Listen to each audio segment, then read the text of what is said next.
Hey everybody, we're back. It's Sunday. We're playing Digital Devil Saga again because it's a good game, and we're gonna continue playing Digital Devil Saga until it's over.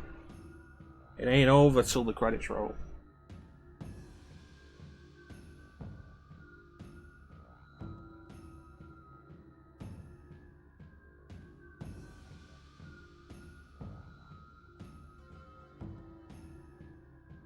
So yeah.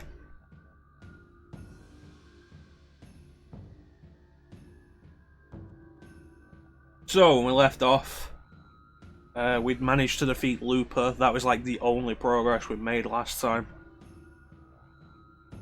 The stream before that, we ended with the fight with Looper and we lost, and we ended it there. And then last time, we worked our way to actually beat Looper, and we eventually won. And that was all the progress we made. So now we're going to see what's beyond Looper. Good.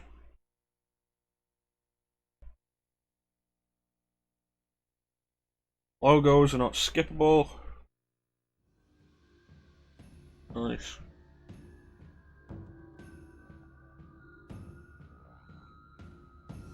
Picture of some DualShocks in their original cases.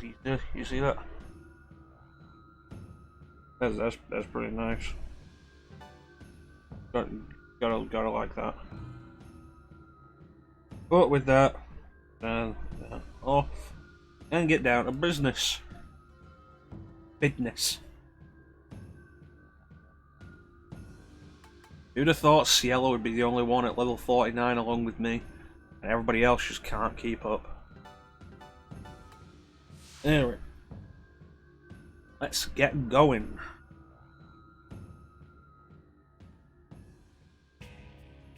Alright, get a look at the map. I can't use the map. Is this the entrance? Probably the entrance. It says it's the exit. We came from there. You guys are all facing this way.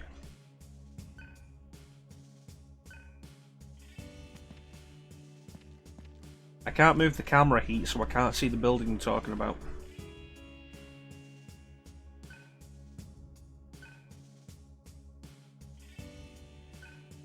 Virus, you say?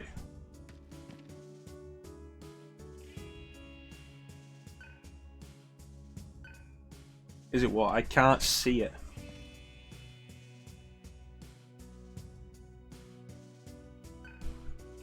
Baron Omega.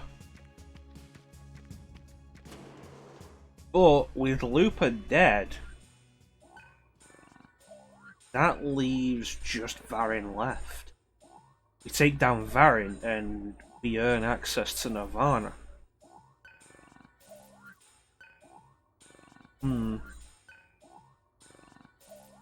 Seems like we're approaching the end.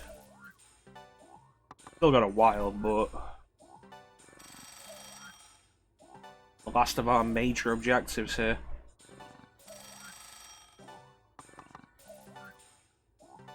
I'd sell these cells more often if we came across shops more often.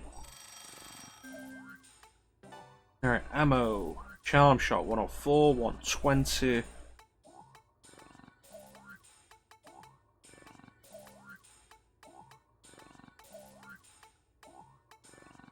Alright, 120.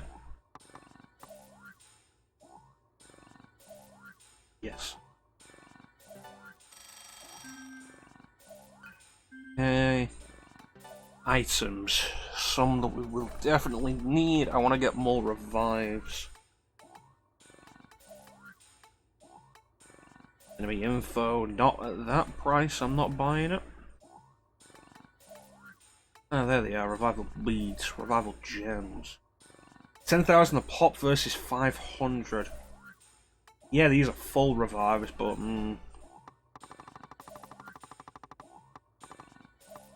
There we go, about 20 for the same price as one. I think that'll do, but I did want more medical kits. Yeah, I'll buy 20 of those.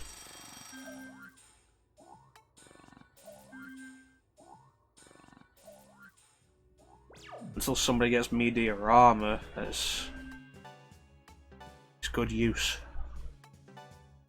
Okay, you get forged shot. You get forged shot. You. And I already have it.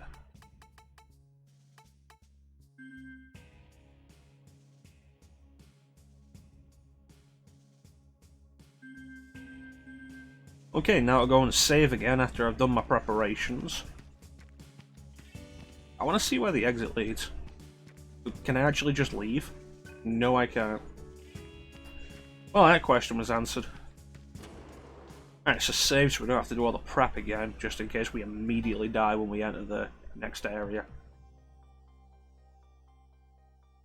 Stranger things have happened in this series.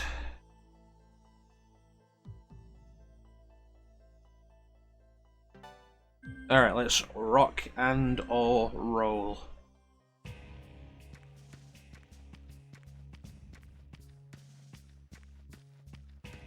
Here we go.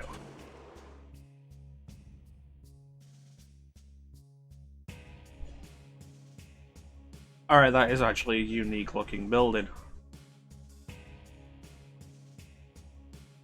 Huh.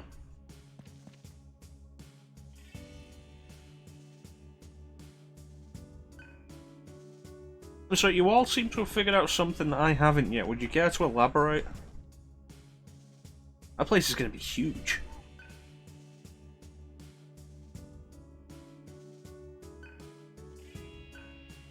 Oh yeah, it looks weird. Also, digital images, what?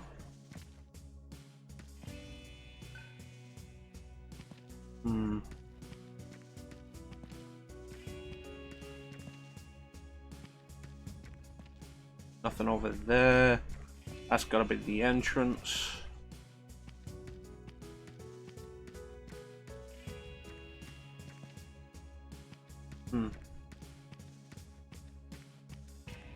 Yeah, this building certainly is distinct from the rest of the architecture.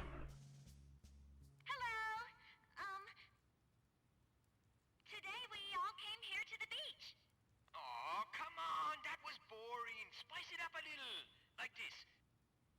Hey there, this is Sarah. The ocean makes me feel so free. Like that, you know? Come on. Stop messing around, you guys. Idiot, you're blocking me. Get your damn mop head out of the way. Oh, you want a piece of me? Come on. Oh, dumb bastard. Let's go, come on, guy. Come on. Stop acting like children. Guys, we're still recording. Hey, come join the rest of us. Hello. Today we all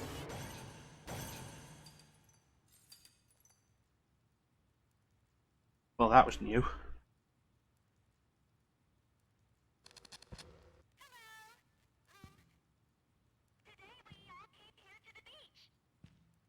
Must be a video file?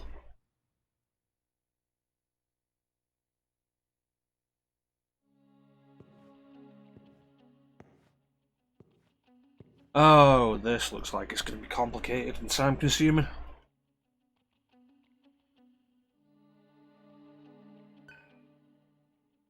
Enmity.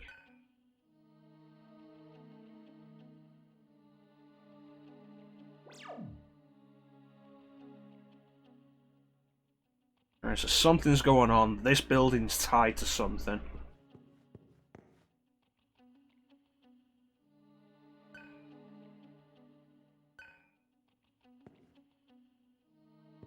There's a door to a large carbon terminal in here. Are you talking about the one outside? Oh no, there's one here. Alright. Throw another save down. Never save too often in a game where every battle may be death. Death.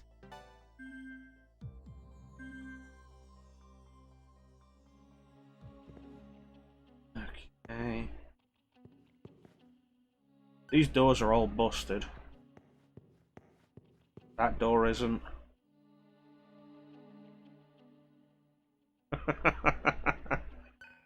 You know, not all. Mostly endgame. How you doing, Bane? Like, this dungeon, these three things suggest something completely unlike anything we've dealt with so far in this game.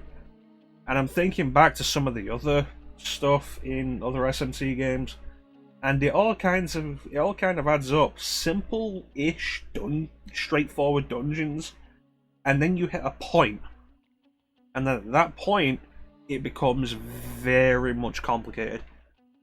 In Lucifer's Call, that point is way earlier than like any other SMT game. Alright, let's figure out what these are. Column of light, column of light. This one's empty.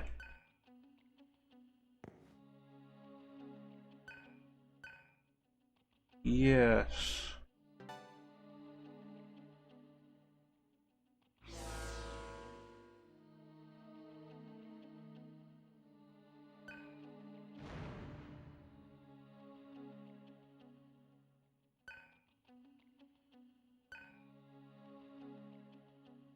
Well, that bodes well. Guessing this is unlocked. Yep. In doubt, touch it.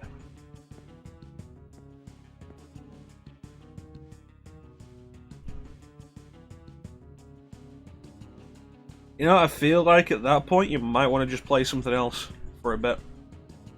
Like, not all the time, but like maybe for a bit. How you doing, Ninja?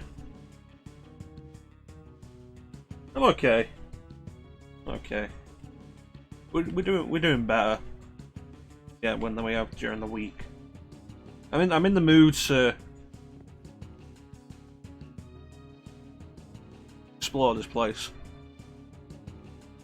It's low resolution, but that could be Argilla.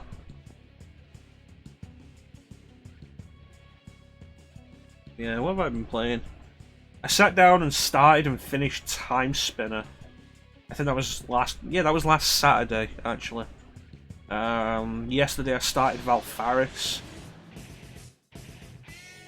which is pretty interesting. These are new enemies. And Darkside Detective, which is a pretty funny point-and-click game.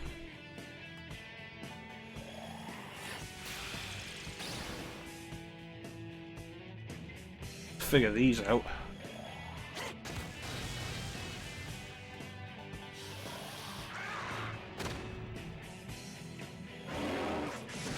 Physical base, so it's got to be weak to something.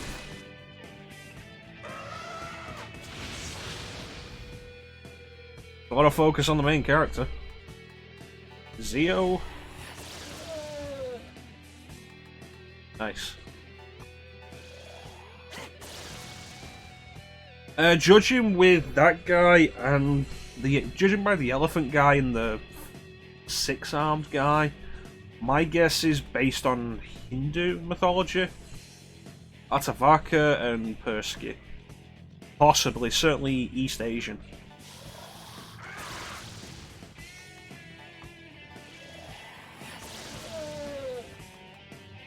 Okay, and big guy. Big fire. It ain't ice. Oh boy, Megido. Medigo. I keep getting syllables mixed around. Okay, it ain't that. Earth. Earth. Alright.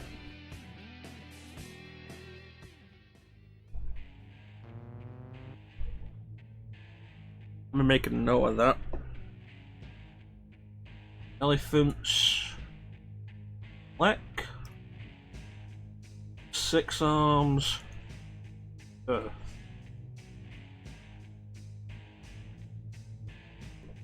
I'm not typing down their actual names, they don't deserve that.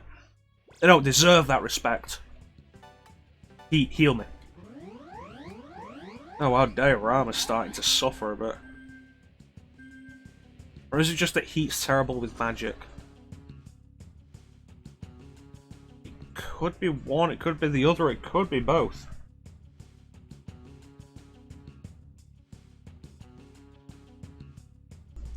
Yeah, if there's one thing you can really give the Shin Megami Tensei series, in a similar manner to the Castlevania series, the enemy designs tend to be creative because they take from a lot of different folklore and mythology. Like, a lot.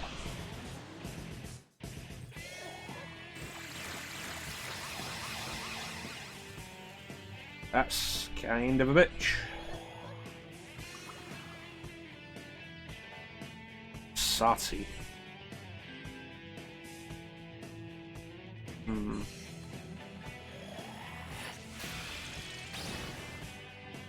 Nice.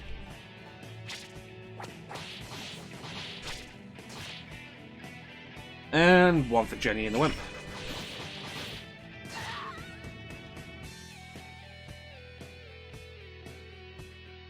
In other games, that spell, Hamon, is chance of instant death. I don't like it here where it's percentage based, but it's a lot better than chance of instant death.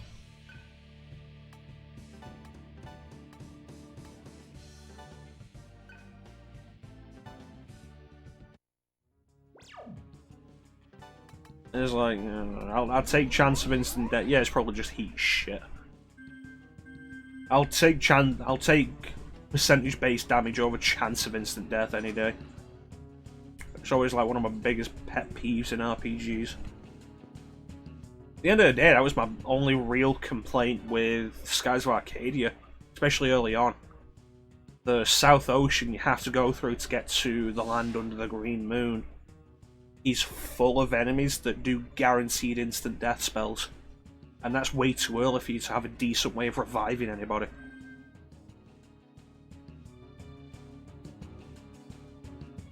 Okay.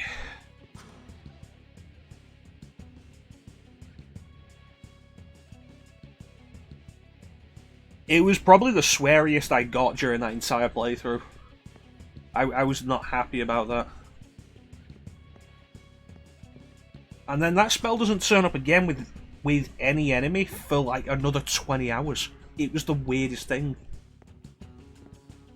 Aside from that, the game was fantastic. Well, this sounds like a boss.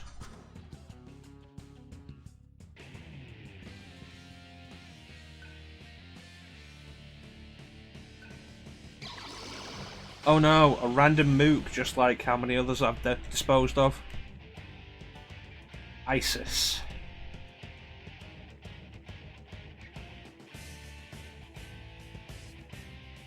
What is Isis the goddess of? I don't remember. We'll try Ice anyway. Ice feels like a good idea. Ice was not a good idea. This stream is rated 16 and up. In the UK, in the US, it's rated 17 and up. If we go off what the games are actually rated as age-wise, this game has 2 different ratings depending on where you're from.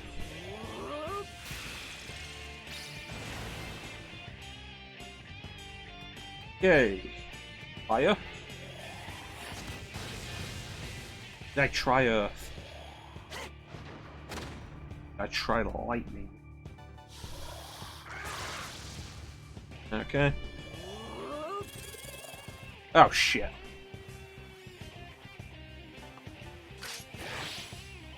Okay, don't do that. It has Fizz Repel.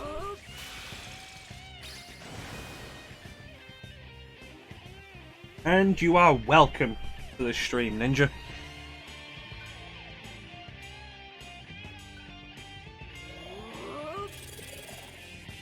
I need to find what these are weak to.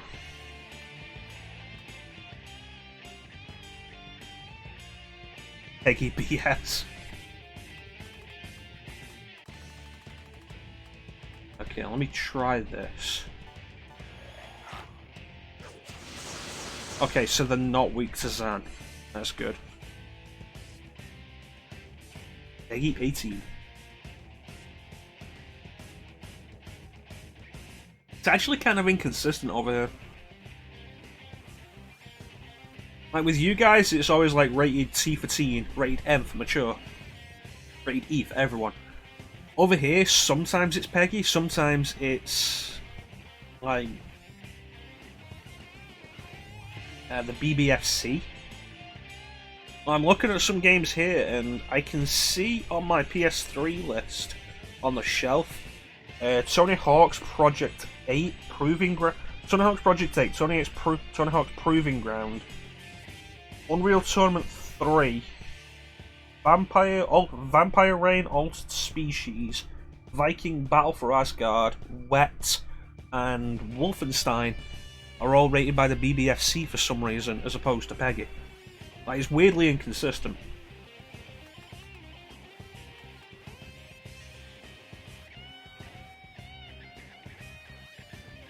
Yeah, the BBFC ratings.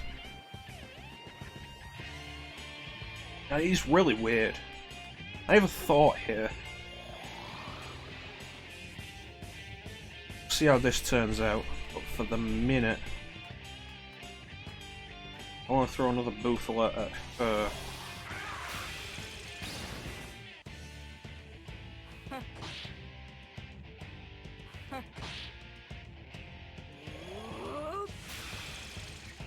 That's fine, keep throwing ice at the guy who's strong against it.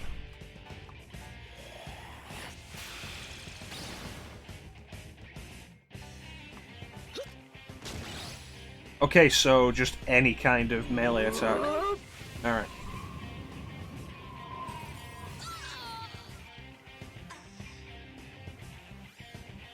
That didn't end well.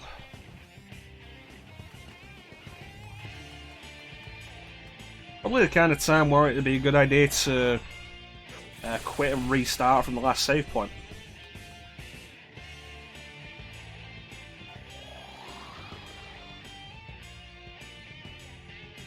In this universe, there is only one absolute. Everything freezes.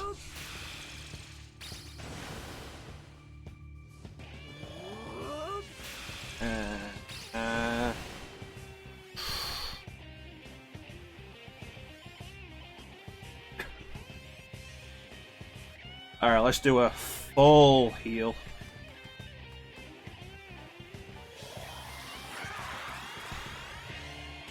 Much better.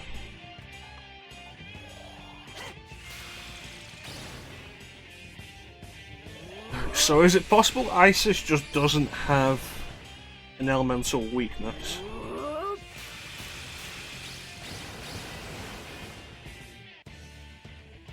Do I have Ice Drain?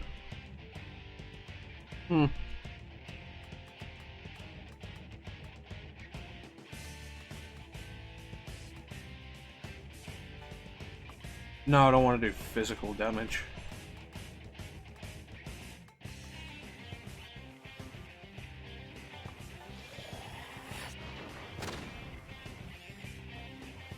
Feels like I'm throwing a bunch of damage at them and we're not getting anywhere.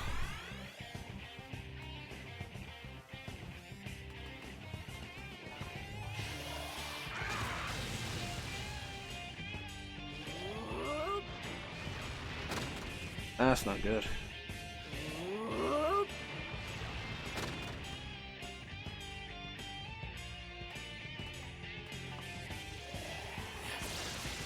Alright, there we go.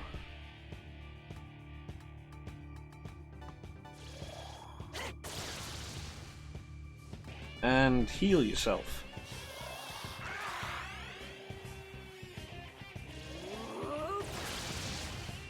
Damn.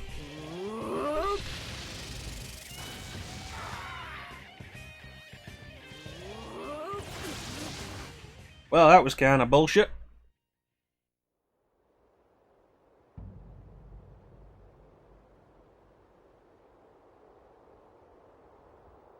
How you doing, Teague?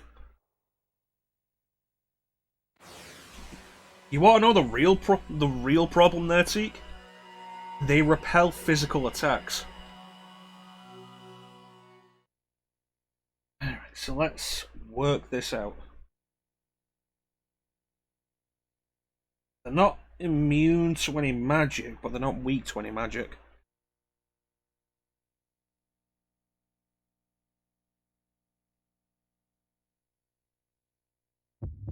But since they revealed that they don't focus on one magic type, focusing on one kind of repel isn't going to work.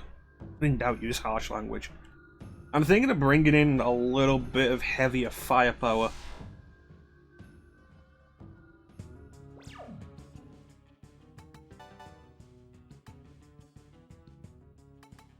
Let's see what. Let's go with ice.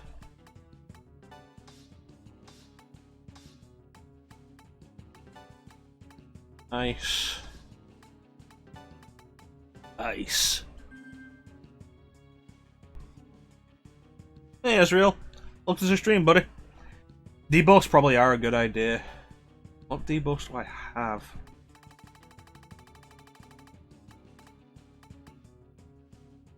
Poison, possibly. They're not doing physical attacks. Yeah, I really haven't been focusing on buffs or debuffs. Maybe I should change that now. Especially as we're getting closer to the end of the game. Alright, let's work on the heavy hitting to see where that takes us.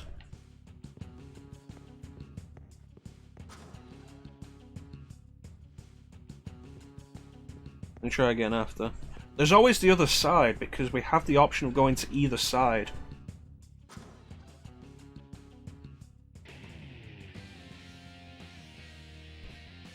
Alright, let's do this.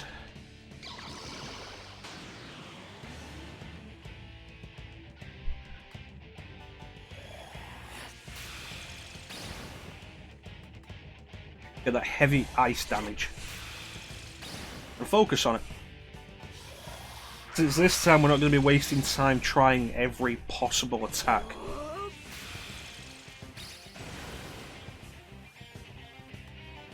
Present a united, focused front.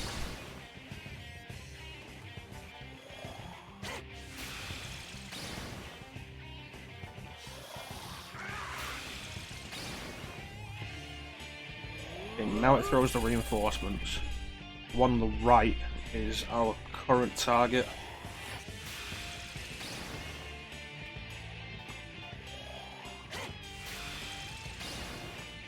And one more. Alright.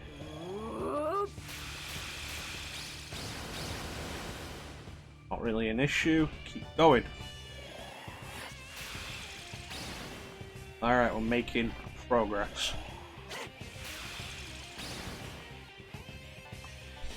And one more for good luck.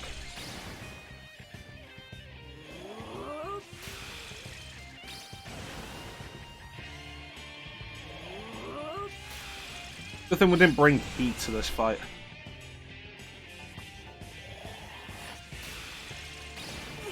There we go. And just do that again. At some point, this second one's probably going to summon a third, though. Like right now. The third is on the right. As part of the problem with the first round, I wasn't really paying attention to which one was the original that we'd been focusing on from the start. Dividing the attacks doesn't help.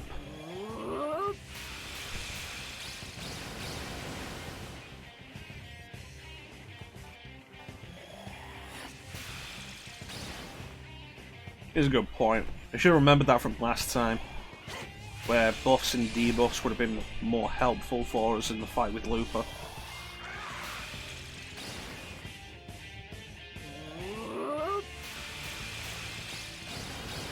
Okay, now is the time to heal Gale. And also Argilla. Work that out. And still have an attack left over. We're getting there.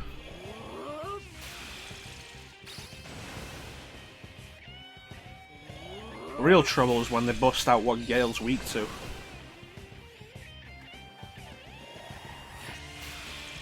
And looking at this, it might be about time for us to start working on the dying skills.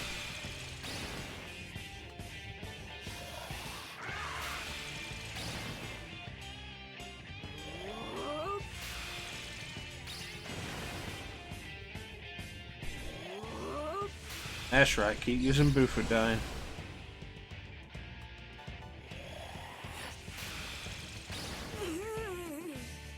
2 down. Hopefully they can't summon a 4th.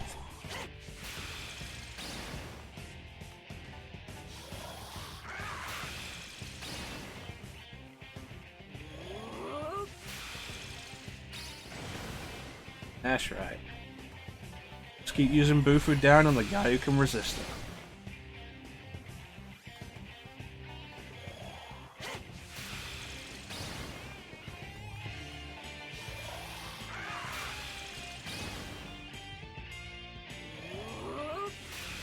This fight's going way better.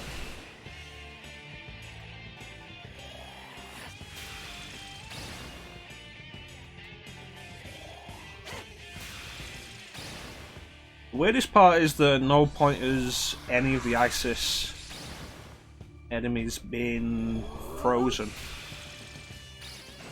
Well, they don't make much difference since they repel physical. Still.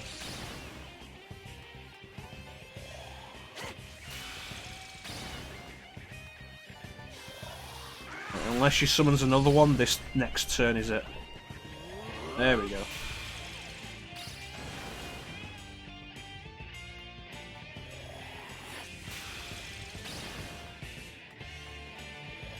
Come on. There you go.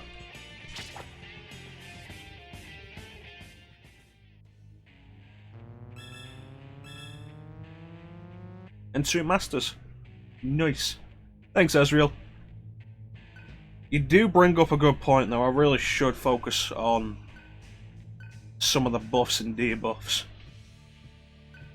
That became really apparent during the last boss fight, and then I completely forgot because then we ended the stream and I've not played it since.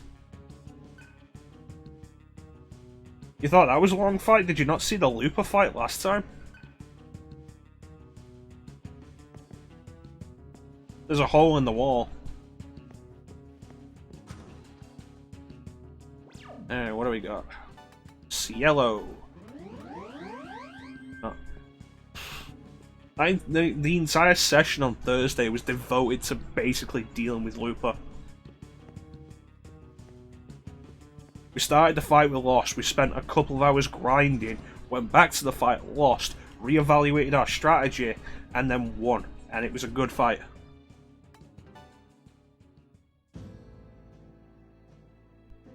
Alright.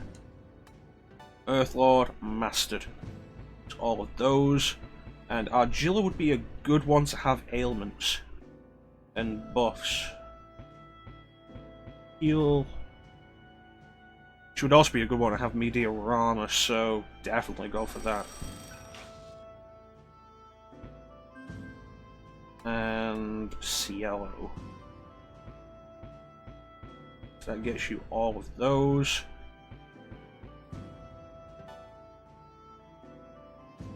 Yeah, learn this.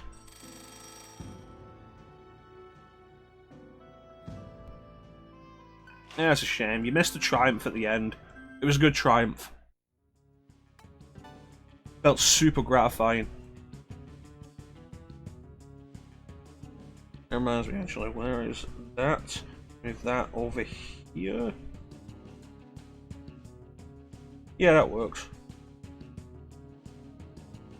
Awesome. Yeah, it was super gratifying.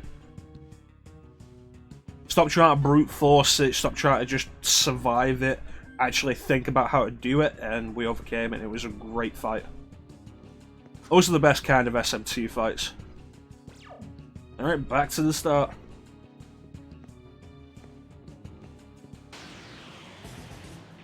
I could have teleported, but I didn't want to, because we can get a little extra grinding in doing this.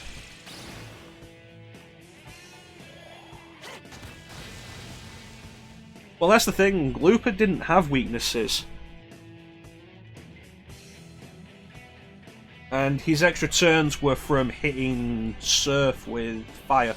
So we pulled Surf out of the battle. And then completely reevaluate our strategy and get rid of the head that was buffing him. Eliminate the buffs and debuffs, and we were fine. This is Final Fantasy Tactics, War of the Demons. How you doing, Star? I didn't record what that one was weak to. Was it Zeo? It wasn't, damn it. Argilla, just attack this guy. Argilla, don't just attack that guy if you're not going to kill him.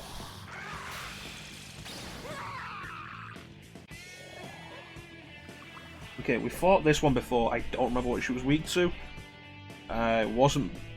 No, we didn't try Bufu. Try Bufu. It is Bufu. Okay. So...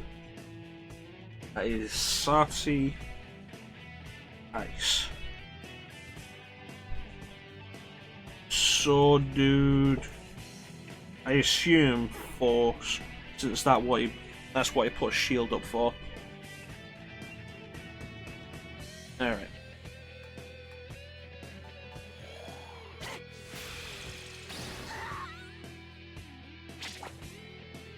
It's an out of 10. Almost there with Godly Beast. Godly Beast. Okay, so, no. I keep getting the center camera button and the map button confused. Because for some reason in Lucifer's Call, Nocturne, it's the opposite way around. Triangle is map, circle is center camera. But in this, triangle is center camera, circle is Hanuman. Circle is map. Oh, Hanuman. And you were presumably Force, which I don't have equipped. Alright. Also, I still don't have Consume equipped. I need to fix that. Alright.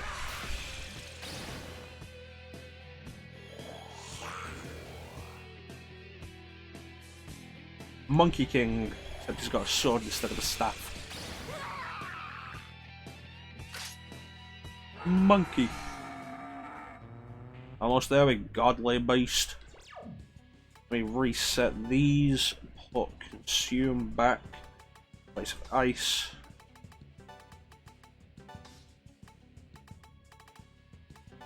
Nice.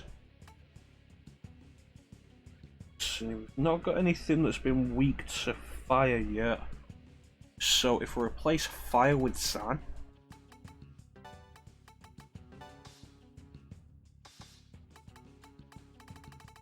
Could work in our favour. See how that goes. Of course, the other side of the building could be completely different enemies. Guess we'll have to find out.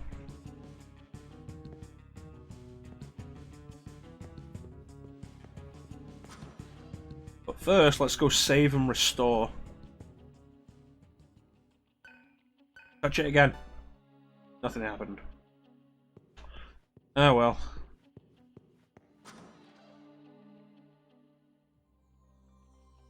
Alright, restore. And I'll probably want to do a quick bit of grinding because we're almost at full with Godly Beast. Do a quick bit of grinding and get that up to the top so we're not wasting karma. Armor points? Armor points. Also karma. Yes. Alright, back in the east side.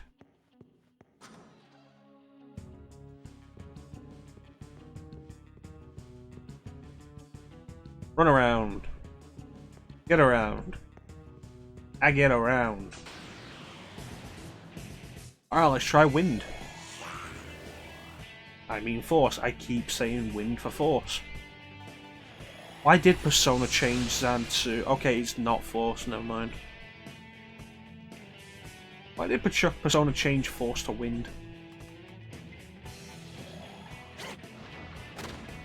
Not earth. Not electricity. May not even have a weakness. Elephants have weakness though, and that is electricity. Remember kids, elephants are weak to electricity.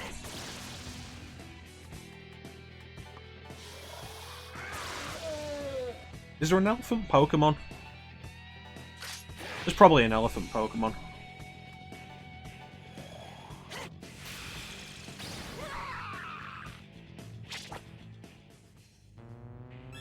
Should have ate that actually.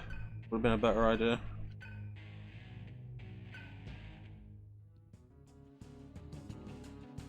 Got AP divide for a reason. Put fire back on.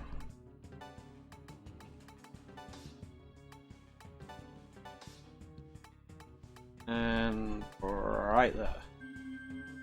Oh, if only I could learn more than 8 skills. And I could truly break this game open.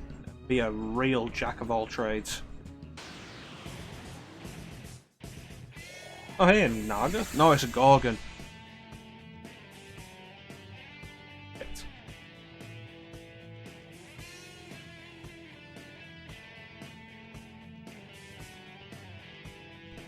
Well, we can learn more than 8 skills, which is one of the better points that sets this SMT game apart from others. It's just we can only have 8 set when we go into battle. I don't remember what Gorgons were weak to.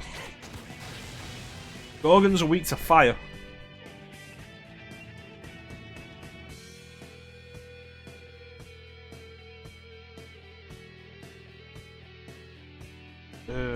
Fire. But yeah, swapping skills in and out. Cool. There we go.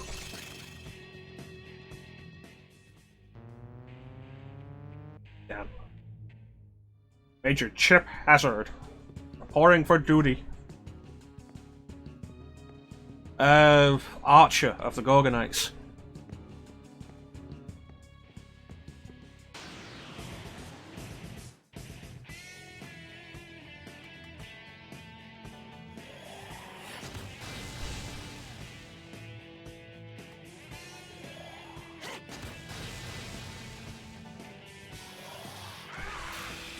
Ever played the Small Soldiers game on PS1?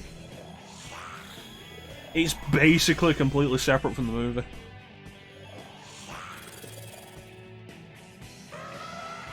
Did you look those up, or do you just know those offhand?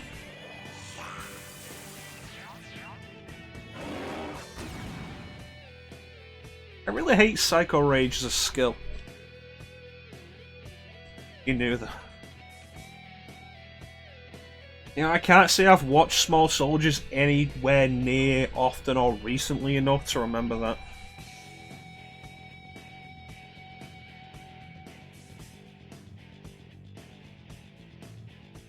I remember Kip Killigan.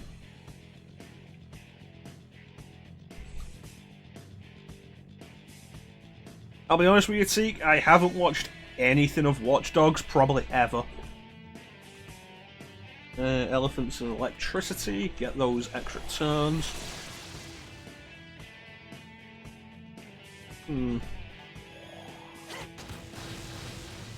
It's a fun movie. I'm thinking in my head now of Tommy Lee Jones voicing Chip Hazard, and it's great. Well, it's 90s CGI. I would say the main character's haircut is worse than the CGI. Like, those 90s, man. There we go. Oddly based.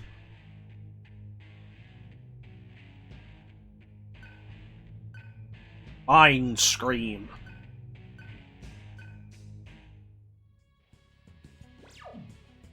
Yeah, I've still not seen Into the Spider-Verse. If only it was available on a streaming service that I currently subscribe to. Which it isn't. Actually, let me check what those skills I just got do. Mind Screen, okay. Insatiable, moderate hunt damage for everybody. Nice, versus heavy hunt damage for 1. Nah, I prefer the focused, and moderate isn't worth that over double cost at my boost.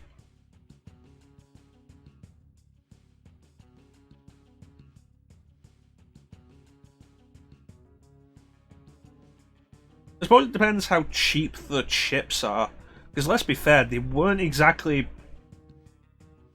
outstandingly designed toys, and were probably made pretty cheap. The entire thing would come down to how much the chips cost. And nobody's... you know.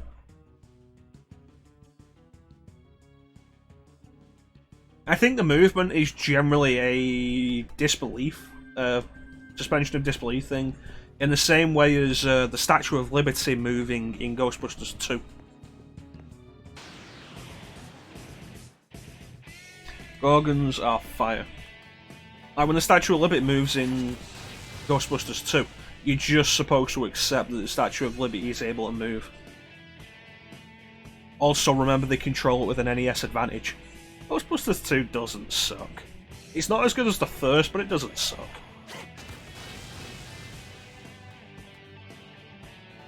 Consume.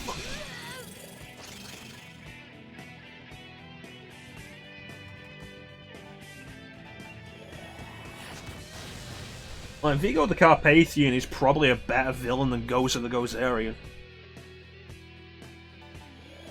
Just because Max von Sydow is voice-wise better.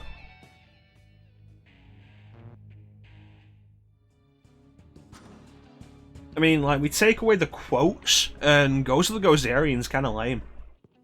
And let's be fair, the big quote is, "Are you a god?" No. Then... die!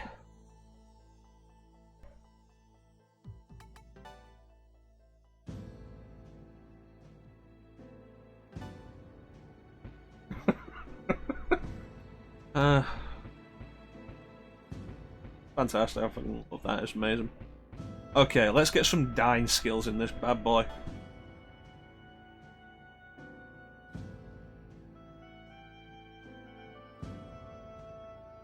Oh, you see, there's the thing, I'm not questioning the suspension of disbelief, it's a case of, like, the small soldiers costing so much. That would be an interesting thought, although I can't imagine Louis Tully without Rick Moranis' manic anxiety style.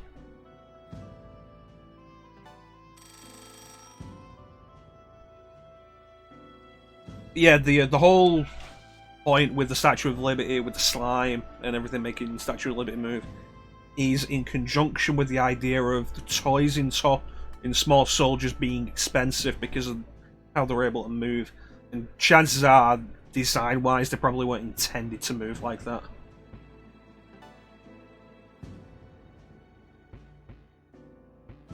Just suspend your disbelief because they're sentient.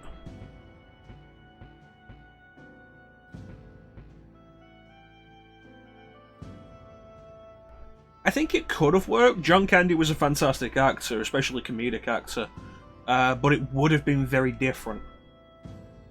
Also, the chase scene where the dog chases him probably wouldn't have been as long.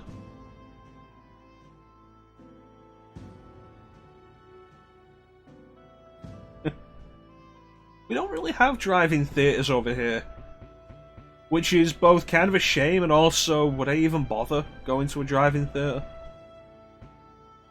Boost, that's what we're after.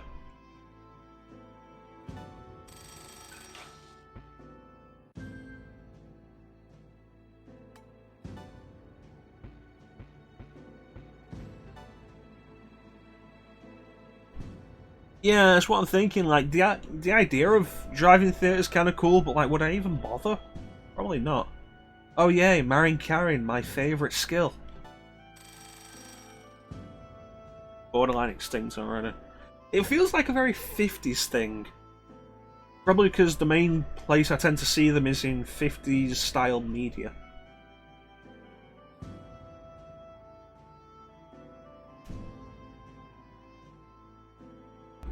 I feel like John Candy could have done genuine, but it probably would have been naive, genuine more than awkward. Yeah.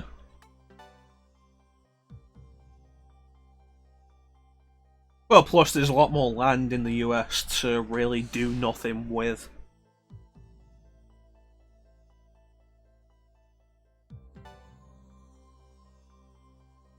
Didn't survive the 90s. I could see them making a comeback in this day and age with the push for social distancing and shit. Wouldn't that be ironic if driving theatres was the only way theatres could actually survive the next year or so?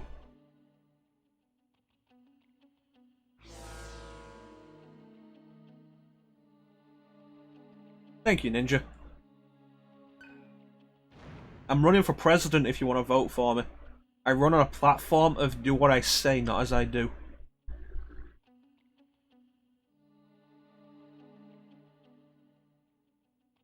It's barely in the movie.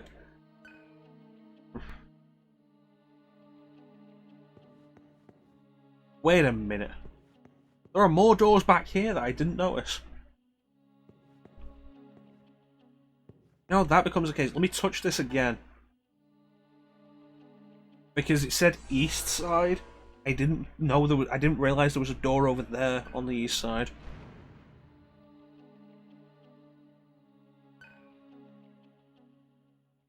So let's check over there.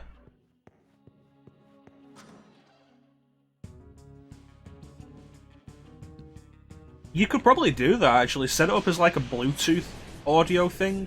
It could probably work.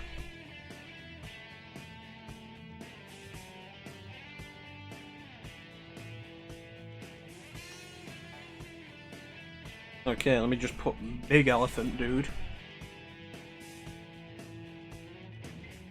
Hey man, people want to go to church.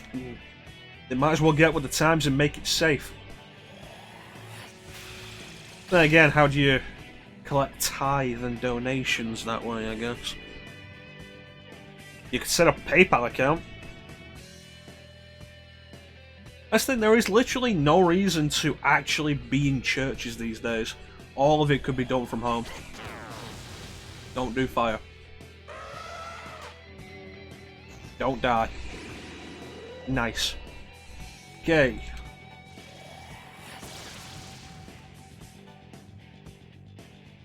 Earth.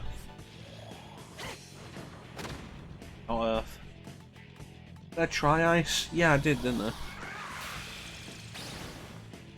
Well, let's be fair, if anybody actually believes the donations go to God, or even the upkeep of the church, they're deluding themselves. People are people, and people will always be people.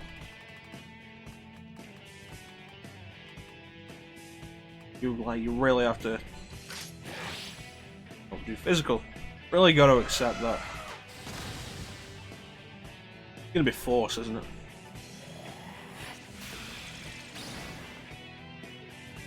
And it's a fair point. Shit's there. Like, there are structures in place to do all of it. You could do it on Twitch. God knows, Twitch is barely a gaming platform anymore anyway.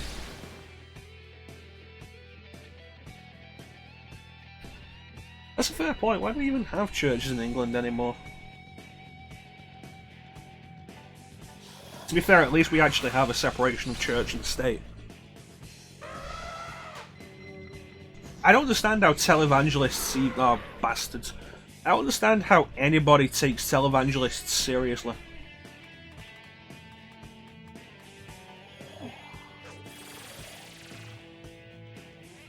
Church service with an alert box. That makes me think of a dystopian movie with the whole thing of like, it's time to attend church. You are obligated to attend church. I don't know, man. I got enough responsibilities without having to run a religion at the minute. And if this guy does Madoon one more fucking time, I'm not going to be happy.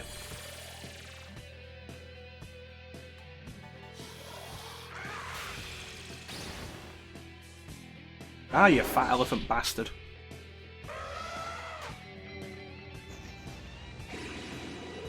are made of revival beads.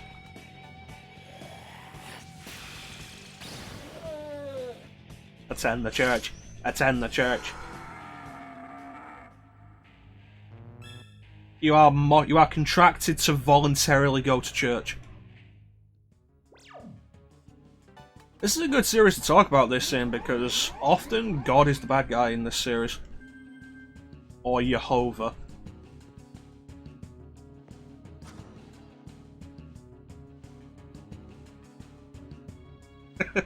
Let's go raid Faith Baptist. He's a really cool streamer who is also into Christian services.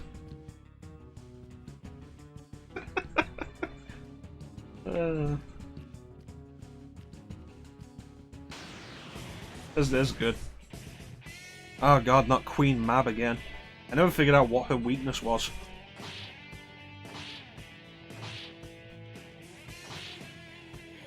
You know what? I like that style. That's good references.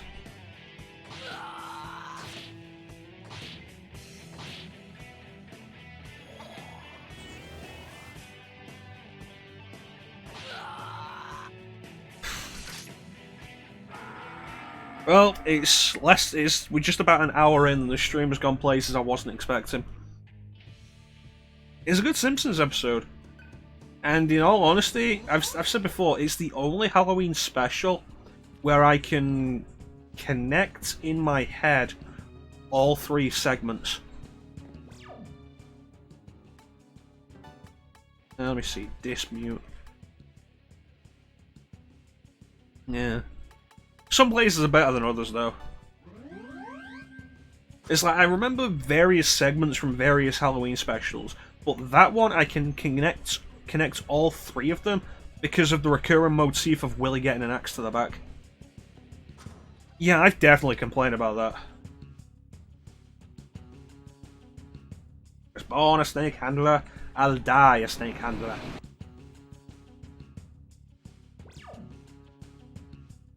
Ended up in a weird place. Didn't sign up for this.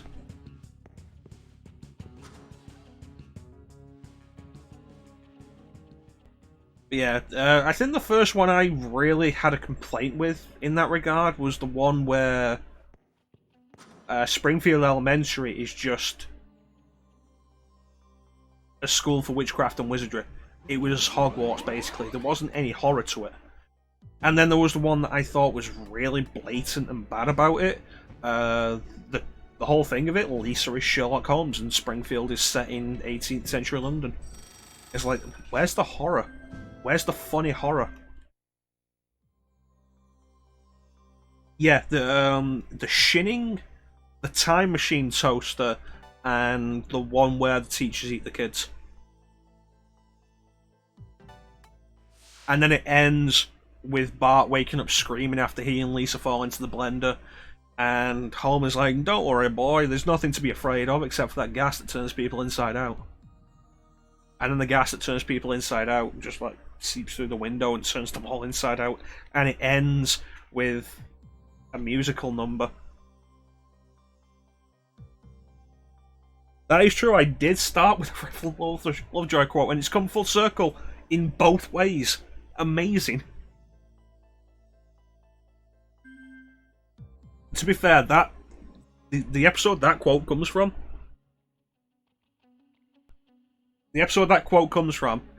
wait a minute, this sounds like rock and or roll. That's like one of my favourite Simpsons openings. Lousy smarch weather. Wait, what? Okay.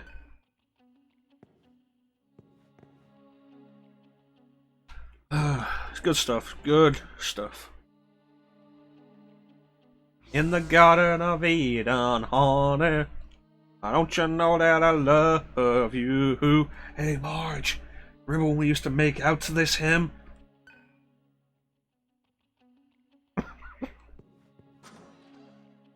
I need to do the Simpsons game at some point, because I've not done it before.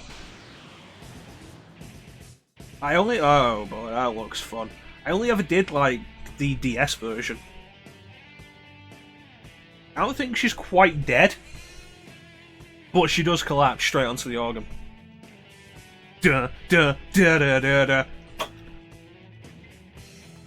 was the first time I ever heard that song, and it was brilliant.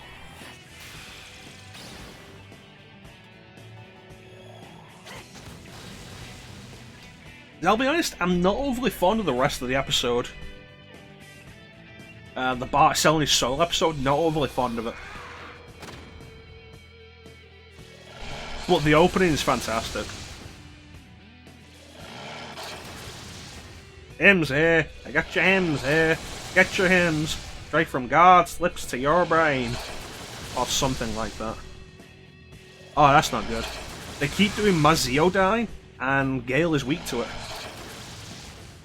This has gone very badly, very quickly.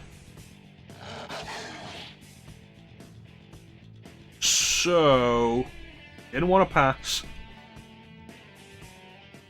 Alright. Let's go back, shall we?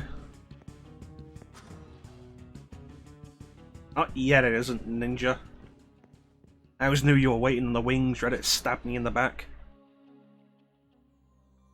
But Bart, Alf's back! In Pog form!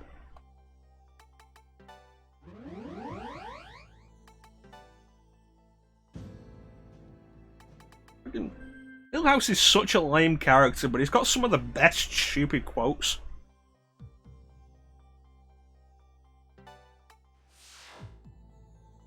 Hey Clem, how you doing, buddy? You've been missing out on the Simpsons and church talk. It was church talk, now it's Simpsons talk. No, Thrill Ho. Because the game couldn't have Thrill House.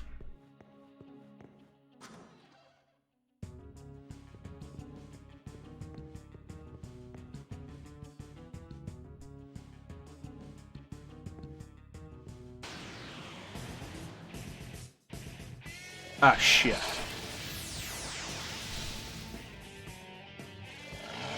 The fact that there's 4 of them, and they seem so intent on casting Maziodyne, is kind of a problem.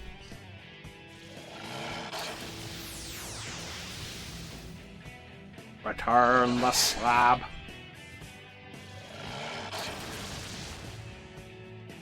You know, I'm gonna have to go back to the save point again, and we're gonna have to swap Gale out, because this is not gonna work with Gale.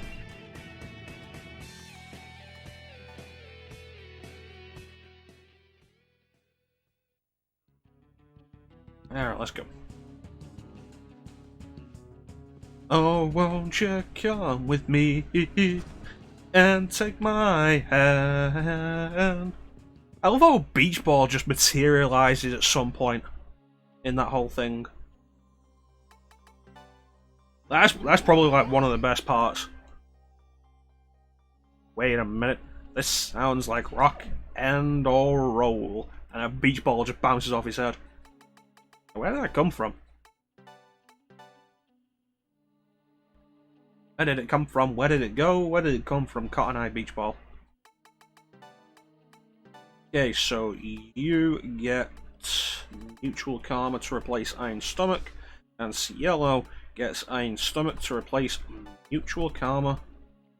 And also we take some of those off. Agilo instead of Calm. Zionga instead of Tarukaja.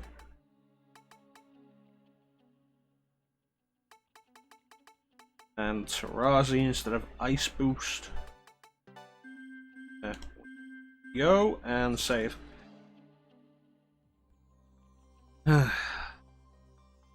Classic Simpsons is fantastic. Yeah, I should do like the Simpsons game, because I've never done the Simpsons game except for the DS version. So it's a good idea to just spend some time on Simpsons and just basically be an entire stream of Simpsons quotes.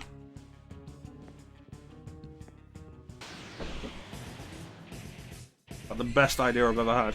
Elephant Dude was electricity, ironically. Okay, and then eat him.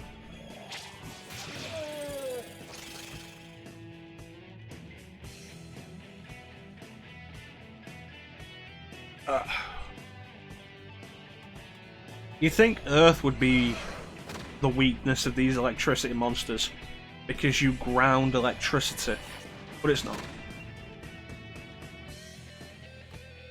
That attack. I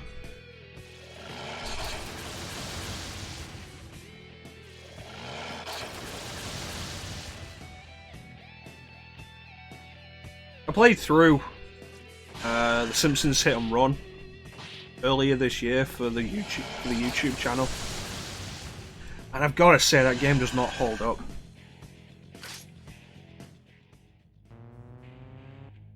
And that really was disappointing to go back to.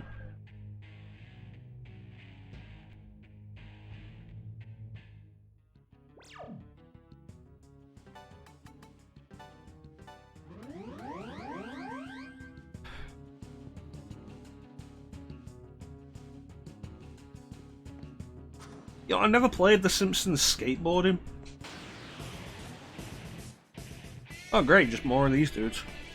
Just keep throwing lightning at them. Because yeah, I had a GameCube at the time, and The Simpsons skateboarding was PS2 exclusive. So I had, as a kid, Hit 'em Run and Road Rage. But not Simpsons skateboarding. Probably would have had it actually if it had been on GameCube, but it wasn't.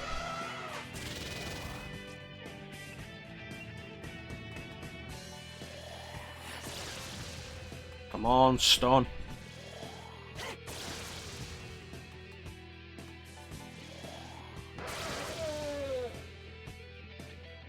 Oh well.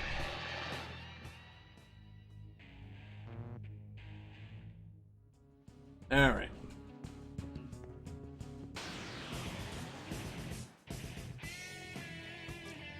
This game has been like 90% dungeon.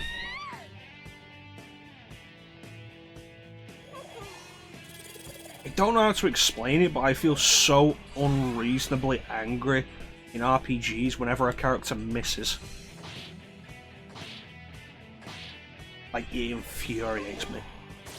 I should probably kill the High Pixies before Queen Mad.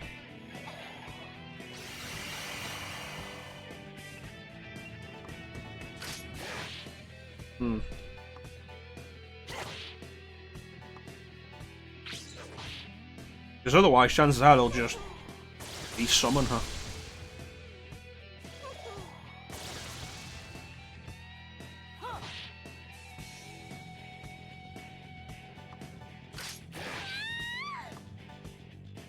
Damn it, Argilla.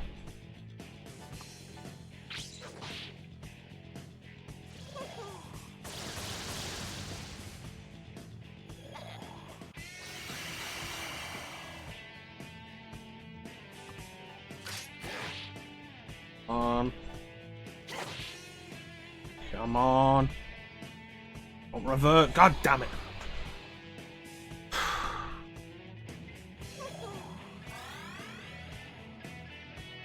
Oh, now I'm just upset.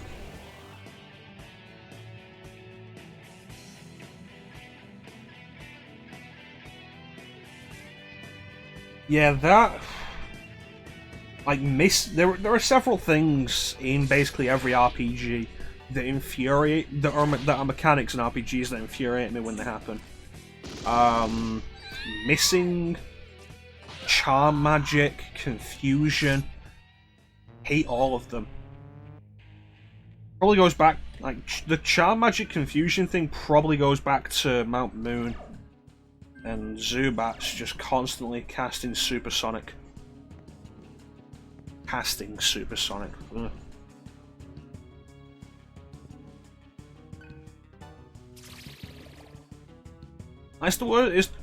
It's one of the worst things in Pokemon because it's one of the few stats effects you can't do a damn thing about.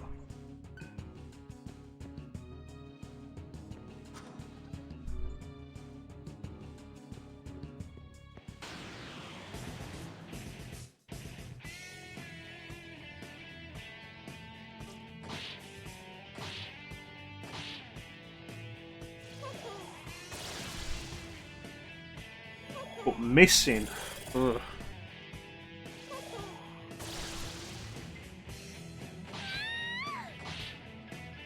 Absolutely hate it.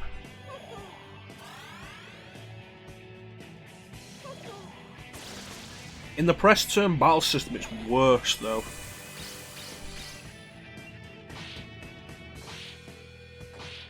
Because in the press turn battle system, if you miss, you lose the turn you missed on, and you lose the next turn as well. And that's infuriating.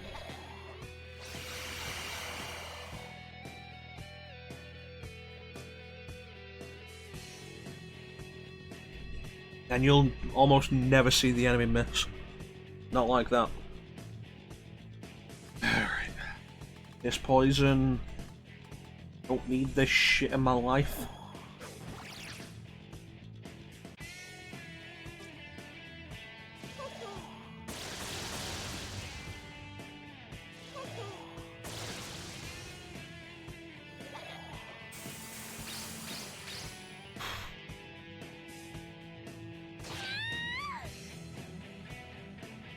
It's great that we got a critical so we could have an extra turn to watch Surf be asleep. Like, for fuck's sake, wake up.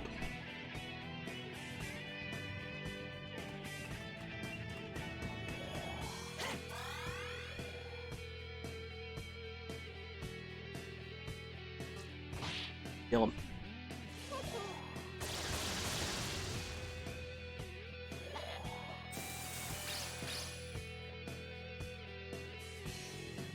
Really, Surf? Really, Surf?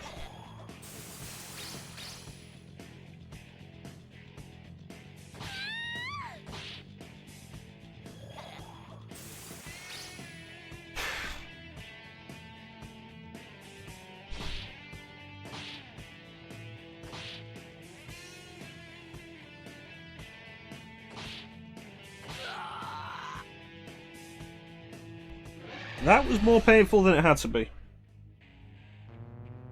I really feel like. Alright, heal. And check the next room. But yeah, like, this dungeon has been like. This game has been like 90% dungeons. Very old school in that way.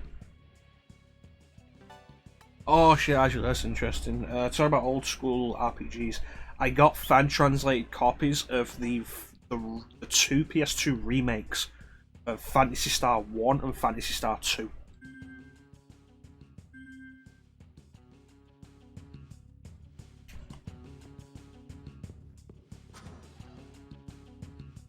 That could be interesting to check out. I'm probably never going to go through either of them fully. But it could be interesting to check out as like a one-off stream. Alright, let's see how badly this one goes.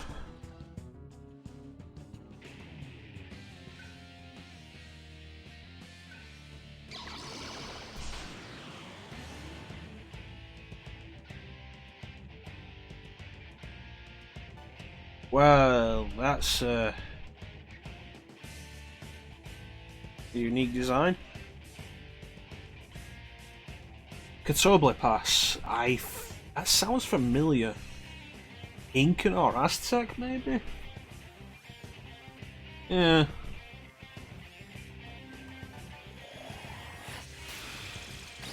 Does it have a weakness?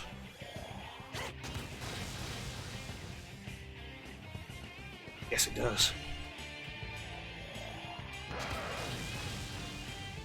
Burn the bitch.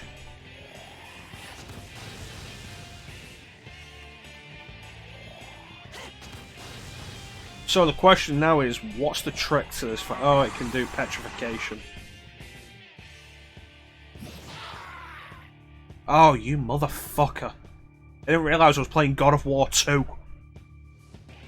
It's like one of the most infuriating things in God of War. Can I revive that?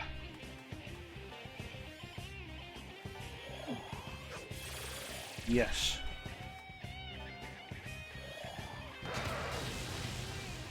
You know, I'll give props that it has a unique death model for when a character has been petrified. And destroyed.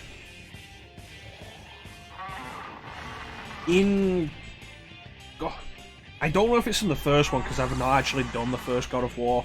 In God of War 2, when you come up against Gorgons, they can petrify you, and if you get hit by anything while you're petrified before you break out, it's an instant game over, and it is one of the most infuriating things.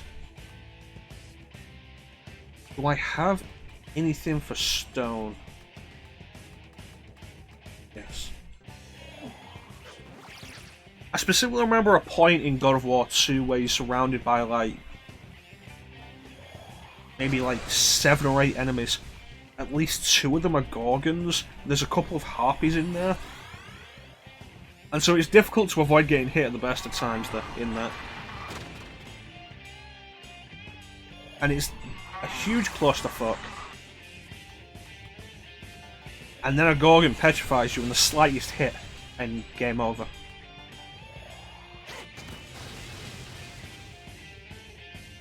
The only time I would consider classic God of War's combat to be bullshit.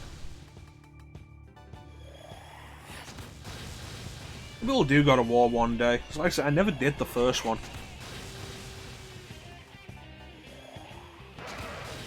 This thing's just gonna have a load of health, isn't it?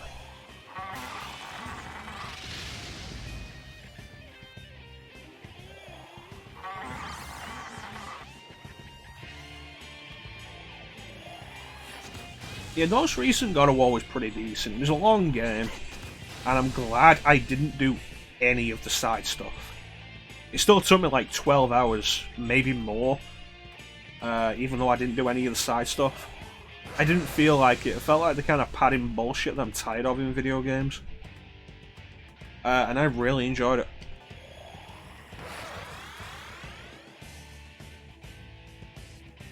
I finished the game and it's all like, hey, you can now do stuff like fight Valkyries.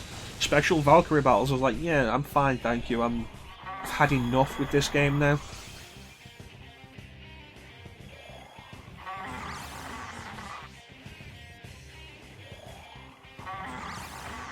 I wasn't interested in any of the side stuff. God damn it.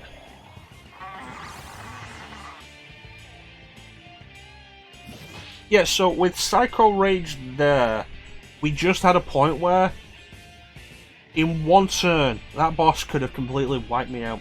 If, say, I was deciding to be a massive dick. Okay, so, revival.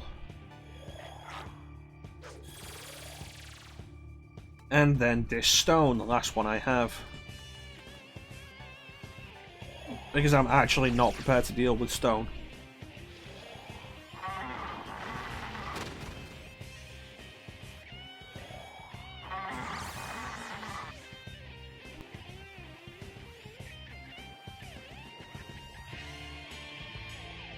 Really? You felt like Devil May Cry with God of War? I don't get that. For fuck's sake, die!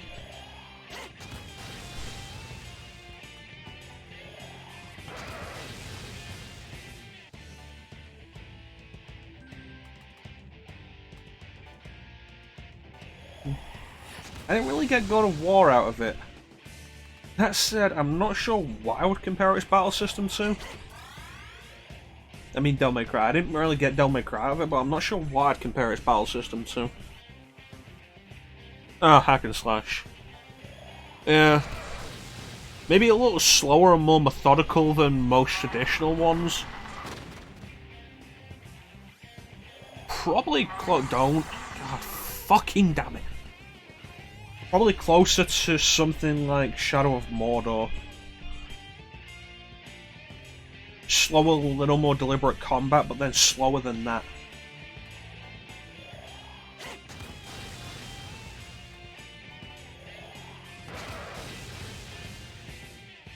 And then one turn of every round is going to be given up to Surf Being Stone then. Unless this guy kills him. There it is.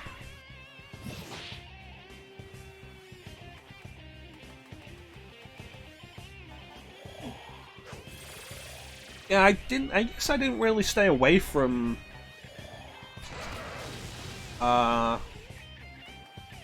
hack and slashes. Because I went into stuff like Bayonetta and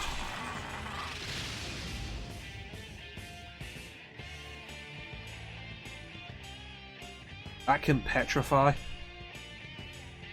I went with stuff like Bayonetta and Metal Gear Rising, stuff like that.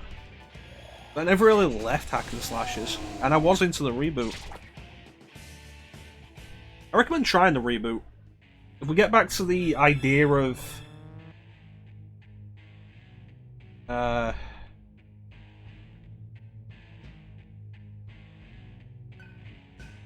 like the history of hack and slash from DMC3 forward, then we will be doing the reboot. I think it's a pretty solid game. Not gonna lie. Especially the definitive edition. I think the definitive edition's like the best version of a game that was pretty good.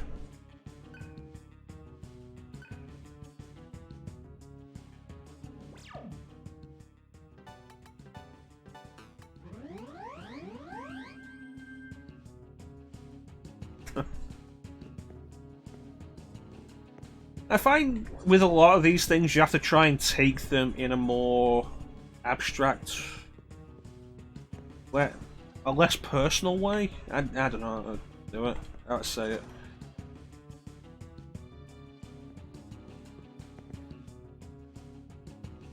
Like, don't be so attached, I guess, to a single idea. Because there's always the possibility an idea that you're against in concept is actually executed really well. And DMC Devil May Cry's execution isn't perfect, there's a lot wrong with it. But I think overall it's a solid game and the definitive edition made it better. And I think if you're into hack and slashes, you owe it to yourself to check out the definitive edition. God damn it.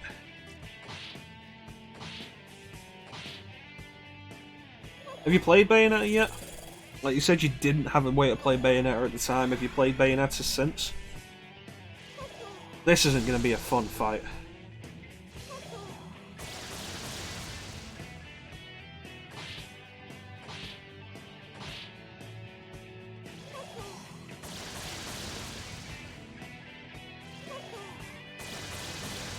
Oh, you've got a Switch. You should have me on Switch, Ninja. You should finish Bayonetta before I start playing Bayonetta on the stream, Ninja. I threw my Switch friend code, whatever, up on Discord a while back. It's there somewhere, I forget what channel it is. It's probably in the general, if you want to go and check for it.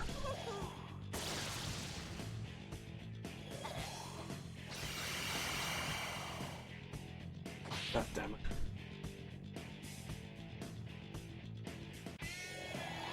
it. We're gonna get to Bayonetta at some point.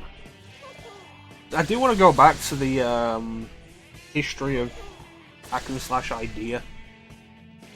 And I think Bayonetta is next up. I'm pretty sure Bayonetta came out before the DMC reboot. The DMC boot.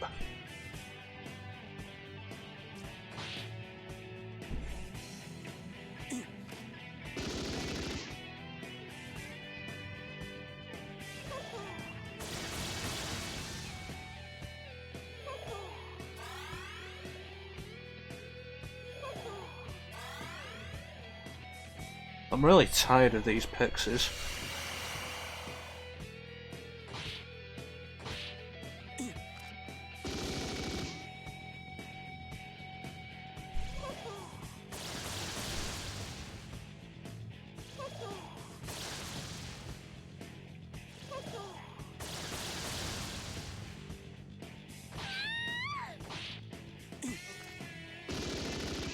Probably should have healed.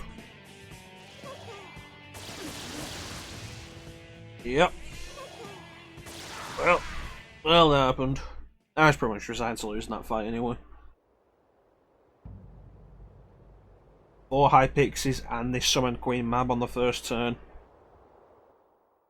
You have to choose a movie quote, Azriel.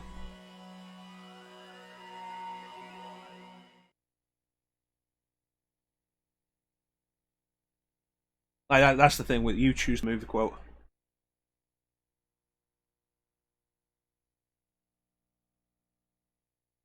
That reminds me, Ninja, you still have that song Redemption you haven't actually used.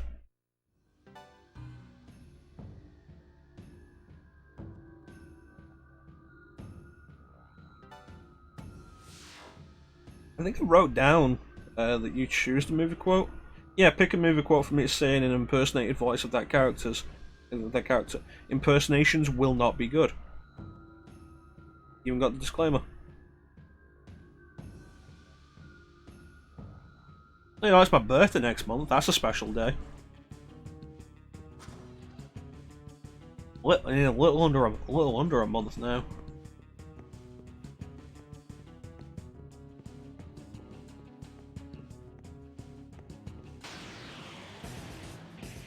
Alright, these guys I can take on. 6 arms is Earth.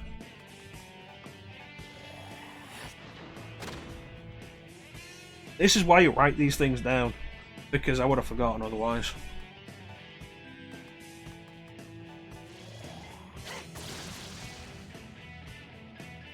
What rewards do we currently have? Oh yeah, I put the sub emotes back on. Movie quote, highlight my message. I don't think that's really even necessary to highlight my message, because I'm always keeping an eye on the chat. Why Mr. Anderson, purpose, sing a song, pick a game, the full playthrough of Code Veronica, and then the full playthrough of RE0.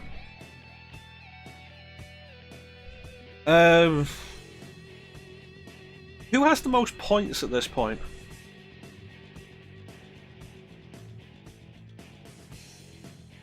No, Ninja doesn't get that anymore. I said that after I changed the point requirement for it. 5.8k.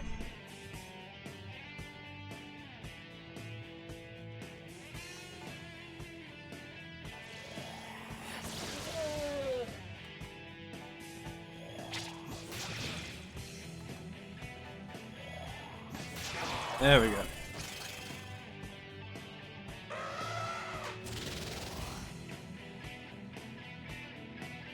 Yeah, I said after we lowered the cost for Code Veronica.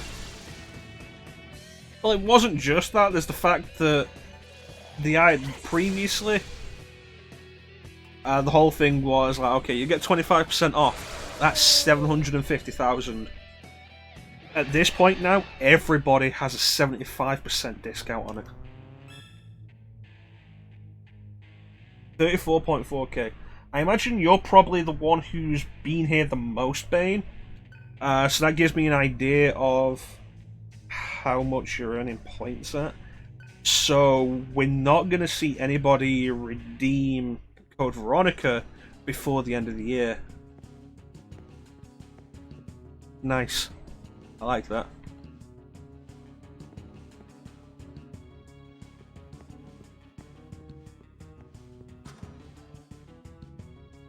Yeah, do you want to choose a quote? A movie quote, Asriel?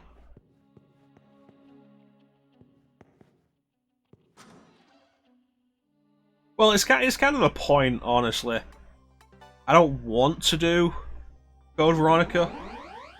So if somebody's watching enough to save up 250,000, like, you know, thank you for the support. I'll do Code Veronica for you, because you've been a really cool dude throwing that much support at me. That's really nice.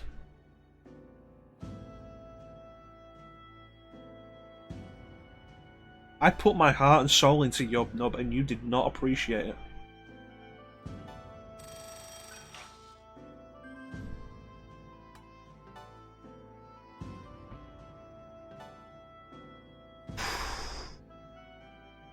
$150,000. Spending 150,000 on anything, it's going to be Sammy Recam. Just said the lyrics. I didn't even know the rhythm. Is it my fault that George Lucas hasn't given me? You know, it's not actually true. I have the special edition DVDs that have the Laserdisc versions of the original trilogy.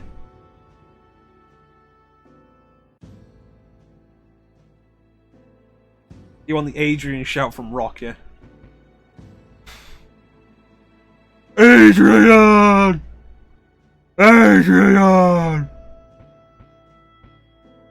feel kind of bad sometimes for making fun of Sylvester Stallone for that, because it's not his fault. It turns out the doctor who was there when his mother gave birth clamped down too hard on his head as a baby when he was pulling him out of the womb. To be fair, I've actually seen Rocky. I know what the Adrian shout is. It's not my fault Lucas replaced... Yeah, go with Bolt, that's what you're after. It's not my fault Lucas replaced the original ending song.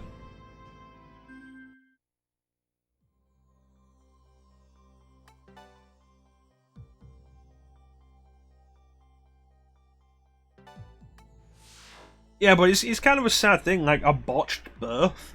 It's the kind of thing you could probably sue a doctor for these days.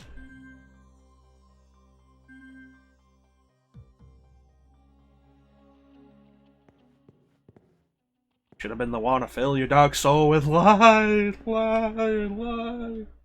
When you do that, you have to try and get the voice crack, or it's not right.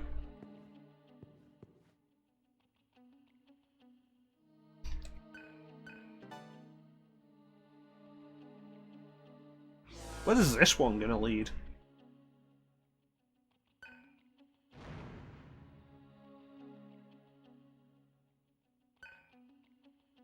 Northwest.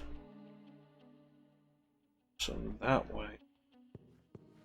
To the GameCube. X-Men, welcome to die! GameCube's cool. I like GameCube. It's been a while since we've done GameCube on stream. Six Arms is still Earth.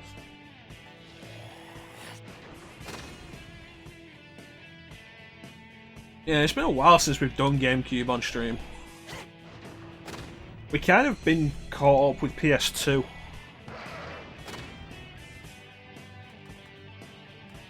So I'm gonna eat your face. Faces. And then we're gonna throw some more rocks at you.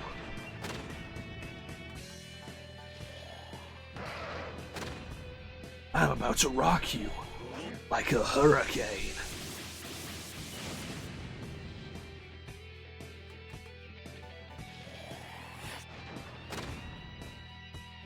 Eat him!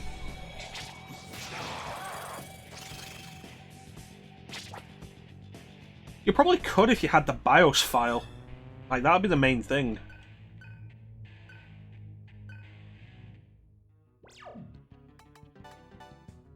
Like, you get the BIOS file, you could probably recreate that in emulator. Oh, my diorama. I'm gonna have to remember that. Close the mute. Kirsty. Considering how long we've been dealing with mute and curse, it's weird that we've only just gotten the abilities to remove them. Yeah, no, it's all about the BIOS files. You get the BIOS files for PS1, you can have the whole opening thing. Same true of Game Boy Advance. Question is, how much do you want it? But actually, you know what? I can show you right here. I have my handheld emulator here,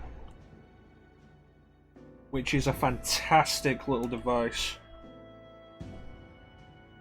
Well, that's booting up. It's great, handheld emulation, and what does that let me do? Lets me play PS1 games without having to worry about... Oh no, I need to stop playing this now, but the next save point is in 30 minutes.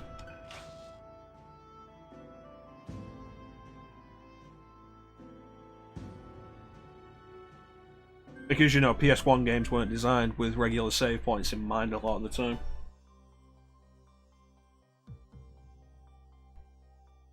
Okay, so let me do this, and then work this out.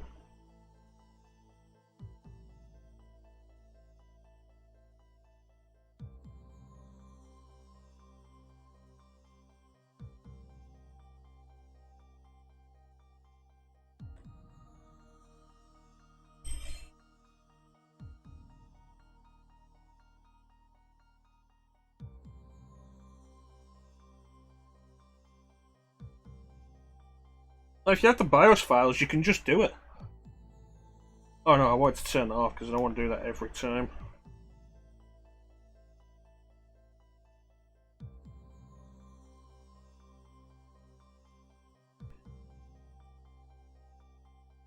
Put that back on the game I was playing, which was Tomb Raider. Go. I did used to use PSP for PS1 games, but again, the big problem is saving. If you're playing them as a portable system, and you want them to be truly portable, and it's been the problem with a lot of portable systems for a while anyway, the issue of saving. You could argue sleep mode, but I don't trust sleep mode.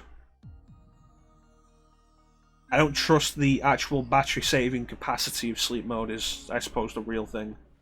It's like with the 3DS, you've got the option of closing your 3DS and then doing Street Pass. I never do that.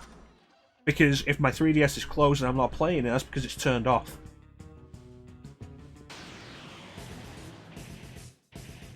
It's a personal thing. Like, the screen on that's fantastic. Plays PS1 games, so good. And save states. So I can just quit and leave, it's fine. Also, ROM hacks. ROM hacks are great.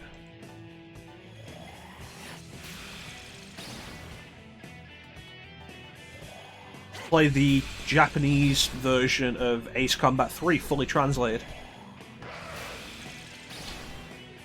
Because, you know, when we got Ace Combat 3 in the West, they cut half the game out. So,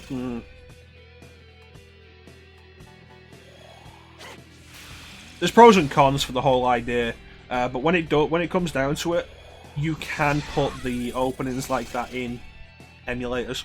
A lot of emulators will give you the option for it. It's just a case of messing with the BIOS files. Beta costumes. You know, I don't know if I've seen that. I've played the 1.5 Magic Zombie Door bit, and that's as beta as I've gotten with it.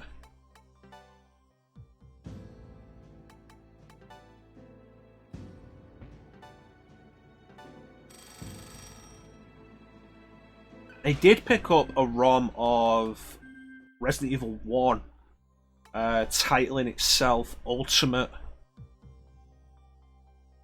Director's Cut.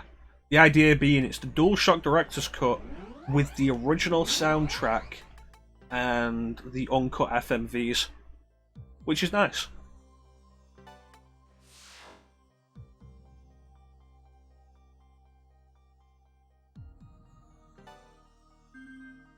Because the previous uncut version I found was the DualShock version with the DualShock soundtrack. And while a lot of the DualShocks, the main thing people remember, you're right, it does have battle game. That's on a second disc they've thrown together, which is weird. Greg's cut with the better music, yeah. Like, the DualShock soundtrack isn't all bad. Did we figure this guy out? No, we didn't. The DualShock soundtrack isn't all bad.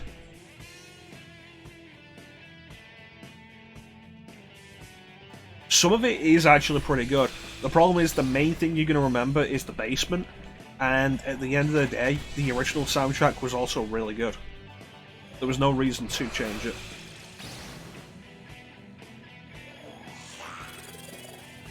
Yeah, the director's cut with the better music is you have original and director's cut have the original soundtrack.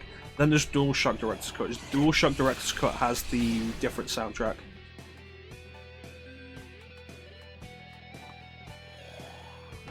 Yeah, I've not taken a look at the battle mode. I only picked it up Friday, I think.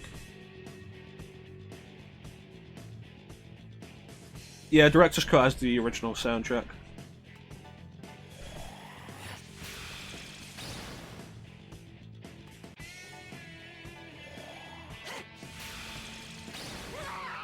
And then eat her. There we go. It's so nice not having to worry about that anymore.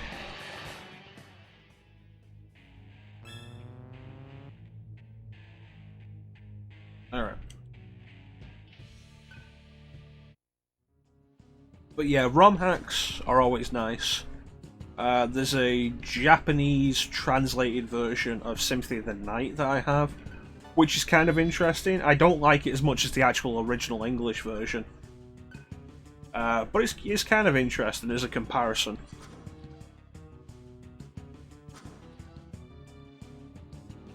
Yeah, the DualShock Director's Cut soundtrack is, for the most part, less atmospheric.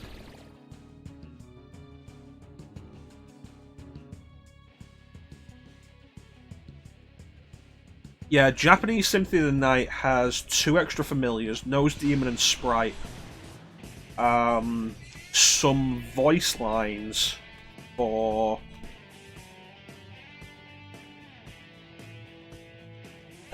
the priest and the woman at the confessional. Electric. It's got a few things. It's interesting to look at. I think the translation is overall weaker than the official translation, though. It lacks character, and if you were to read it, if a voice actor was to read it out loud, it would sound incredibly stilted. Oh yeah, so it does.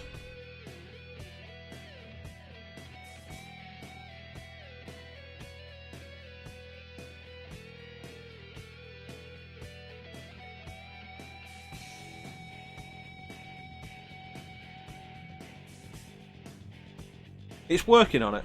I can see it's working on it.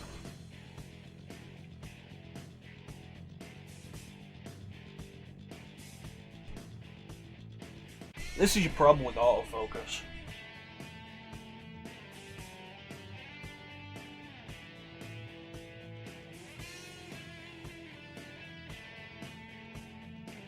You have to give it a minute, I guess. It'll figure it out. It'll figure out what the focus is. But this is always your problem with autofocus.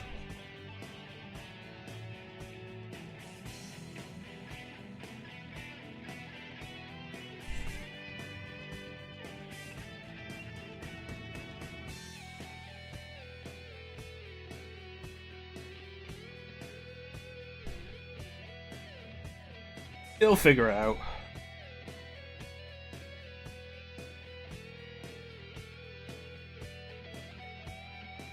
Hopefully. Seems like it's just getting worse.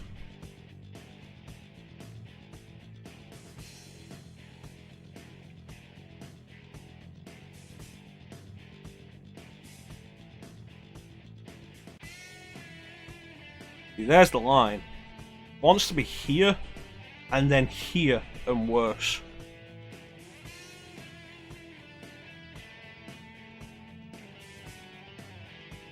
Churches. That was ages ago. Yeah, we'll just have to give it a minute. I'm not entirely sure how I can fix it. It feels like it's getting worse. Let me see what I can do. Anything in properties?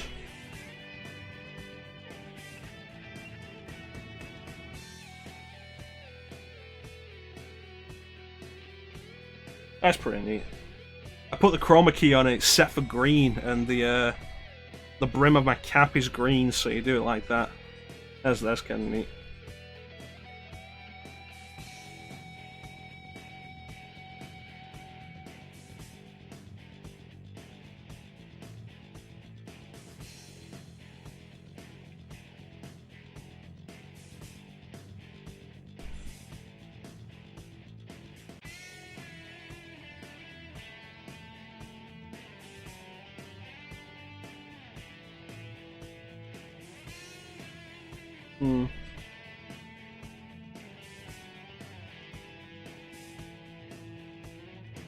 Don't look at the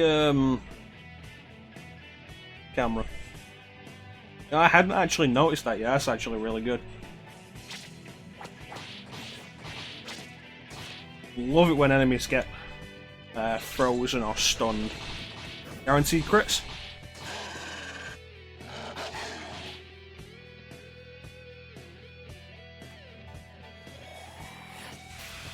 Yeah, hopefully it'll just get better.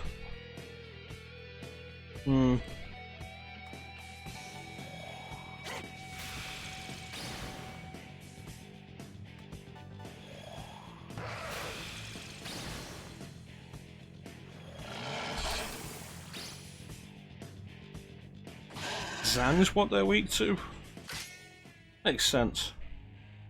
Throw Zan on instead.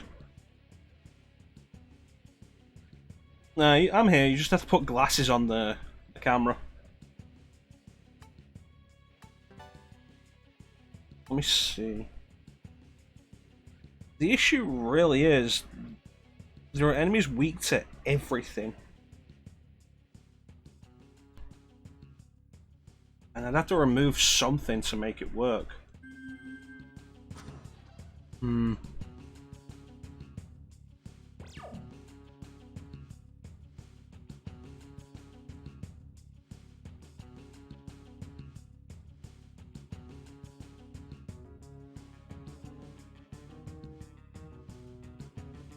See, there it's blurry.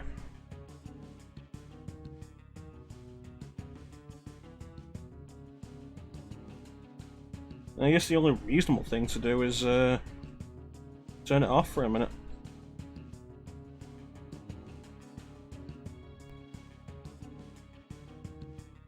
And turn off the frame as well.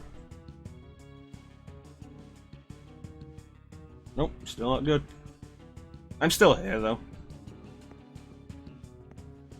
Don't want to be looking at a blurry thing though, I know how that can mess with your eyes. Oh shit, Titania.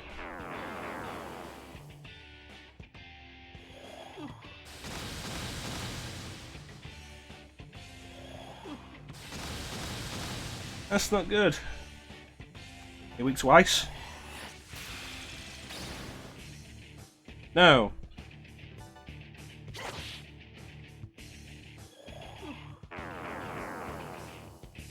I am the background ninja.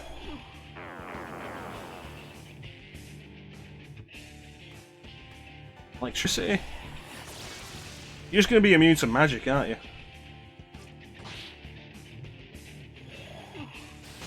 Ah, that's not gonna be good. Another Mirage dying, that's game over.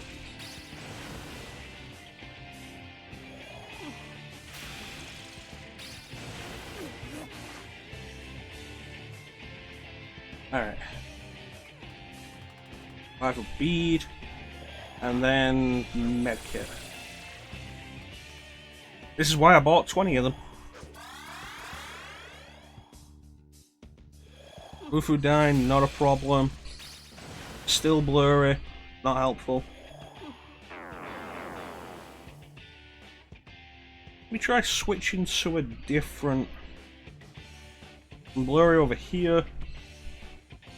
I'm still blurry here. I'm blurry down here. I'm blurry here. I'm super blurry here. You know what? I don't know how to deal with it.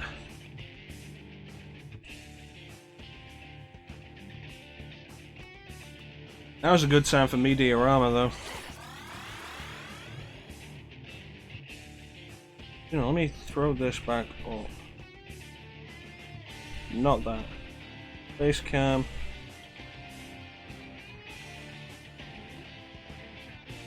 Where is my... Yeah, what the fuck just happened to my webcam frame there? There we go. I had an idea then, what was it? I forgot what my idea was. After... Oh no, I remember what it was. Yeah.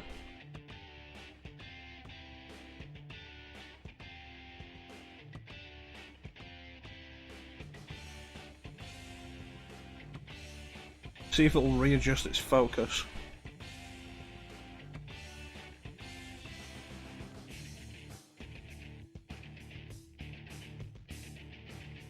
We'll check back on it in a minute. God damn it, Argilla.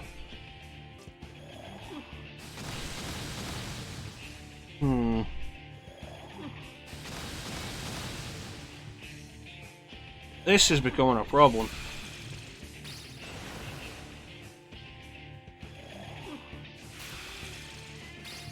Nope.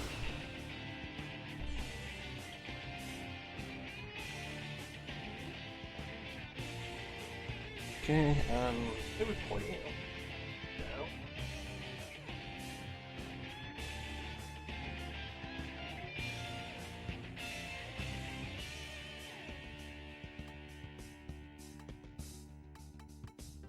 Do a medkit. It's never been blurry for this long before.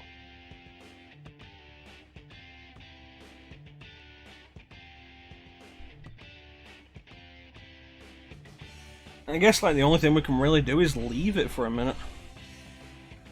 Hopefully it'll get better.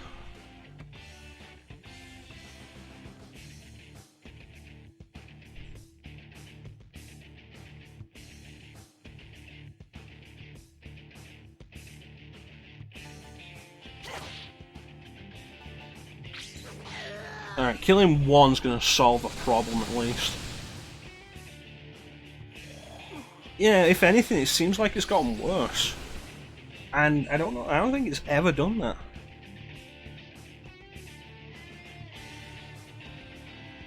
Maybe it's a light thing. But we had the light up close a minute ago. Let me...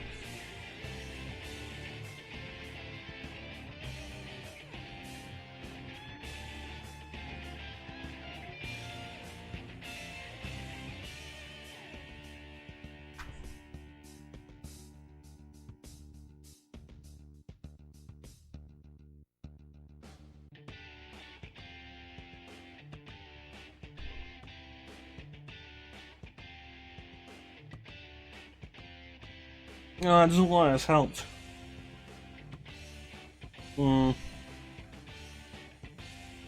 People are almost dead again.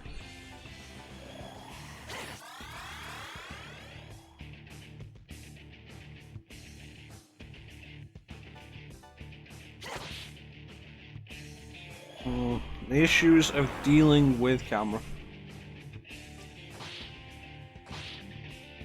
We didn't have these troubles before we got the camera. You guys didn't see what I looked like. I could be sat here not wearing a t-shirt.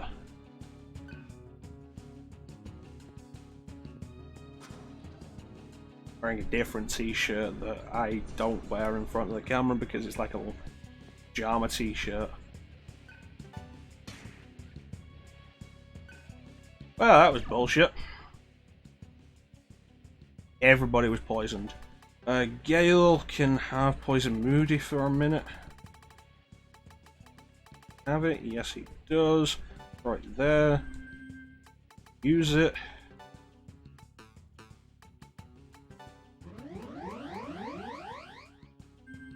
Still hasn't gotten better. And then replace Poison Moody with Iron Stomach. No, it's mecha-chrono for the ones who aren't in battle.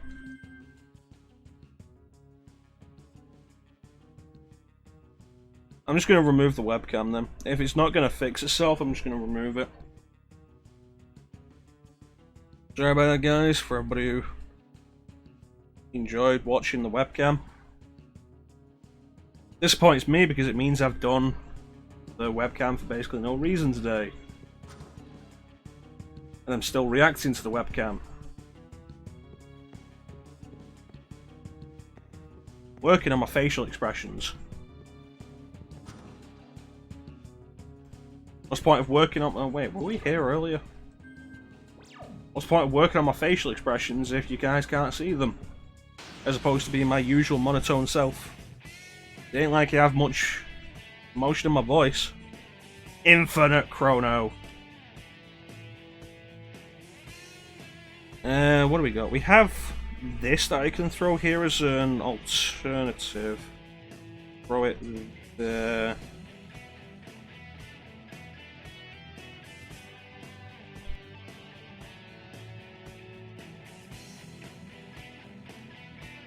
You know what? Bring the frame up again. Move this here.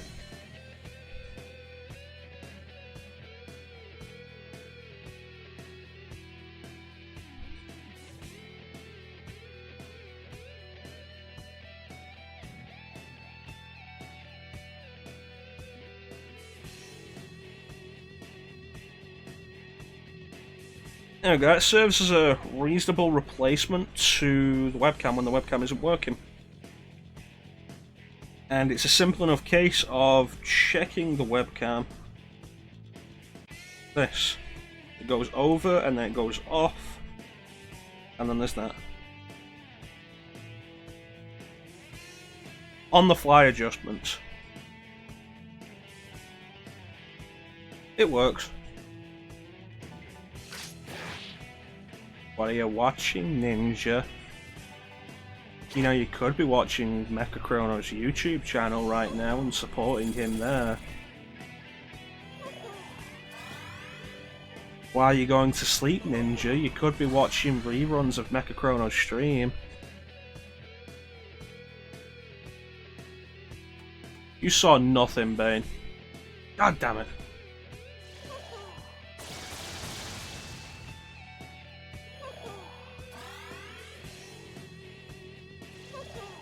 Yeah, I have a friend I commissioned for that profile picture who also did the emotes, which I'm pretty happy with.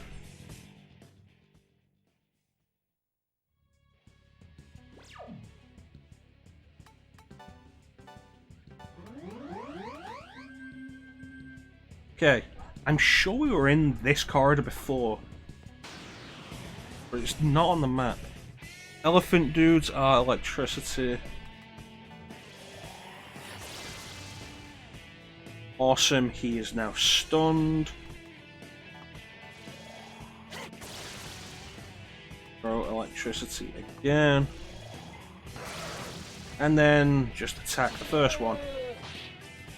And then throw another electricity because I didn't expect him to die that fast. Alright. How's the webcam doing? Still super blurry.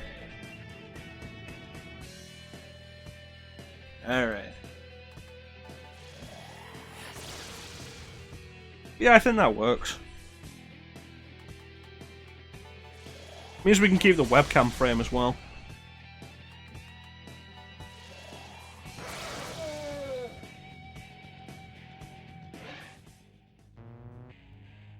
How are you guys doing? Nope.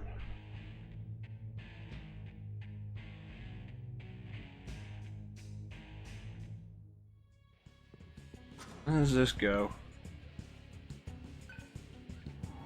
Yeah, because we ran into a blue light like that, and it took us somewhere that looked a lot like there.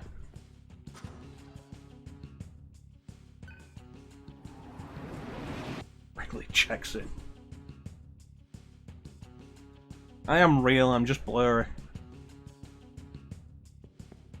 You know, if there's one thing I despise in RPG dungeon design, it's teleport mazes. Like, ugh. Teleport mazes. There's a save point over there.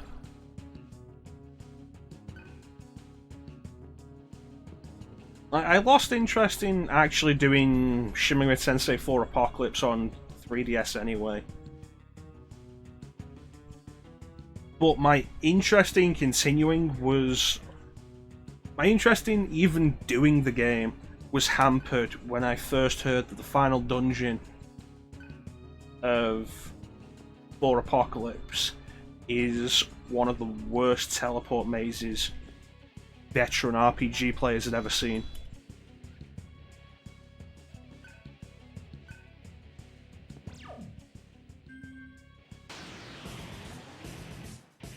Oh, these are new.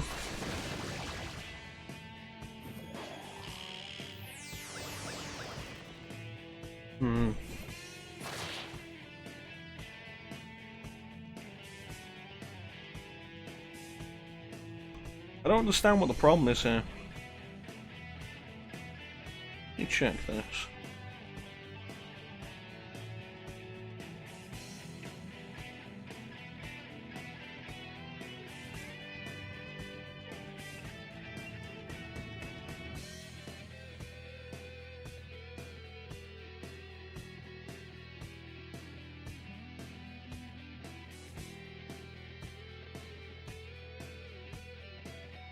There we go.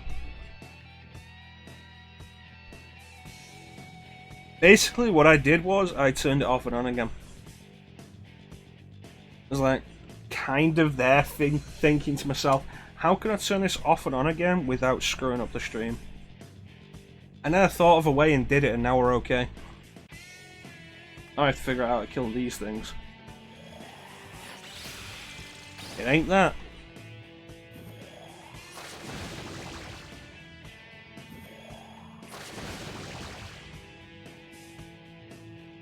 Man. Chrono's back. Tell a friend.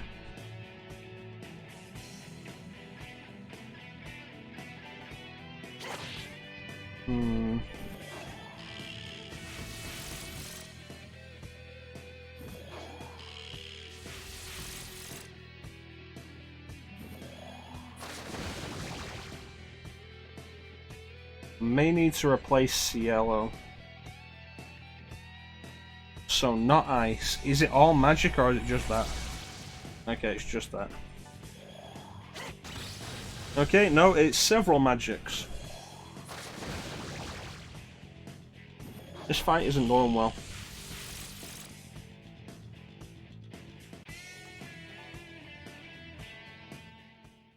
Okay.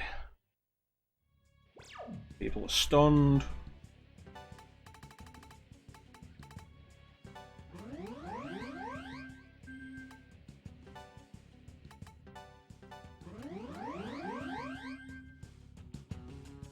At least stuff's working again, though.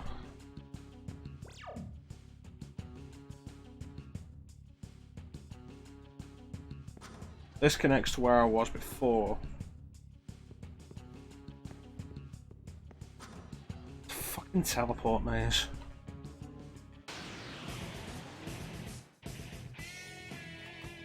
Yeah, I heard the final dungeon of Or Apocalypse was like the worst teleport maze some people had seen. And that doesn't inspire enthusiasm in anything.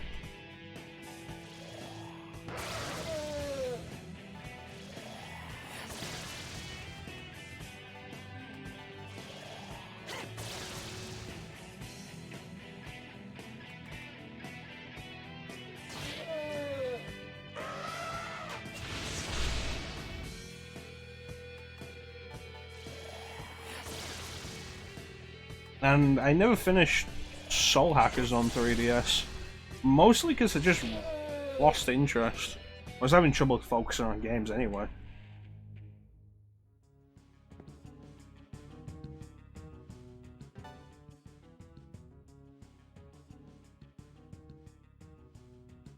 Got like another hour left. Then what am I gonna do? What am I doing today?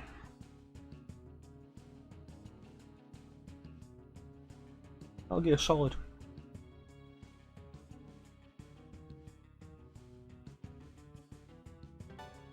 It reminds me, Teak, how did Twin Snakes go for you on Friday? Would have loved to stick around, but it was super late. Actually, really would have loved to stick around, but it was super late. Like I said at the time, like my feed is always full of Resident Evil. And Metal Gear Solid is kind of a nice change from that. Died a lot.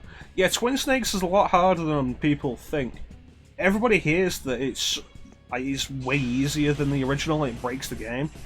That's true for the Ocelot boss fight and not a lot else. Because the AI is a lot smarter than it was in the original. And you don't have the same environmental options that you do in MGS2.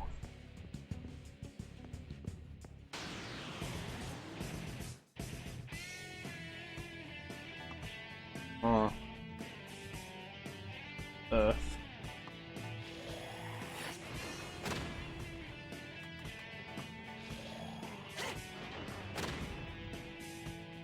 Maybe you're getting scared of something, that big guy. Alright.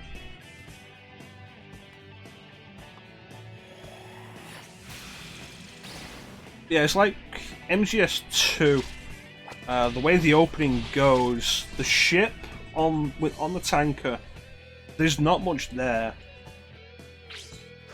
and then you're in the tanker, and there's not many enemies there. Compare that with the opening of MGS1.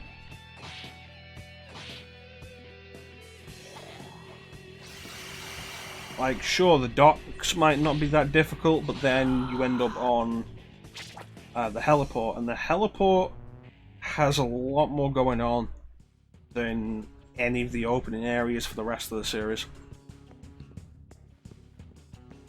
Hell, the heliport could be a problem when on your first time in the original.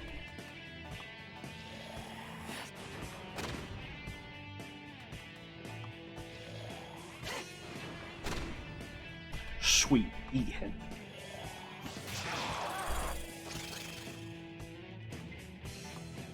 That's the heliport.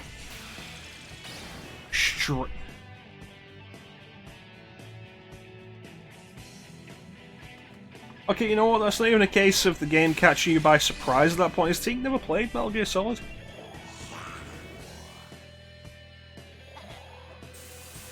That's not new mechanics or new AI catching him off guard.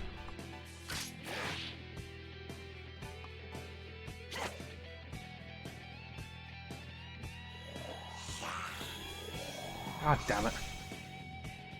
Ups from 2 turns to 5. Try to get the box and avoid them. I can understand that, I guess. Fucking hell. You know what? I'll give Teague the benefit of the doubt. The control is looser than you'd expect. That takes a little bit of getting used to.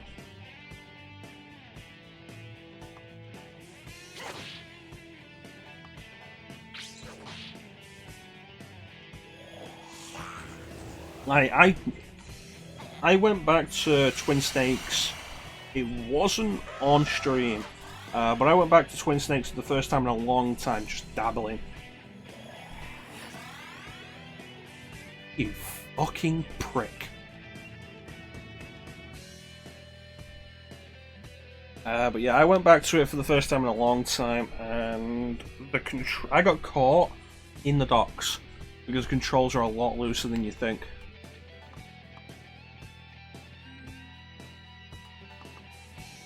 I think choking somebody out is Y on the GameCube. Because A is action, B is punch, X is crawl. It's got to be Y. Fucking hate charm magic. Great. Well, this fight's a wash because of fucking charm magic.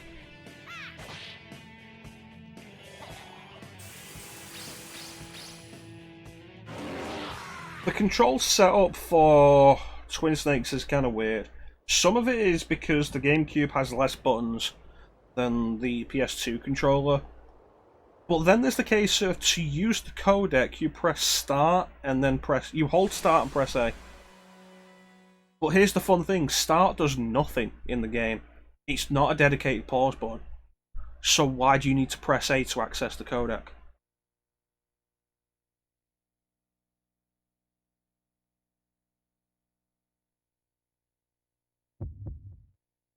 Fucking charm magic. Absolutely despise it.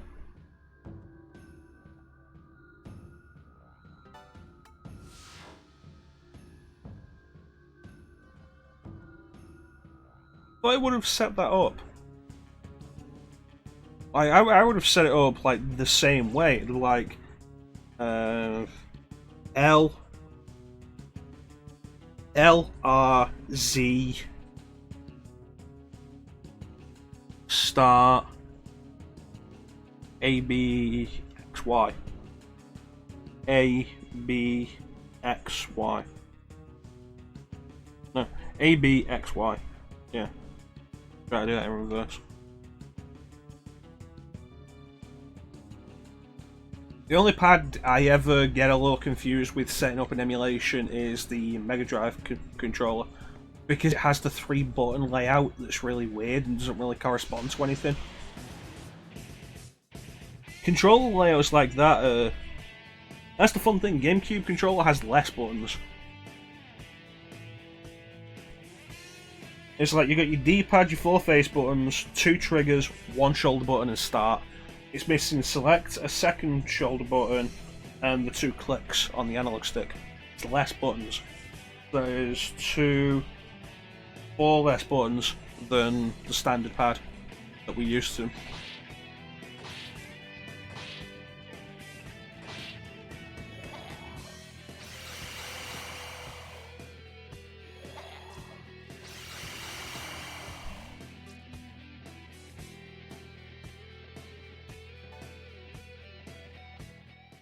I think it's just the layout. The layout is a little different.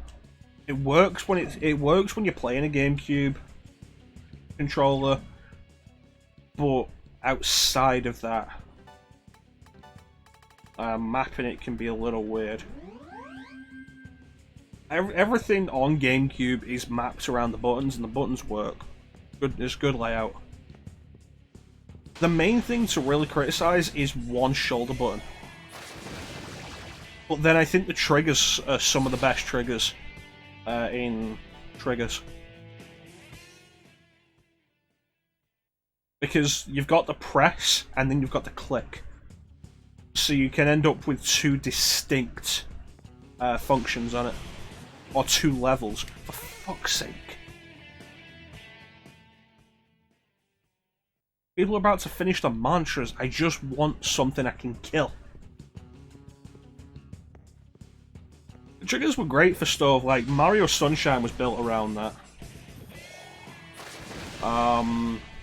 Rogue Squadron was great with it. Well,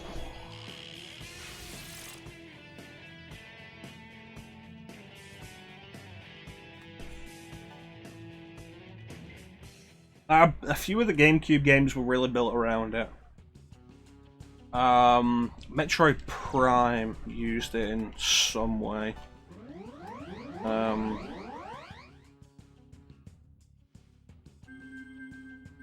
did Metroid Prime do it? Because if you held R down all the way, you could manually aim. If you held L down all the way, you would strafe, but I don't know what the partway was. Targeting reticle would appear, I guess. That's about it.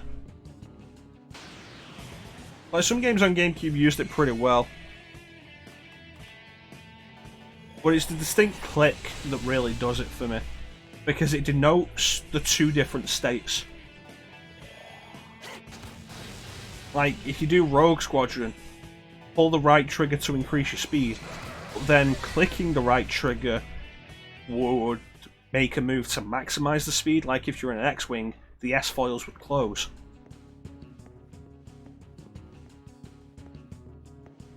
So you know exactly at what point that would happen.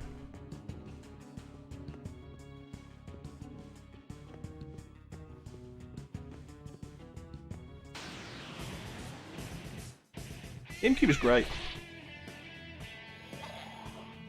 This vanity spell is complete bullshit. Random status effects.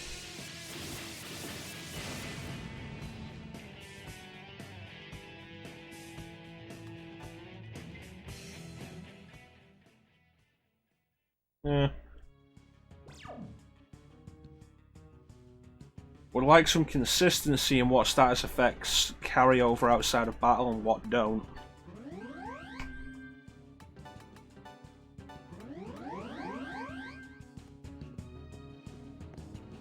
I need to go back and finish Project Zero. Awesome stuff with weaknesses.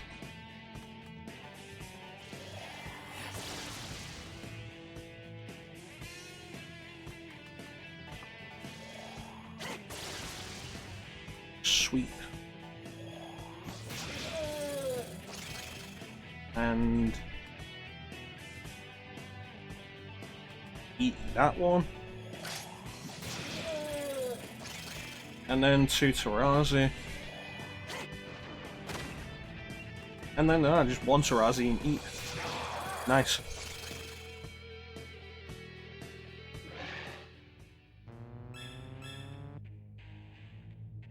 That's exactly what I was after. Some of the groans like that are really weird.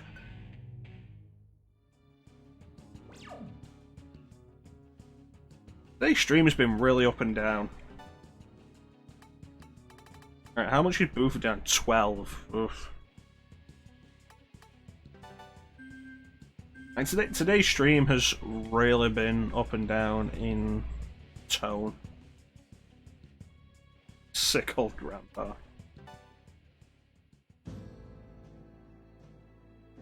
Okay, Ice Master. We can't jump onto another one of these, not at the cost. Not yet. Okay, so we look at this. These are done. To get to this, we need to do these skills. Which we need to start here, I guess. Start working our way towards the end of those.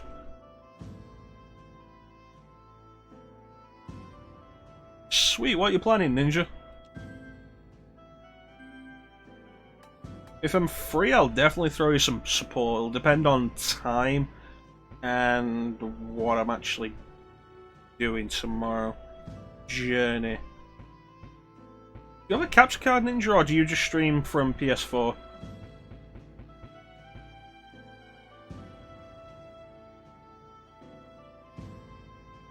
Oh, that's something you can choose.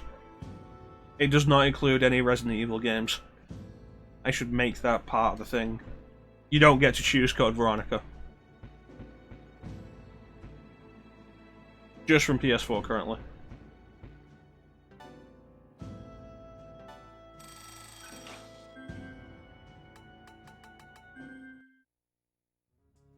Yeah, we're gonna max these mantras pretty quick.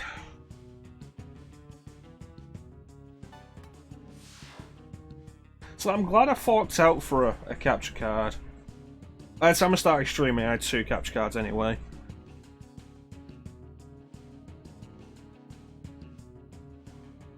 I reserve the right to reject any requests like that. I don't think Bubsy would be all that entertaining. That's the main thing. And by the time I started streaming, I had 2 capture cards. But the main thing with it is just the options it gives me. Like, rather than just streaming from PS4 and what I've got on PS4, and then what PS4 says I'm allowed to do. Like Klim did Final Fantasy VII, and then the entire ending couldn't be seen because Final Fantasy VII, for some reason on PS4, considering it was released as like a 20-year-old game, won't actually let you see certain scenes. And it's like, that's bullshit. Thanks for this nonsense option, Sony.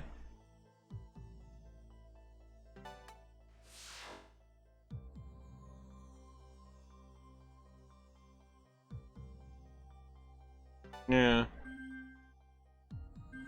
It's like at that point, it's like, oh cool, I've been streaming this game that I've been enjoying for people who are also enjoying the game, and we've met some cool people doing it. Well, now you can't see the ending. We're done. Oh, okay.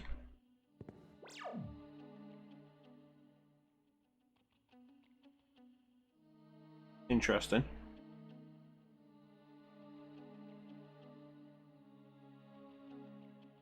I do have Axiom Verge. I have it on PS4. Axiom Verge is really solid. Yeah, it makes the whole streaming thing from console a better option from Xbox, which is really stupid.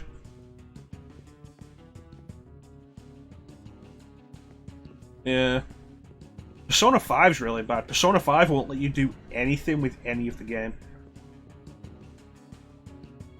I don't know if they changed that with Royal, but all through Persona 5, you can't do any kind of capture.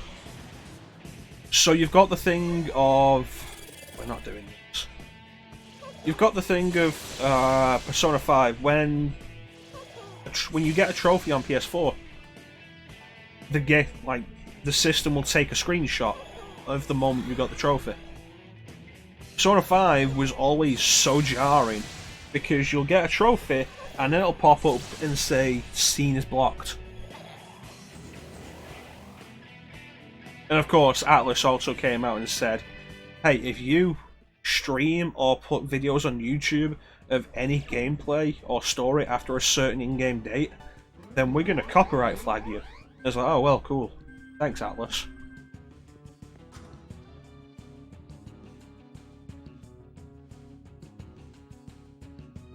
A dining room.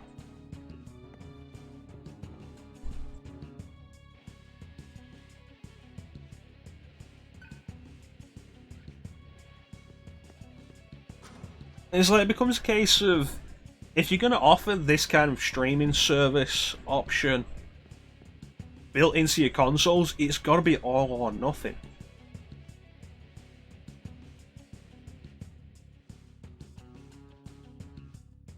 Yeah, but there's your problem. Copyright strikes on YouTube and Twitch almost always go in favour of the bigger company, because how does the smaller party fight that? DCMA strikes are complete bullshit in the way they're actually used. Yeah, Axiom Verge was really good. Like Metroid, if it's HR Giga, pretty sure it's Giga, HR Giga influences were a little more obvious. If it's Aliens, Alien references and influences were a little more obvious in its art design.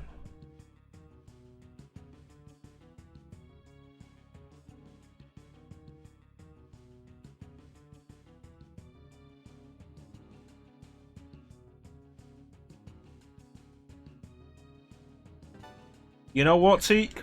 Same. I hit a point, I was really into Axiom Verge, and I hit a point where I kind of just hit a wall.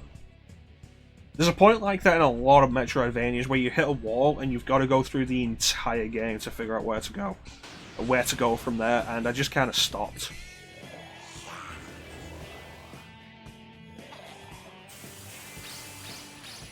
Yep. Now imagine that, Bane, but with every trophy. Because that's what Persona 5 did.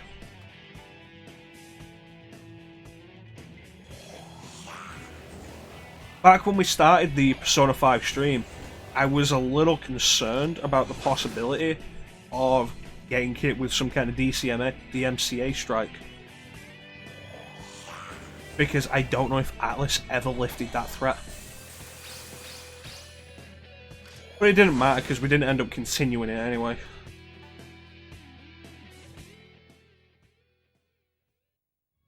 But the entire thing comes across as like it should be a case of all or nothing. Don't offer this don't offer this service if it's so half-arsed. Because at that point, if I'm actually interested in streaming, I may as well just go out and get a capture card and then stream anything else. That's progress. Gotta be.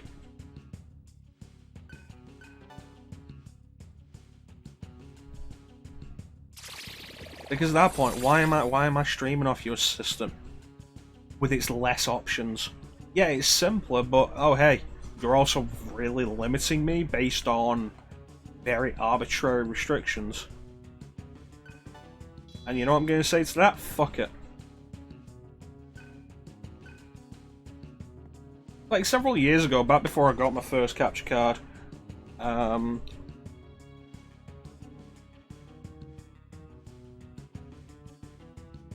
back when before I got my first capture card, I wanted to do game recordings, and the PS4 had the option, but it limited it to 15 minutes at best.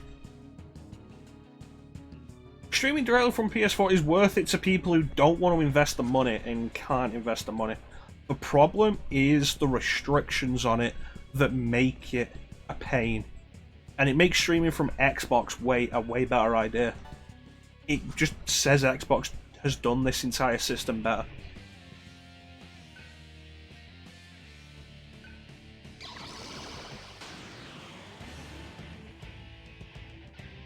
Interesting.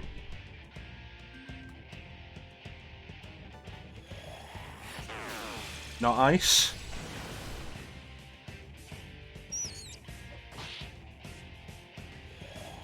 Because like my Xbox isn't pushing those same restrictions, because those restrictions are arbitrary. And of course Atlas would be the ones to block an entire game. It's like, you guys may not remember this because, like, Bane isn't a Persona fan, and the rest of you guys are American. But Persona 4 Arena, the sequel to Persona 4, when that happened, big deal because it was the first follow-up of that regard. I was stunned then. And it came out in Japan and it came out in the US, and it was the only region lock game on PS3. Because the PS3 didn't have region locking, it had the option of region locking, it's just no publisher took it. And Persona 4 Arena comes out and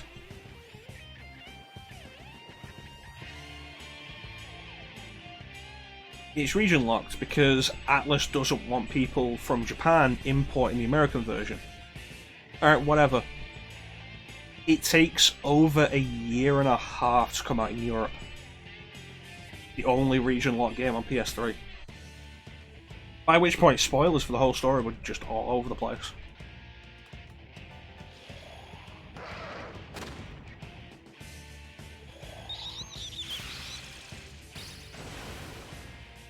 I feel like that, disable it from working with a capture card, would have to be done on the console level. It would require some kind of update to the console, specifically to detect it. The PS4 has HDCP built in, but you have the option to turn it off, but that deactivates certain things.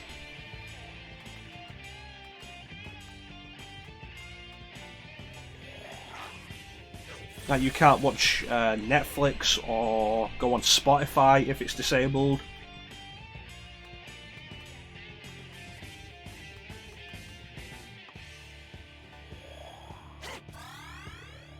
But if they straight up did that, it would have to be on the console level, and at that point it would be a system, at this point, I wouldn't be interested in having.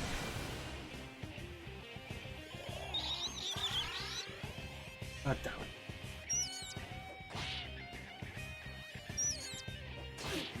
Right.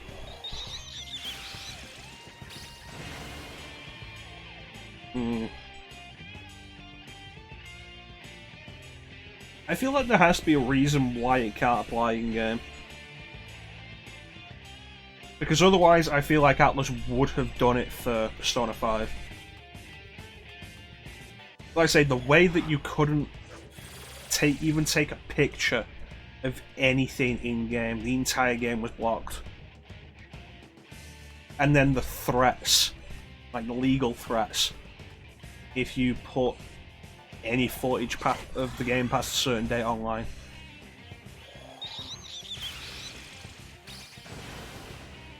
Like, that says to me that there has to be a reason they can't put that on to prevent game capturing.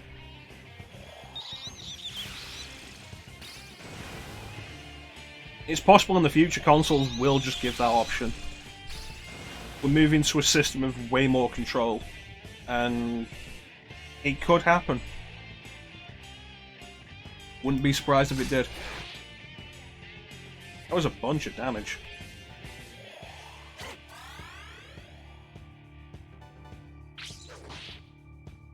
These guys might just be weak to physical, I guess. But looking at that, I need to find an actual weakness.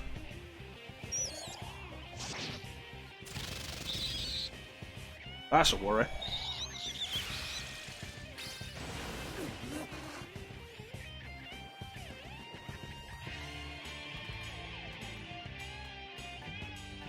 The whole way consoles are going anyway is a big part of the reason why I am really focused on retro stuff a lot of the time.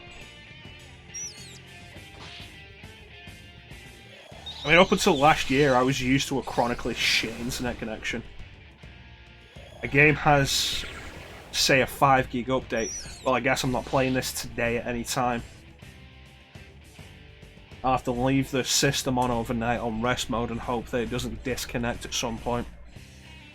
Now we're in a better position, but that was only recently. That was last year.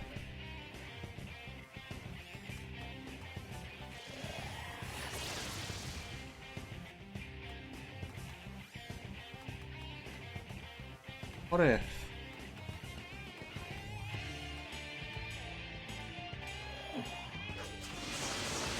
Not that.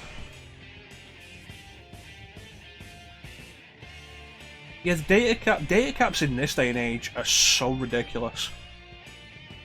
Especially with how many websites are so loaded with ads. And that counts on your data. It's like, oh yeah, no, I wanted to read an article, which should be a very small amount of data that my browser had to download. But no, there's also 17 ads. Like 13 of which are videos for some reason. And you might think that's exaggerating. Let me check my Twitch page at the minute.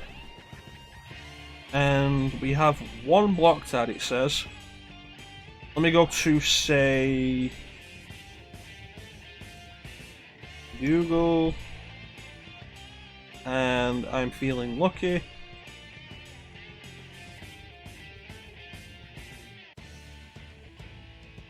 I don't even know what that is. Google Doodles, what?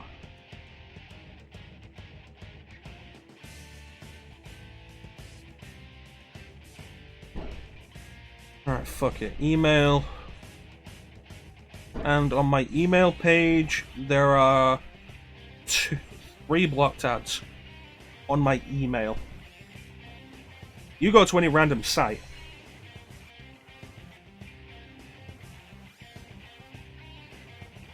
It's like, I know what Google Doodles are. I was confused why it took me there. So I went back and then pressed it again and it took me there again. Isn't I'm feeling lucky supposed to be a random result? Apparently, it seems like it's just one that's set up.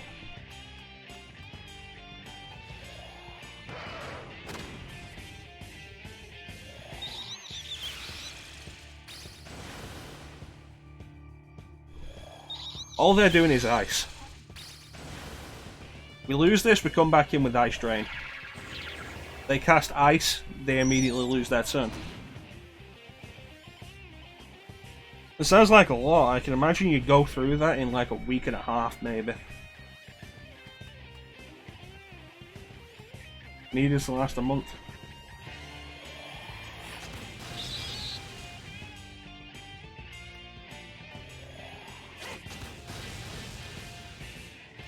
Probably heal Argilla. I'm not entirely sure we even have data caps over here. 8 people, fucking hell. Of course they all use the internet, because who doesn't these days?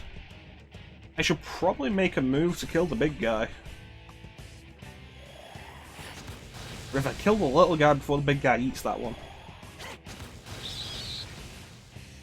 Now he's not getting any bigger.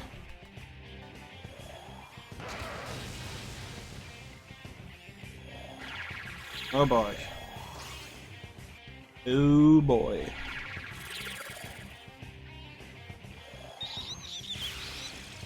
Oh boy. Summon more.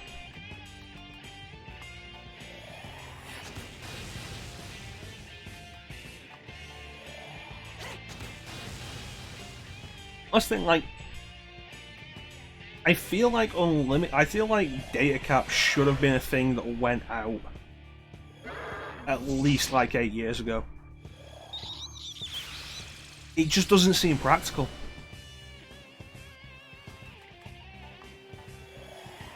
Well, then again, the US has a weird thing with the way corporations work anyway, that wouldn't fly in most of the rest of the world.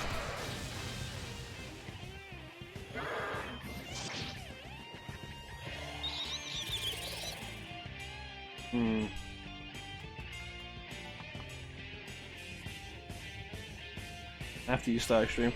Yeah, I can imagine that. If we had a data cap, I wouldn't be able to stream. At all.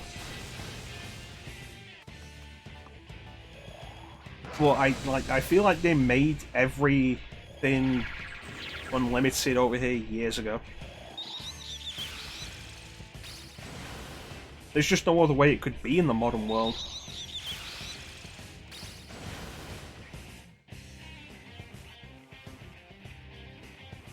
Too much requires the internet. Yeah. Like I say, it's just one of those things of how corporations have weirdly more power to be dicks in the US than so many other first world countries. Ah boy. I hope that didn't fill up its health.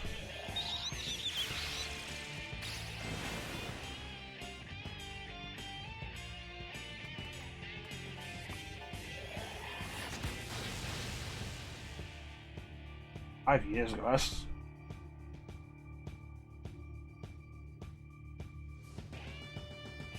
And that was an option, wasn't it? That wasn't the standard.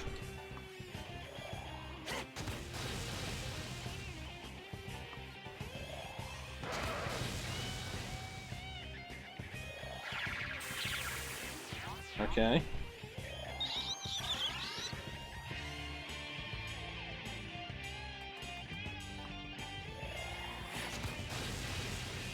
Look at the stream, and on standard it's 2.5 meg per second upload.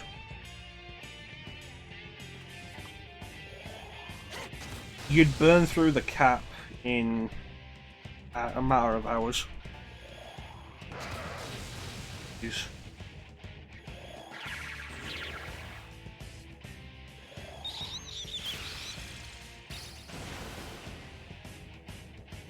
The US is weird. A lot of that shit.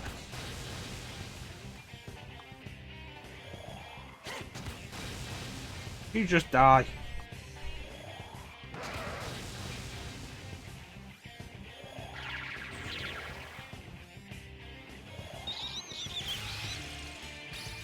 Yeah.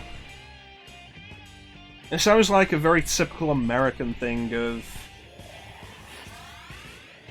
loan sharking, I guess.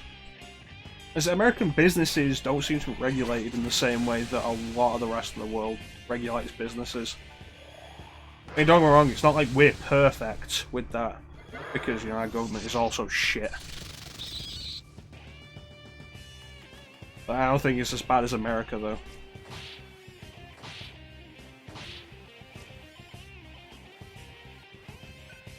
Was this the entire point of the fight, to build up to this? Because if it was, what the fuck was the point of me doing anything before this? That's probably not good.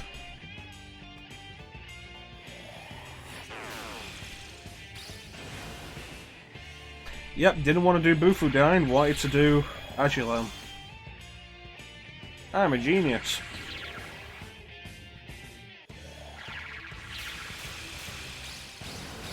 Yeah, it is, isn't it? It's also kind of dumb. It did 3 Terrakajas and then did a magic attack rather than a physical.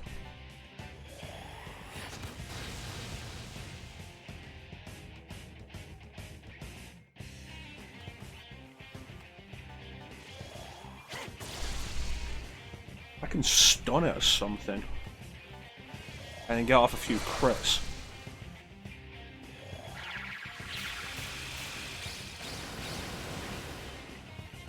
Not an approval about being an idiot.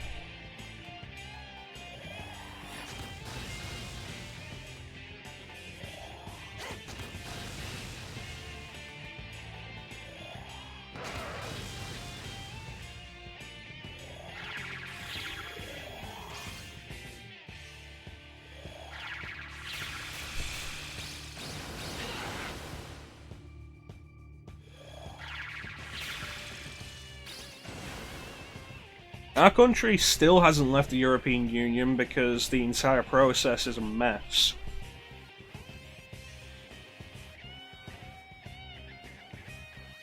And the entire build-up to the referendum to actually say to leave was so loaded with bullshit propaganda, it was unbelievable.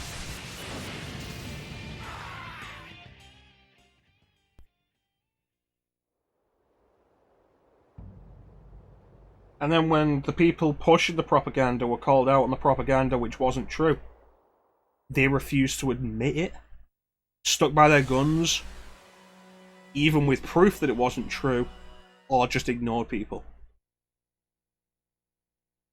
And now one of those major figures is currently running the country. One of the major figures who talked a load of bullshit propaganda is in charge of the country, and there is no way we're getting a good leaving deal out of it.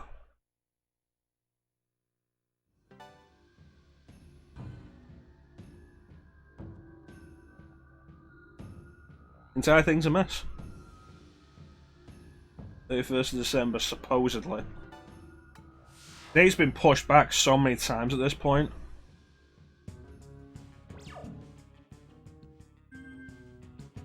The entire thing was an exercise in absurd propaganda and also a lot of racism. Oh no, it's worse over there. At least over here I get free medical care. Feel like I'd have trouble in the US as an asthmatic. Not even taking into account the whole fucking coronavirus trouble.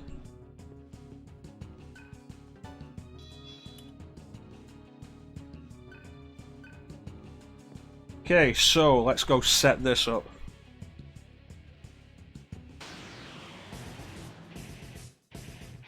Nope. Okay, so the main thing we want to do is set up a couple of things. We're not eating them. Set a few skills. Iron Stomach can go. Place it with Fire Boost. Ice Amp. Ice Amp, nice. The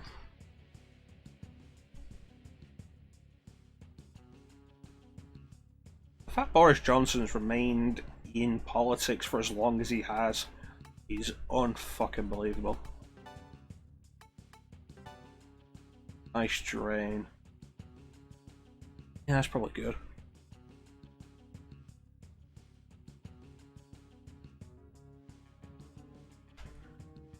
People are morons, and people... I've said this for a while. The single biggest problem with the internet is the internet gives people access to other people who are morons like them. Morons on their own aren't a problem. Morons on their own will stay quiet because people will tell them they're morons. When a moron finds somebody who will listen and agree with them, that's when the shit becomes truly worrying. And that is exactly what's happening. It's been happening for years with shit like Flat Earthers, the anti-vaxxers. Find one person to agree, and that's it. You know what, no, you, instead of Ice Drain, you want Meteorama.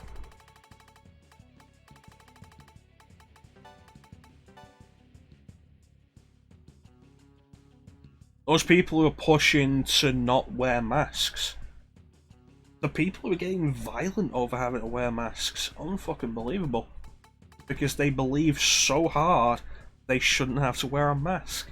And there are other people on the internet somewhere who will agree with them. And I feel like you can trace a lot of this back to the internet.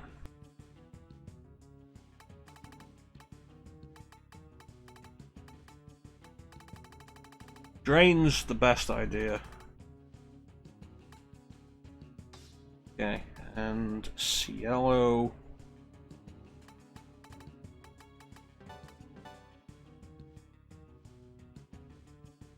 To be fair, it's not even just the US. There was a story in the news earlier this week in France of a bus driver refusing to let people on a bus without masks. They beat him, and he ended up brain dead over a fucking mask. And there's stories in the US of people being told they can't go into a shop without a mask on and coming back with guns and shooting people for it. It's like, you can argue, yeah, but the US, it's not just the US. People are morons all over the world. People are self-entitled morons all over the world.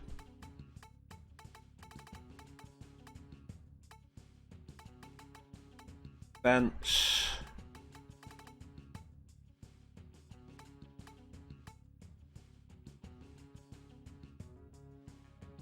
And when it comes down to it, 6. People will always be morons like that. And I think the internet can be traced as the cause of a lot of it. Because morons meeting morons gives them a voice, gives them confidence to say their words louder.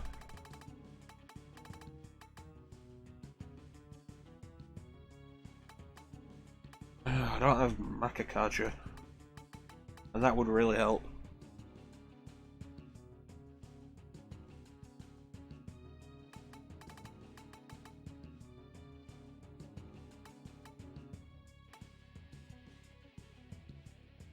Alright, go with Rakukaja.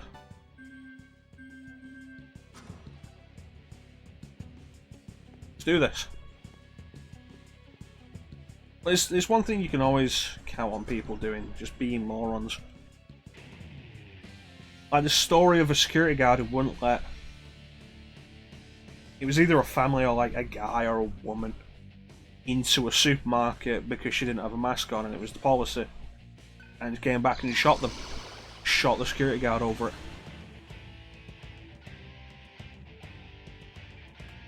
What the fuck's the point?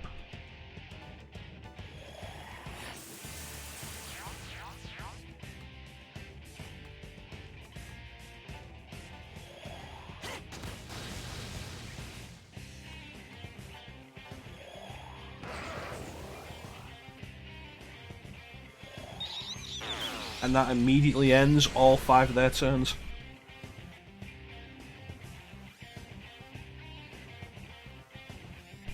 You realise you said Mormonism and not Moronism? It's like, yeah, no, talk shit about the Mormons, but this isn't specifically Mormons.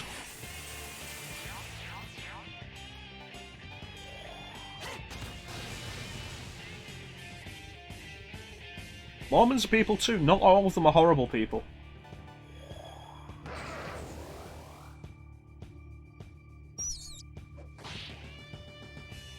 With 5 turns, it's a guarantee at some point one of these is going to cast Bufu Dying. There you go.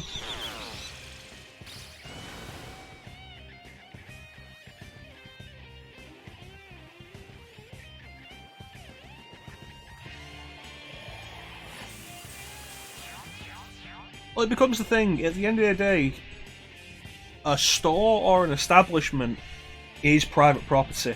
They can tell you you can't come in for any reason. It doesn't have to be that you're not wearing a mask. It's private property. They can tell you no, and if you push your way in, you're at them point trespassing and you're actually breaking a law.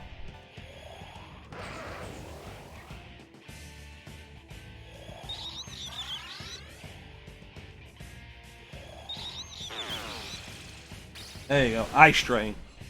Perfect.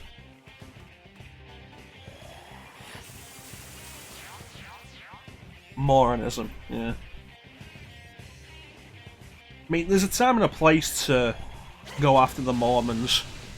It's not this.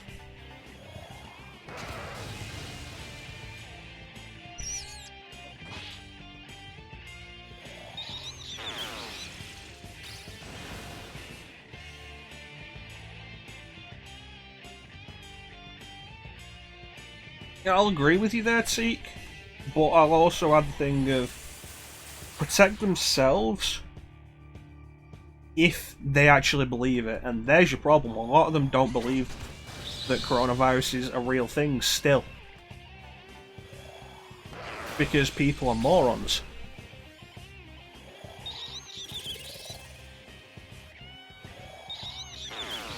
So am I just waiting for these fuckers to eat each other to become big, and then we're done?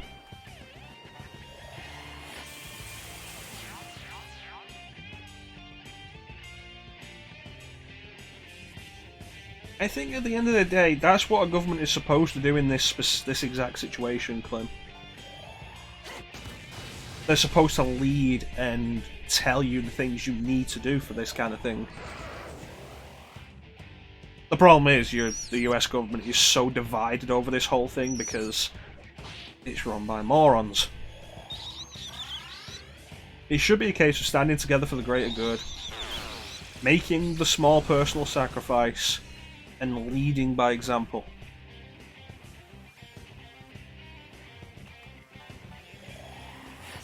And the situation we're in is a case of they're not doing that.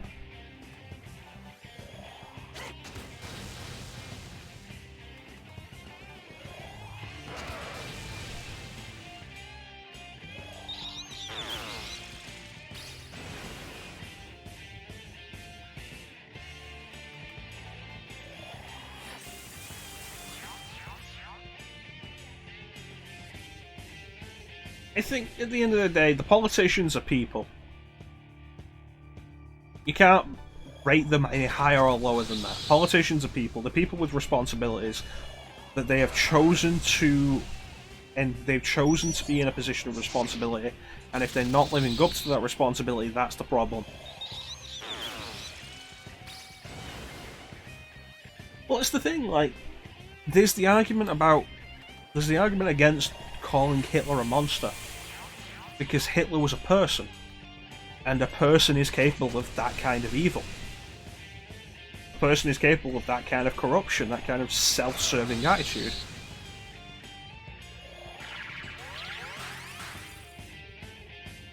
You can fucking do that.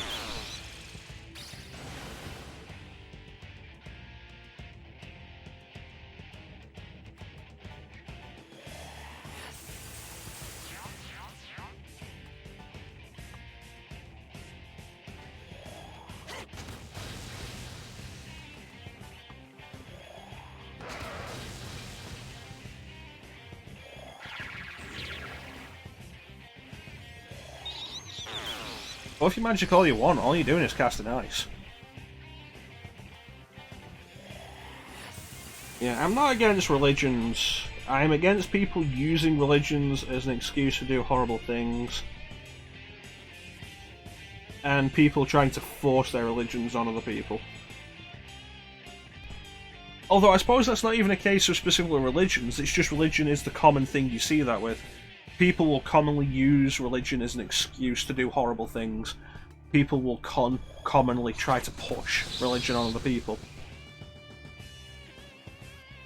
But then people will commonly try to push beliefs of any kind on other people. It doesn't have to be religious.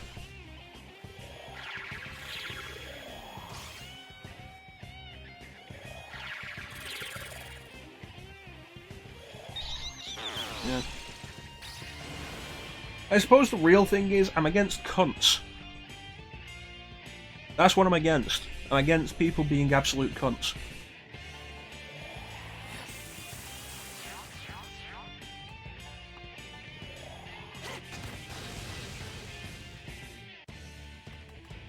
And some people use any excuse to do that.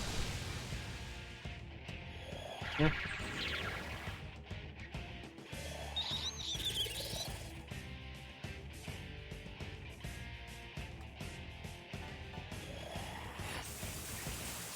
Well, there's a reason one of the chat rules is be excellent to each other. I don't think there's a simpler way to put it than how Bill and Ted put it.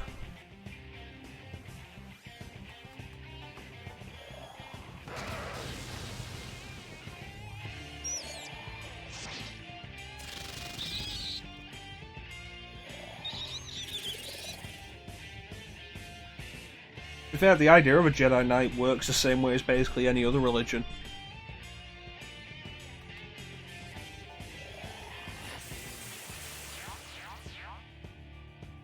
Because he's on the council, but he's not been granted the rank of Master.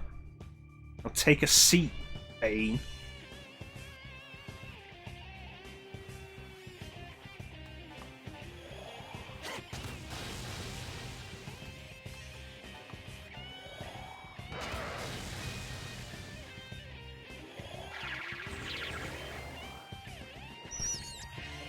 Yeah, some people are just complete and utter bastards, and the current situation is really just making a lot of that come to the forefront. He's told to take a seat.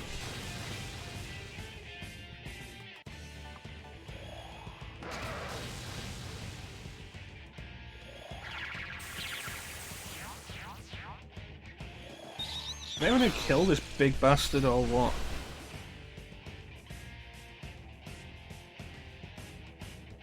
It's been like... we're at like 3 hours now. The entire objective of this stream has been to deal with those 3 floating orbs. It's been like 3 hours.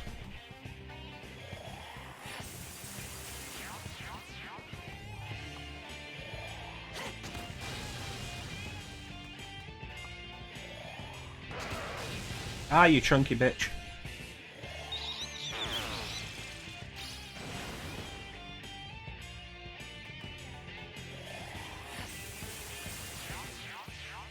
To be fair, the first 2 orbs did not, I don't think, took that long.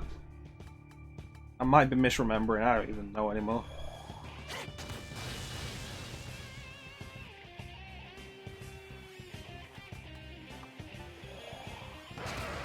This should be the last fight for this last orb.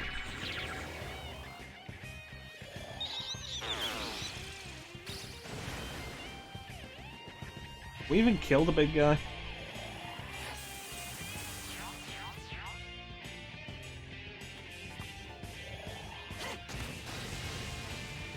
I can't see if those numbers are red. I think they are, but I can't be sure.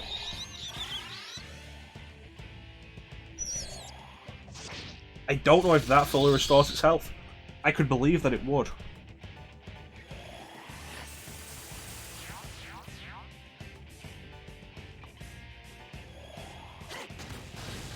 Yeah, those numbers definitely aren't red.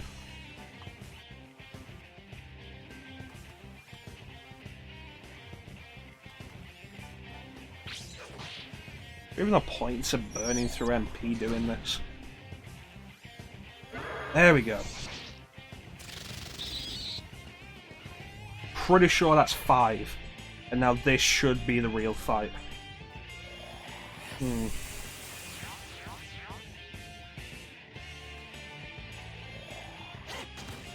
do love having to think in battles like this.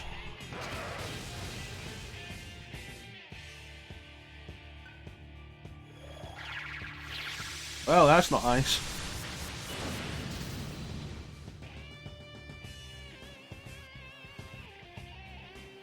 Having to actually think to strategize in an RPG battle rather than just mash attack is one of my favourite underrated, I guess, pleasures of a good JRPG.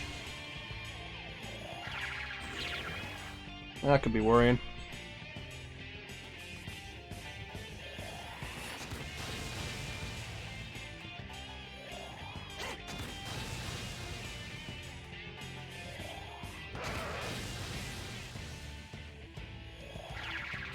Alright, here we go.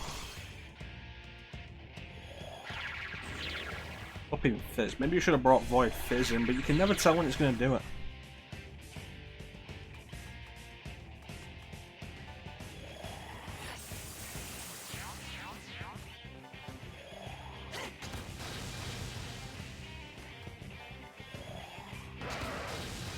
Okay, that's red.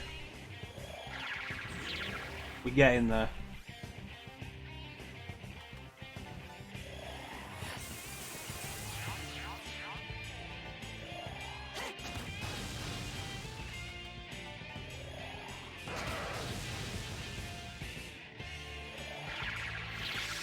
It's not a physical attack.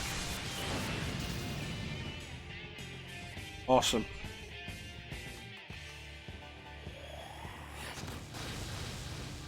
You do the Meteorama.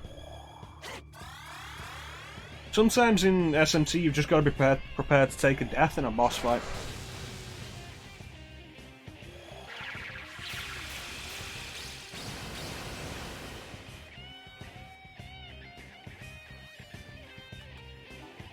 And then it's kind of like Hitman. If you've ever played any of the Hitman games, the newer ones make it a lot more viable to actually achieve your goal on the first run. But old school Hitman was a case of you're going to be doing a few trial runs before you actually get this down.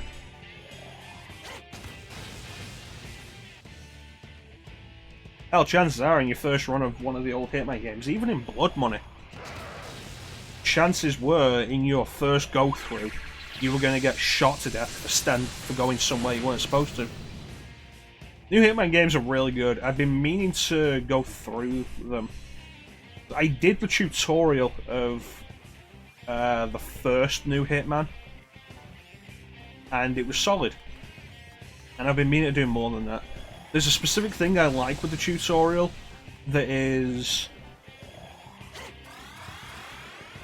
it walks you through the entire tutorial section on... tells you exactly what to do and when to take out the target. And then it makes you do it again on your own in a different way to emphasize that there are multiple pathways through each level. And it's a really cool idea, and I like it. Plus, the focus on the first of the new Hitman games being episodic meant that the levels could be huge and open in a really good way, with a bunch of replay value. My only real complaint with the idea was the elusive targets were time specific, and I never liked that idea in a single player game. It's like how Final Fantasy 15 had the Assassin's Creed crossover be a timed event in a single player game, and I thought that was so stupid.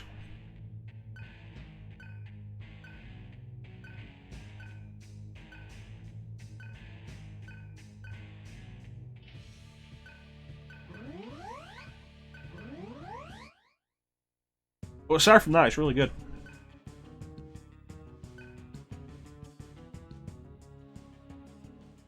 Alright, there we go.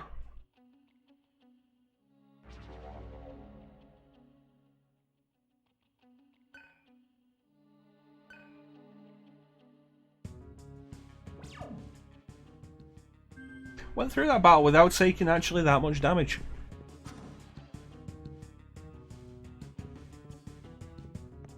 That's really a case of good work on adapting. So replace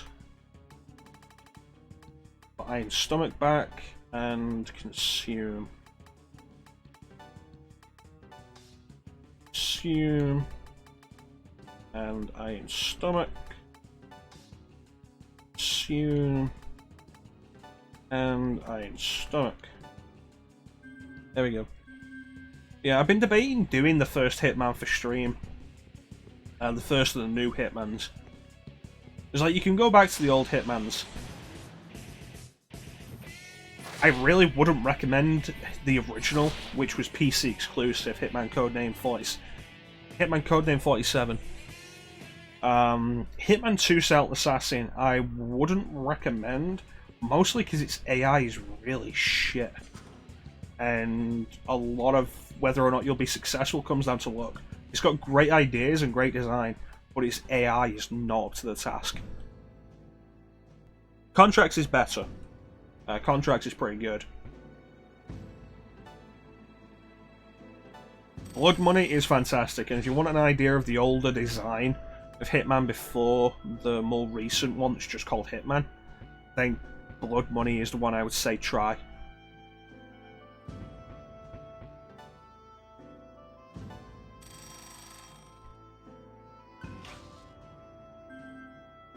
Blood Money introduced an interesting concept in assassination of accidents, making your target's death look like an accident, which was neat. It was a neat idea.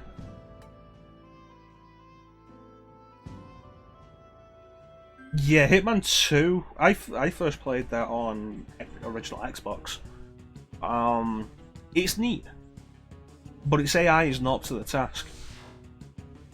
Like, there's a whole sequence of ideas the way you're supposed to go through the first level in Sicily. And you can do that. And then the second level, talking second level after the tutorial, where you are in St. Petersburg, will completely throw everything you thought you'd learned out the window. It just doesn't work. And so much of the game ends up being luck-based for that.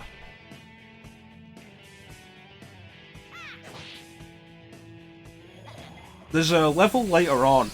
There's a few levels that lead up to a particular assassination. It's not deliberate design, it's failure of design.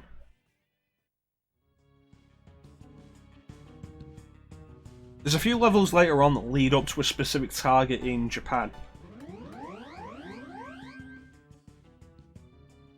And one of the levels is you have to make it across a valley without being detected. Always a risky idea in any game, making a pure stealth section, even in a stealth game, where there's no option. Immediate detection is failure, it's always risky. There's a single road that runs through that entire level, and a truck will come and go through that road at one point. It's entirely possible for one of the AI to walk in front of that truck, get hit by the truck and die, and then somebody immediately spots that body and the alarm has been raised. And that's it, you have to restart the level through no fault of your own because the AI is that stupid.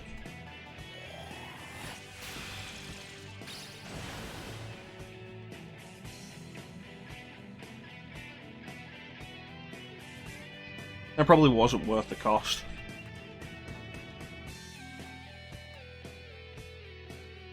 It is stupid, you can be nowhere near it. It's one of the many problems with the AI in that game. Yep. Like I say, Contracts does AI better. And then I'd say like Blood Money does it better than that. Absolution is probably worth a look, but for the most part it's very linear, which defeats a lot of the interest in the older games of like sandbox designed levels.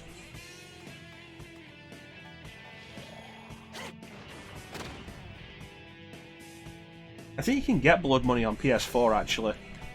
I know they put Absolution on current gen.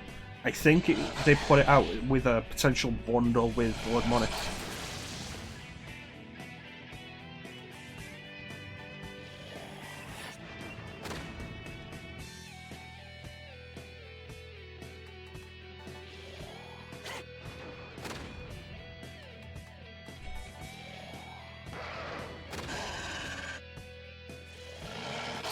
Yeah, it's the single biggest problem with Silent Assassin, Hitman 2 Silent Assassin. It's a cool game with some cool ideas, but the AI kills it. And so much of that game comes down to luck because of the AI.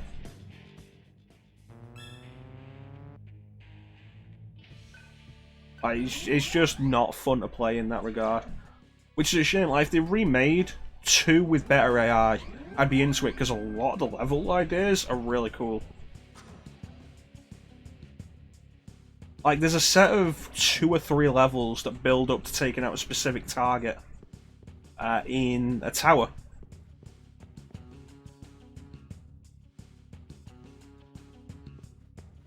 You have to climb a skyscraper that is owned by a corporation to kill one of their employees.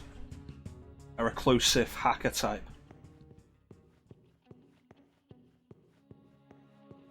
And it's a really cool idea and there's some really cool implementation.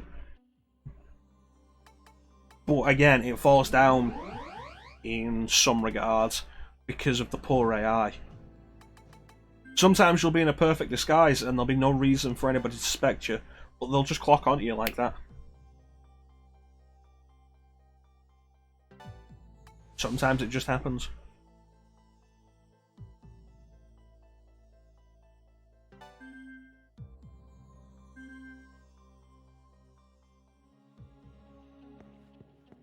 Okay, somebody's almost finished with their mantra. Altmaster. Let's see what this does. Wait a minute, did we... We never actually went through here? Right, this teleports us elsewhere.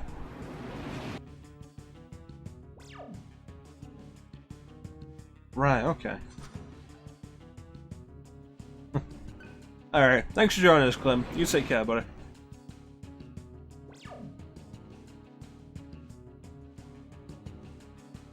I'm just gonna go and hit that save point and teleport.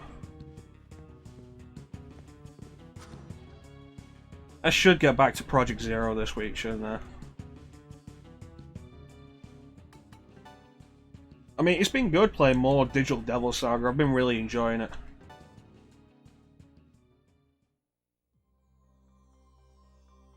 I'll swear at the game sometimes because it's bullshit, but overall I've been really enjoying it.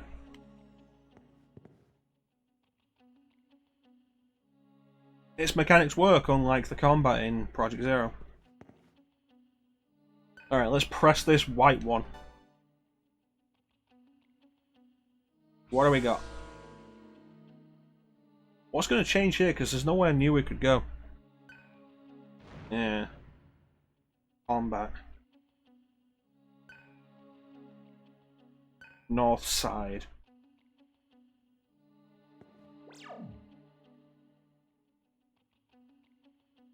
Changed everything?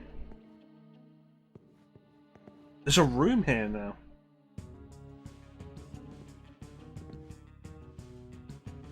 This was here before.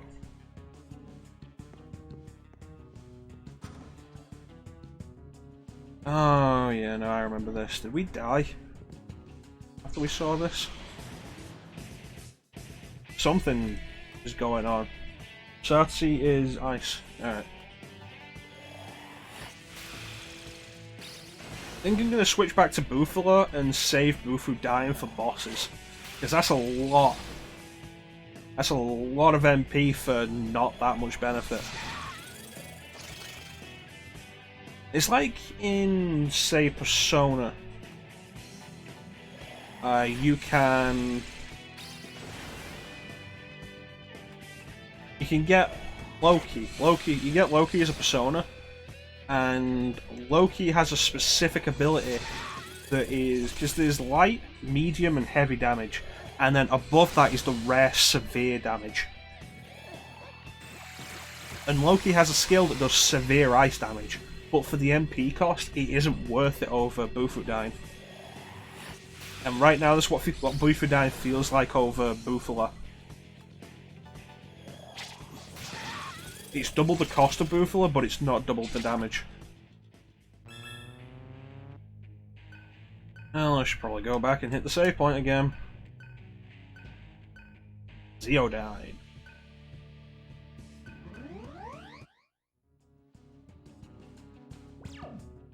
Alright, set this back to Bufala. That's 12 MP per.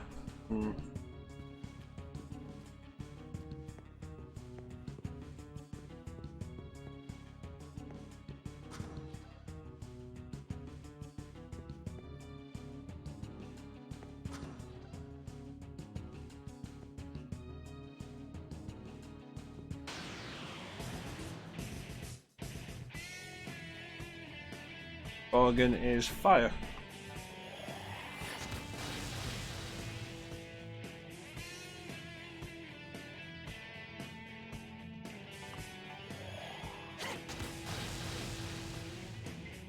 Eat her. No, we should do another fire so we get the extra turn.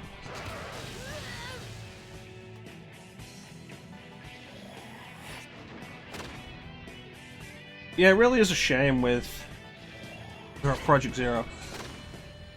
I like its atmosphere, I like its story, I like the mystery of it. But the ramping up, it was just the second night. The severe ramping up of combat.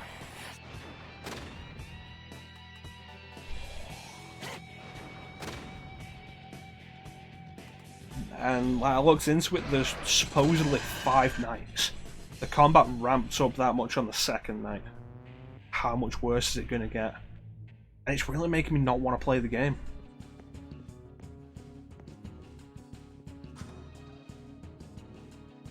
It's not good, and the penalties for combat are very severe. Like, you take so much damage. If a ghost grabs you, that is so much damage.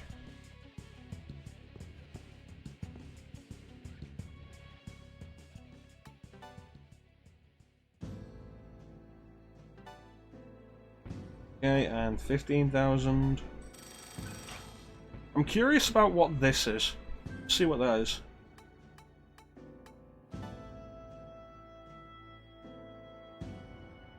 Light gun games were great. Love light gun.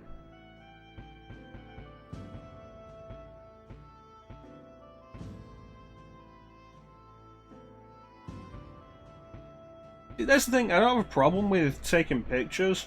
Conceptually, it's not a bad idea. The real problem is...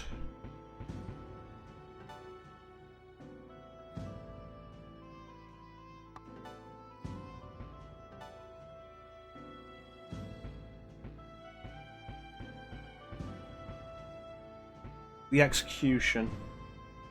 Repeat terrain. Spell. Right, okay.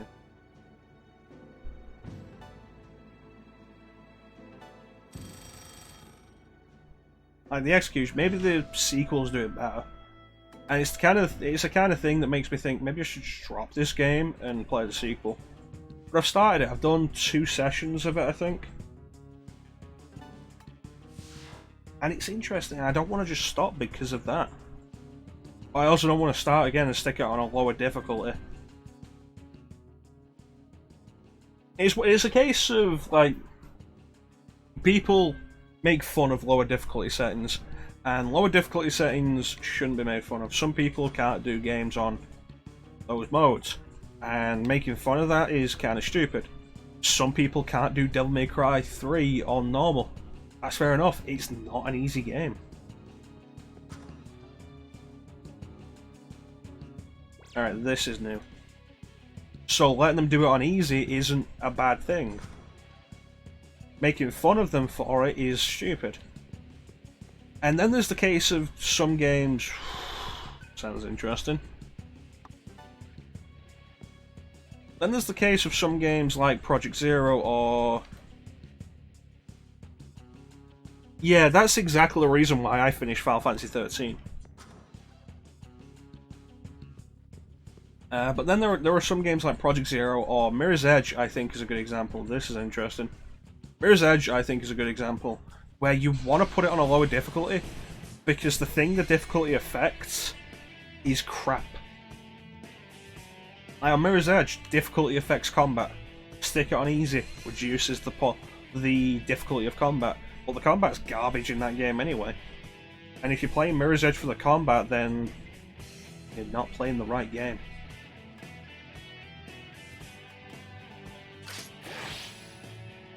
You know, I felt like that was going to happen, or something like that.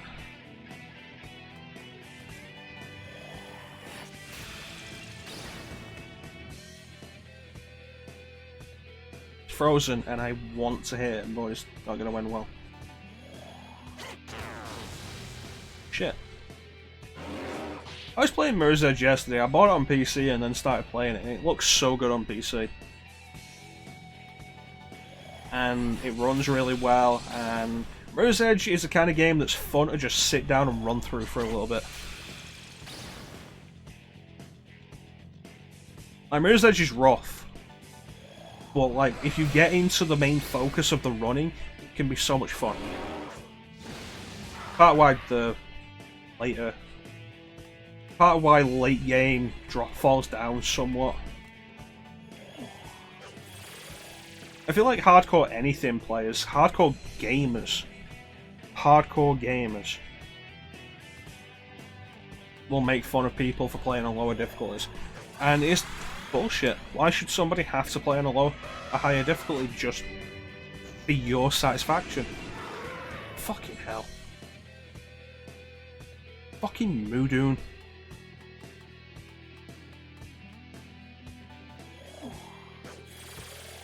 At the end of the day, games are supposed to be fun. Play games how they're fun for you. If they're more fun on easy than they are on normal, play them on easy. I feel like this big thing of... Fuck it. I'm done with this fight. I feel like this thing that's kind of happened recently, because more games in recent years have offered what they refer to as a story mode. Yeah, no, Inferno mode isn't fun. More games in recent years have offered what they refer to as a story mode, where combat is not a part of it. Combat is so easy you can do it blindfolded. The people who want to go through the story. And that received such backlash as a concept. It's like, why? You don't want it, don't play it. The people who want it, and the people who need it, let them have it.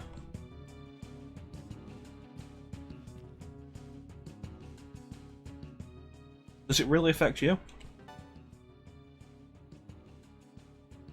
Yeah.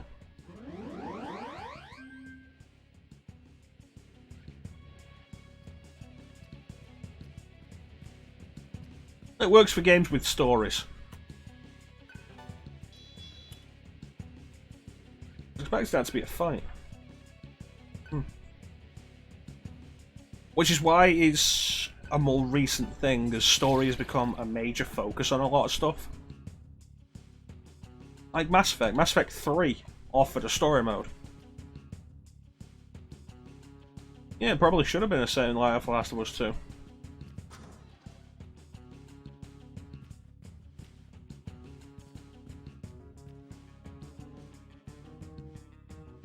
Like The Last of Us, I wasn't really into the gameplay. And the story didn't keep me going. I didn't think the story was interesting enough to me to keep it going. I also got sick of clickers. If I get the jump on a clicker and I'm smacking its skull in, I got sick of them turning around in cutscene and deciding, no, that's game over now.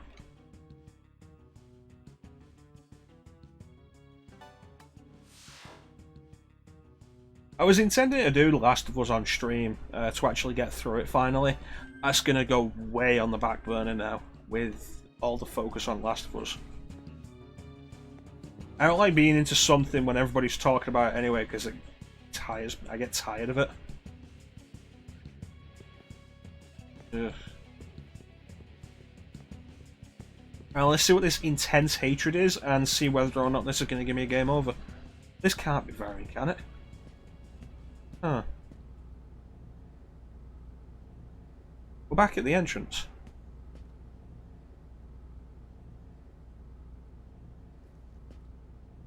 This area probably shouldn't be stood alone like that, away from everybody else.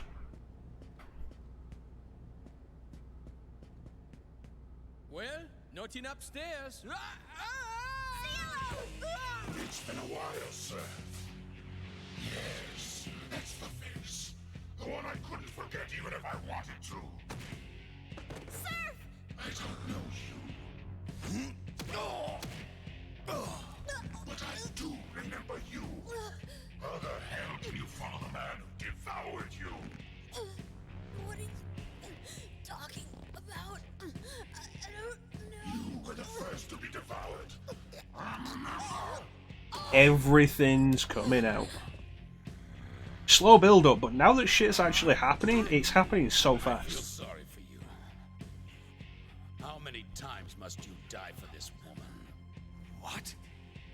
Do not underestimate my power. Oh, that's not good. You look hungry. There's plenty to eat here. Devour as much as you like. Tribes, comrades, I'm sick of all that bullshit. I'll make you recall the sins you have forgotten. Stop it! I won't allow that. How dare you? How dare you try to do this to them? Oh, that's better. I won't let you hurt my friends! Huh. You won't allow it? As if you have any right. To hell with you all! I've had enough of this godforsaken dump! I'll kill your precious leader and finally get out of this hellhole! Alright, big guy. Is the invisibility going to be a problem? Probably.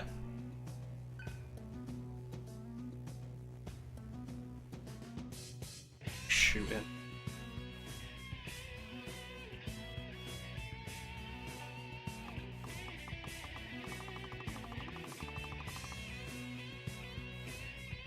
Nirvana. You know what this calls for?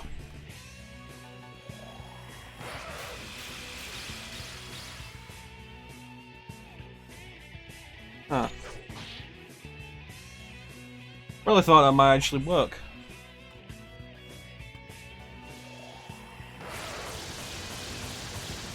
He's not in any of those locations, that has to be the trick.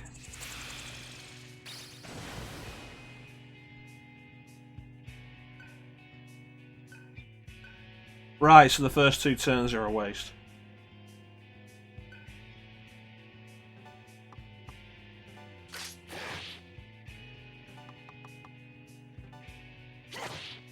There he is. Not a pleasant looking form, is it?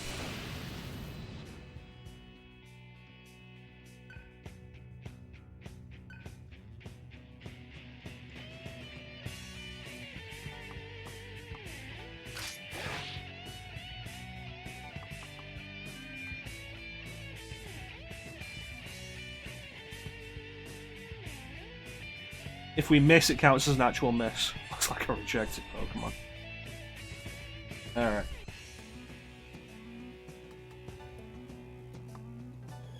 This is going to be a fight we'll lose, and we'll have to come back with a strategy.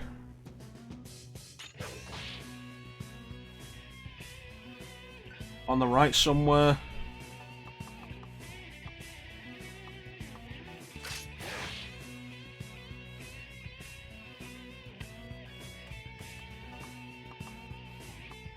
Two, three, four, five, six. 6 potential spots. If we can find a weakness, that might help us turn the tide.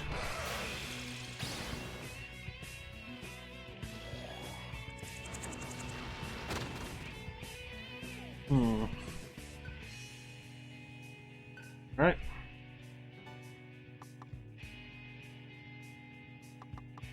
One, two, three, four, five, six.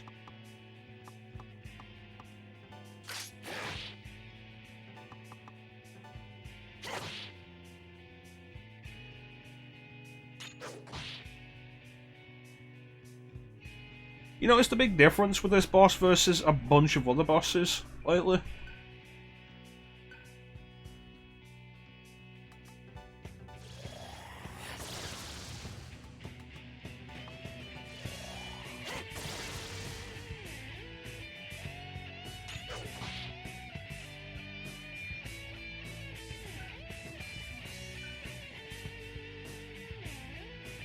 There's your trick. There are 2 left, 2 centers, 2 rights.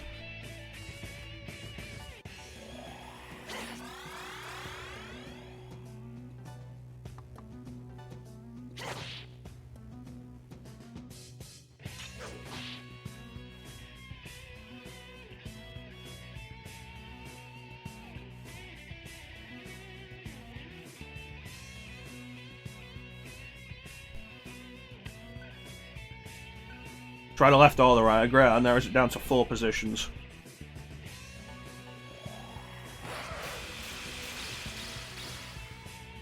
So hitting everywhere just isn't going to work.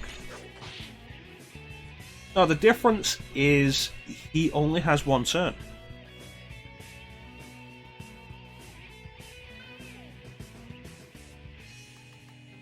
He gets 1 turn per.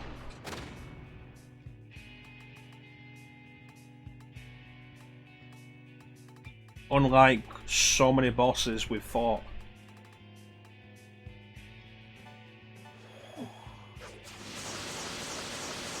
See, even when we knew where he was, an attack that hit everywhere didn't hit him.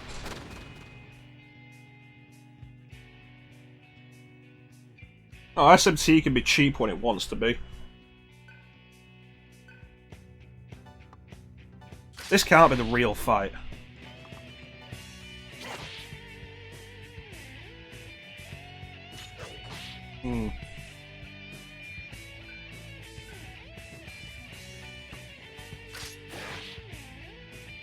See there, he's already on red.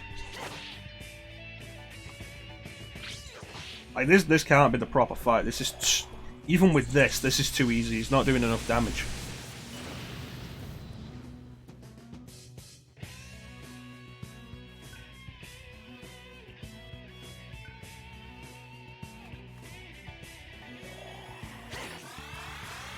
Yeah, I can see that happening.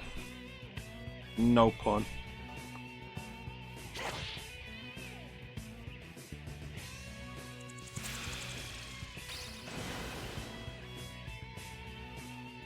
On the right. I'm gonna say here. There we go.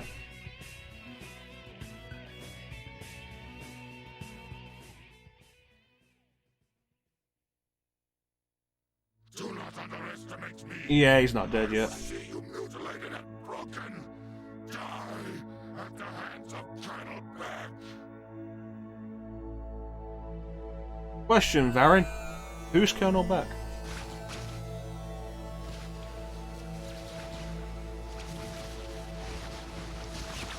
Interesting. The first person we've found to have 2 demon forms.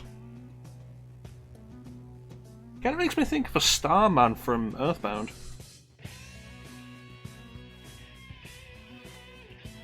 Alright, this is going to be the one we'll have to actually prepare for.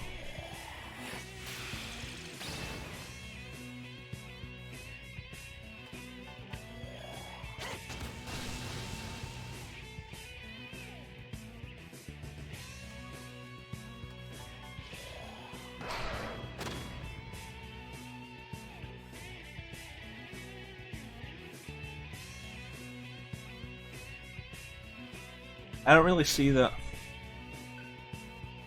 This is going to be a problem, I can feel it. Unique attack. See, now he's got 2 turns.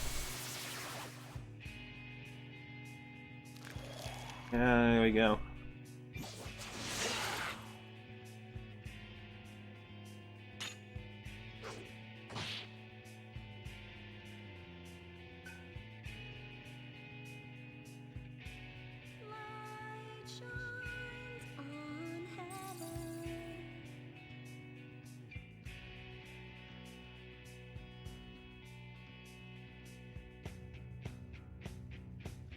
That took a lot longer than I would have expected.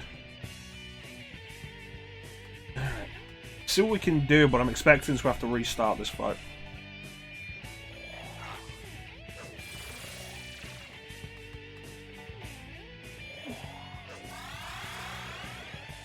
And chances are Sarah's not going to be able to come in all the time to help us. Because if she is, that makes that status effect worthless. There you go, she can only do it 1 character per turn. Oh, I believe... Yeah, there you go, so you should only do it 1 character per turn. I believe I can do it, I expect to need some preparation.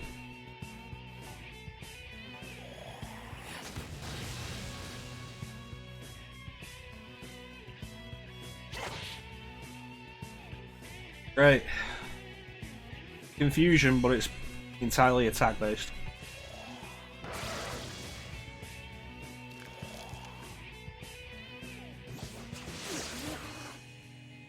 I'm gonna have to pull Argilla out of this fight.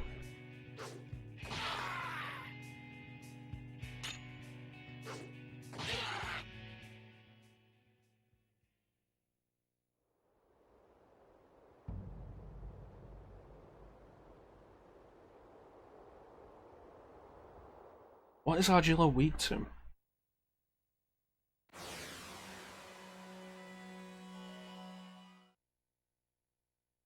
He was hitting Argilla's weakness. It might be force. If we put force drain on, that could work. Negating part of the trouble there. Doesn't seem like he is vulnerable, or doesn't seem like he's weak to any particular element. Which means we just pick an element and boost it like we did before.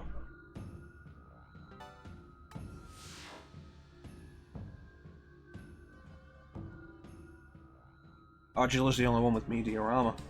Shit. And what are you weak to? Force. Yeah, so...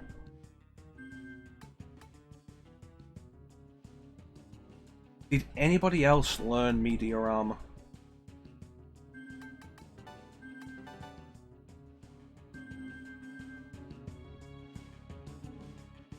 Set the prep up and dominate this fucker.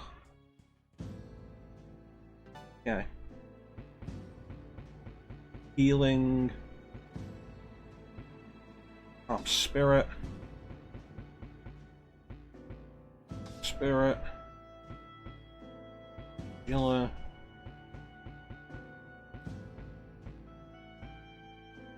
Spirit.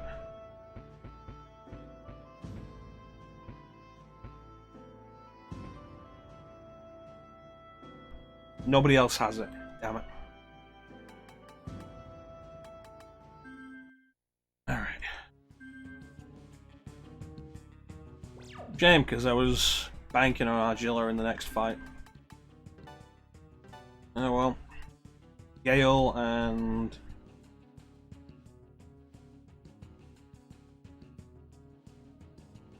Let's go with heat. Set a few skills. Ice Amp. Greatly increases ice attack damage.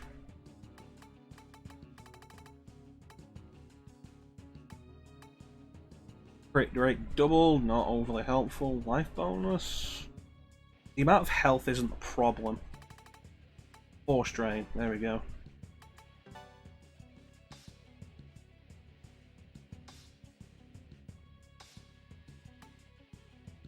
Pick a boost. You know what? No, we want Cielo. Because Cielo has an amp.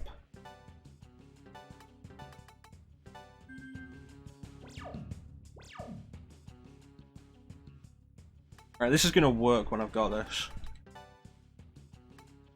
Black amp. Because I put Cielo to have electric level 3. So he's got Zeodyne. Which puts Zeodyne on. Place Zionga. Reminds me to replace Bufalo with Bufudyne here. Black amp. Rakukaja again.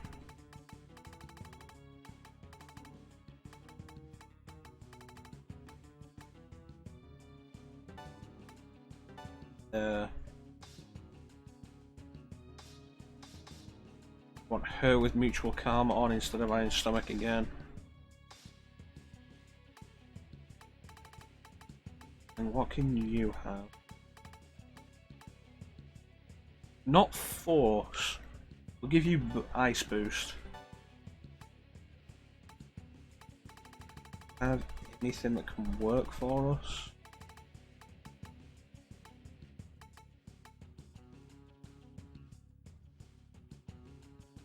This is what we're going to be ending on. This fight. You also have Rakukaja. That will work. Recon. Well. Good idea.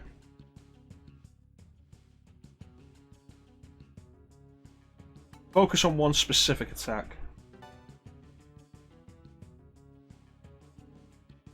Well, if we win. I don't want to be here for the next hour and a half trying to win this. Be a good idea to have everybody use Recon. Made everybody learn it. Oh, we'll win, but we'll win tonight.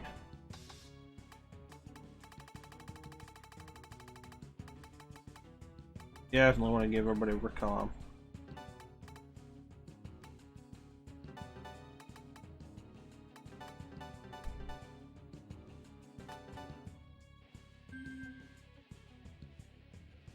I still need to get to doing that Yu-Gi-Oh stream.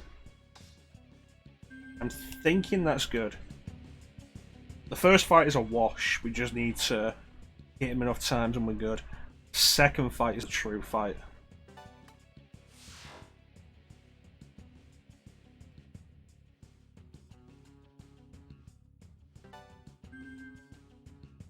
Rock and roll. We beat Varin. And then that's it, that's all the tribes defeated. It's not an uncommon thing. I threw away fire. It's not an uncommon thing as you get further, particularly as you get further. What's Dekunda?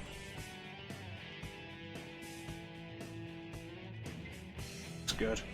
It's a good ability.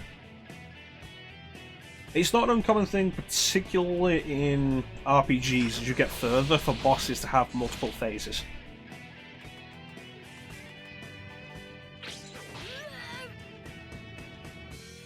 It's something you kind of come to expect after a certain point.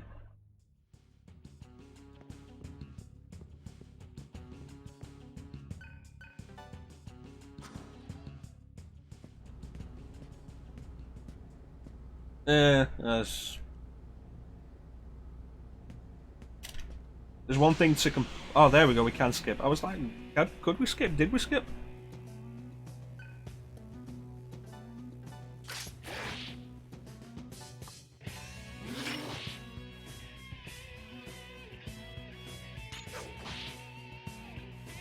It really depends on how arduous they are.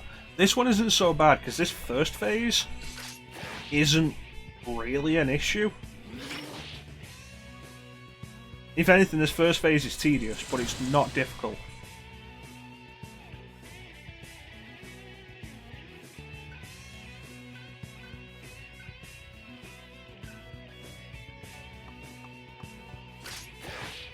You get to stuff like the final boss on the true ending of Persona 4 has two phases. Both of those phases take time.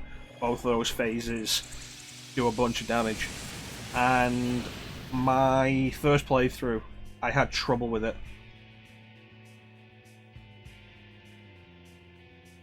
Because I burned through all of my MP on the first phase.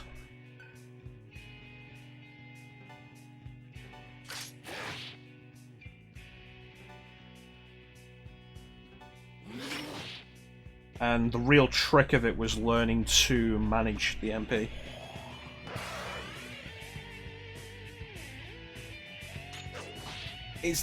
That's really the case with like all multi-phase boss fights. It's not so much about stripping confidence away, it's about making you manage resources.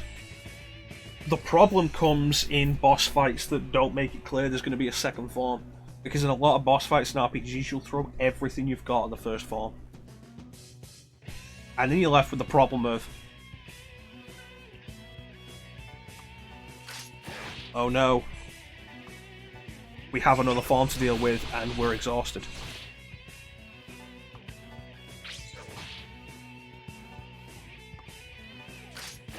You'll learn. You just keep throwing yourself at the games. You'll learn as you go. It really depends on the game you're playing. In all fairness, Final Fantasy is pretty fair with... He did way better on that one. We got lucky with a lot of that. Final Fantasy is pretty rare with multi-phase boss fights. If you go off 7, the big one is probably Hojo. Like, Hojo has 3 forms.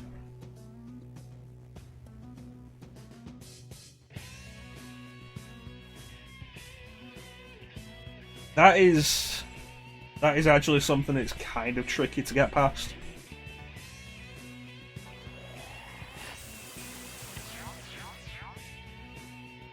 It's something I've only started doing in recent years. Oh, this is the final fight. Let me use all my resources then, all my items. Part of the problem with my Persona 4 example is original Persona 4 didn't give you items that restored your SP.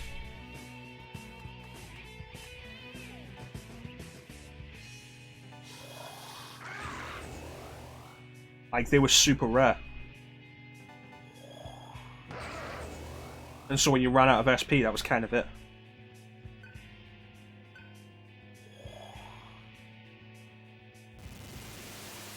Ideally, you want this to hit one person, and then Sarah will cure them.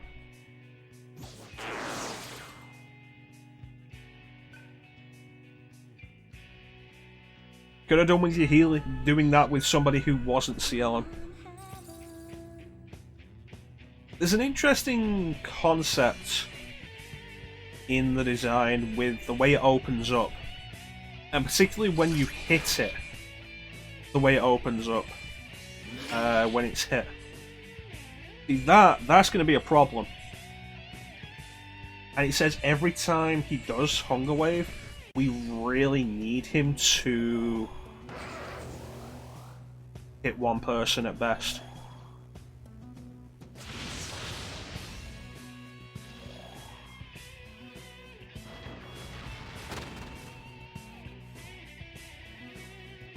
Say he did Hunger Wave again there, and then it hits yellow again. We're fucked.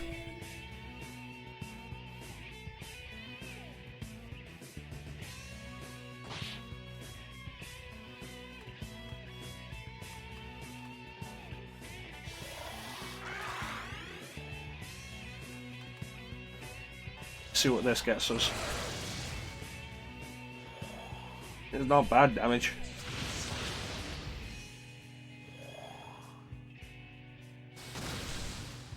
That's a problem.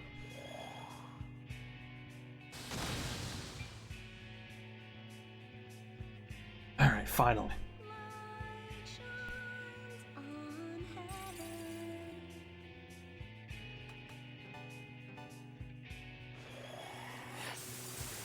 So with Ravana's... It's still Ravana, it's not Ravana or Mega or anything. With Ravana's big special unique attack being force-based, Force Drain is going to be super useful.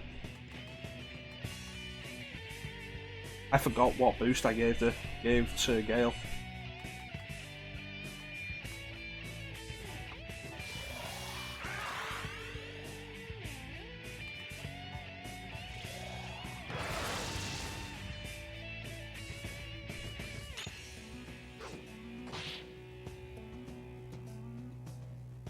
That's actually kind of a really weirdly lame attack.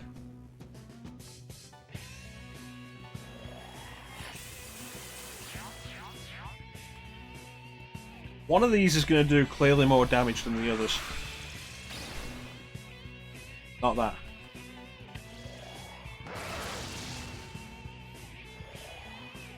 Force Drain.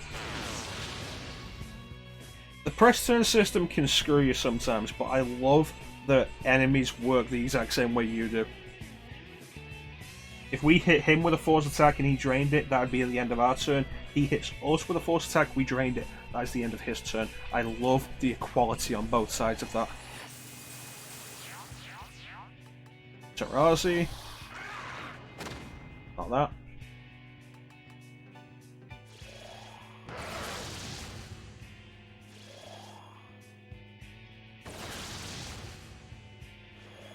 You know, with Gale being the one who doesn't have a Dyne and an Amp, I should have given him Force Drain.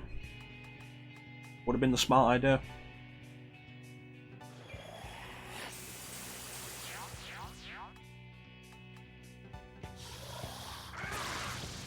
Okay, I think it was actually Bufala.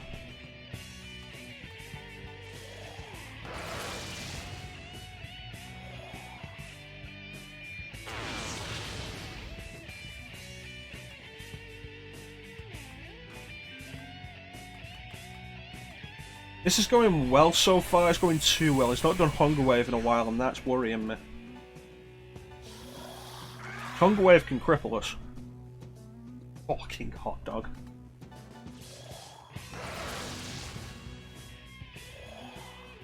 I can kind of see it. There it is. Come on. Only hit Surf. Excellent. And then Drain.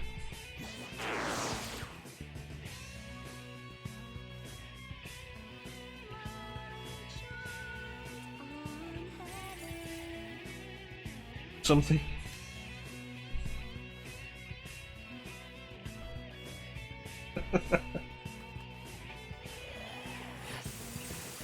Yeah, I should have given Gale Force Drain.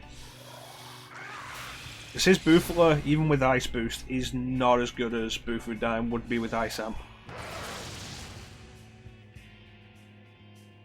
Okay, we're getting somewhere.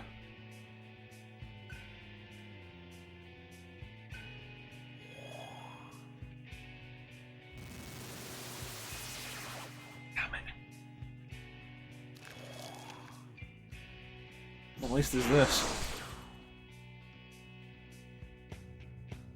It's a good thing we had Argilla on the first go round of that, because otherwise I wouldn't have been able to figure out what element that was.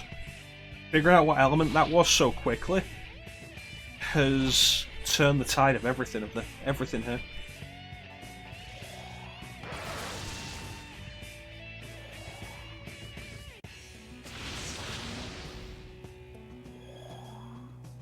Come on again.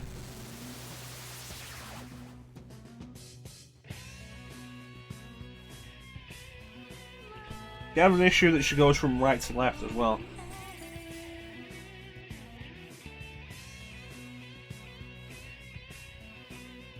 If I could choose which way she goes, might not be so bad. Alright. Diorama.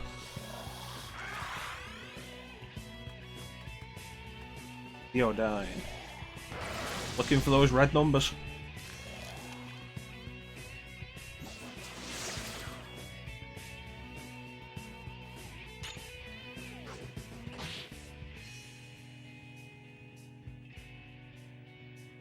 I understand mechanically why it doesn't. I'd like if we could choose who it cures. Or if it went from left to right, because Surf is the most important one here, because he has Force Drain.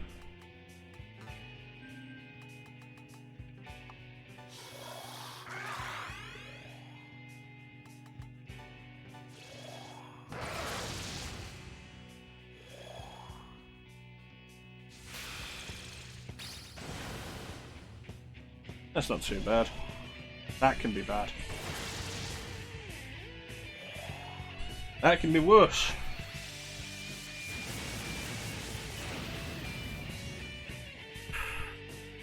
Nasty.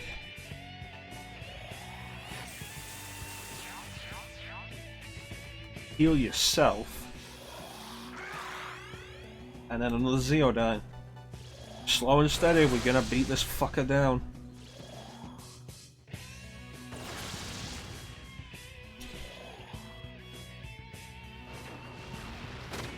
There were several ways he could have gained more turns there. He shocked Surf, he could have just attacked, extra turn guaranteed crit. He could have used Zeodine on Gale, extra turn. He could do it twice, he'd end up with 4 turns. Thank God the AI isn't as strategic as a player is. If it was, you'd get to points like this and you'd be fucked. I'd have to bring Heat instead.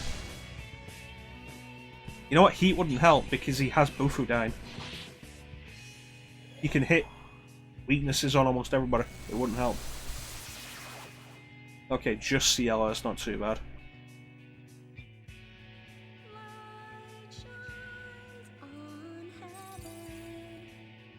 The good news is we win here, and next time might be the last session. I say that it's probably not going to be because we know how long the dungeons have been. But we win here, and our goal will be the Karma Temple.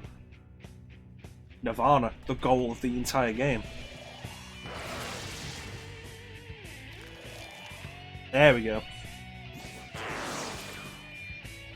Love that drain.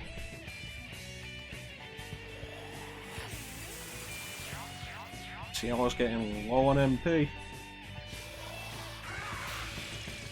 You start seeing some red numbers soon.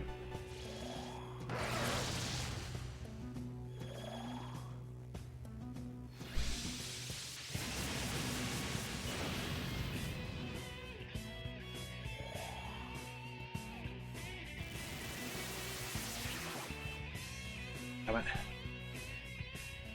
Again, would rather have Surf healed than Cielo.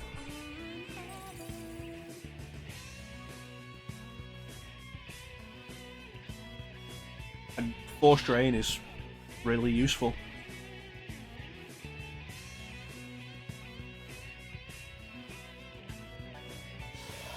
Alright. Red numbers. We're almost there. Today's going to be ended on a high note. Hopefully I didn't just jinx that.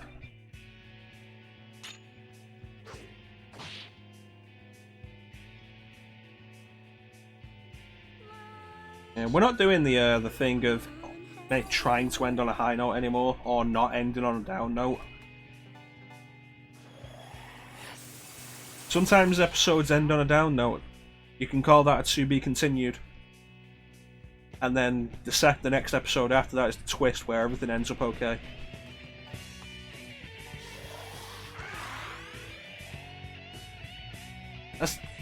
That's how I got into the mess of doing all these games.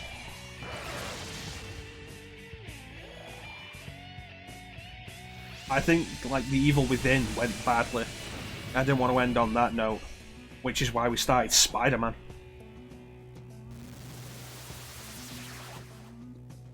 Find out next time on Chrono Ball Z.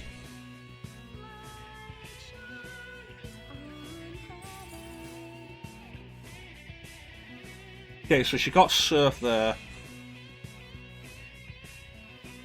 Force Drain would be good, but with Surf being the only one active, heal is a good idea. I'm going to take a risk here. Come on.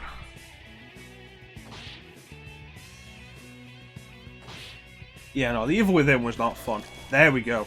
That's exactly what I wanted.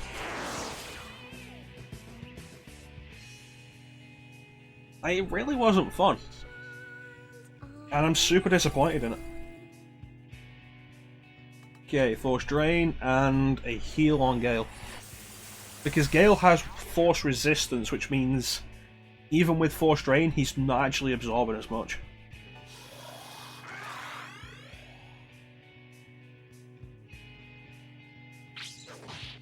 Thanks, Cielo. It's a good thing physically you're actually pretty shit. Oh boy. Hit both characters except the one that's actually weak to electricity.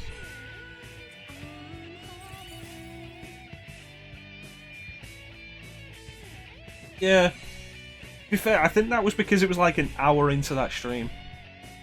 We hadn't gone long in Final Fantasy Adventure. At some point, we're going to get full circle and do Adventures of Mana. And I'll properly finish it. Because that was the real reason I wanted to do Final Fantasy Adventure. Specifically, so I could compare it with Adventures of Mana, the remake.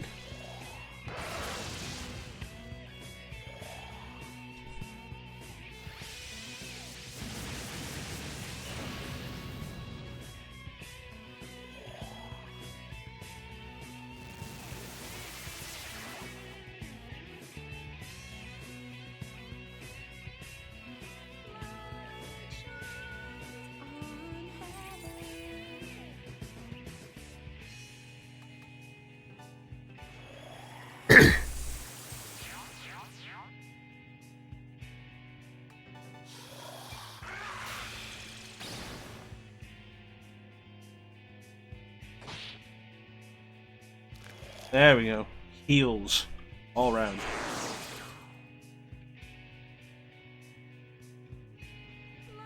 He hurts.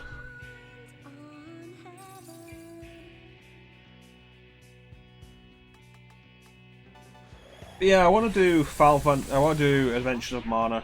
Give it a proper comparison. I'll get to Secret of Mana eventually. Honestly, my main reason for having not played Secret of Mana on my own yet is that I wanted to do it co-op. Because it's co-op. It's just not going to be an issue. It's not going to be an option. This is why we keep casting Force Drain. It has been so useful for this entire fight.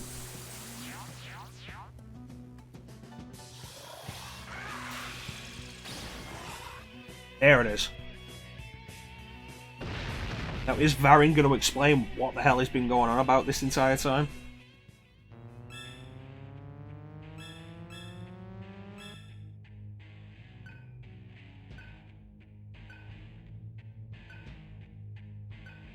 Because it sounds like Varin knows more than we do about certain things.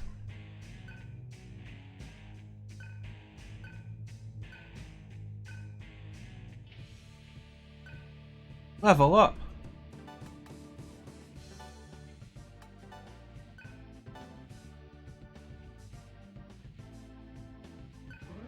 You know, staying on for the extra time over the usual deadline has actually been really worth it. Oh, I imagine it's not any more difficult. It's just I wanted the co-op fun, is the thing. Aaron, you look huge. Varen, what did you mean I was devoured? Don't call me by that name. I am a colonel. I am Colonel Beck. You seem to know about Surf. Why is it that you know about everyone except me? That's a good question. To be fair, did he say he knows Cielo, though? You're all fools. You're gonna die while being a dick. And you too. Have you forgotten how that girl cast us into this hell?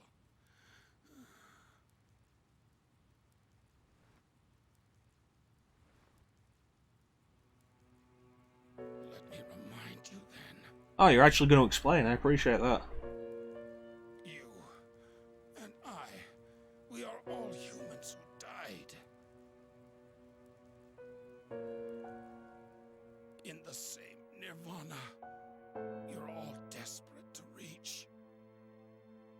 That can't be. We died?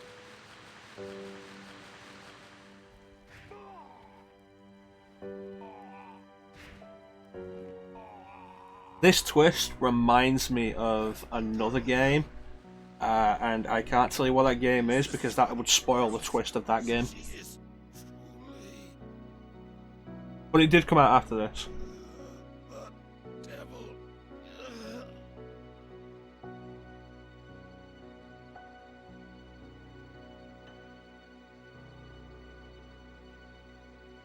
We're all dead, and Nirvana is the path to life.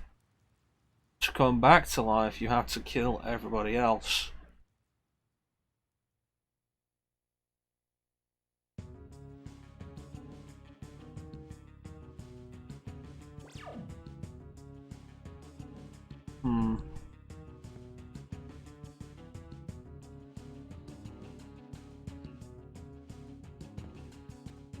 What was he looking for, though?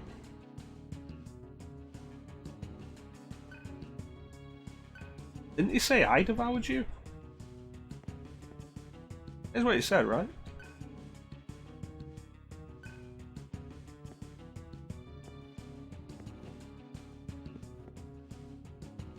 That's the door we came in. Rest of the doors are broke. Is there a save point up here to correspond? No.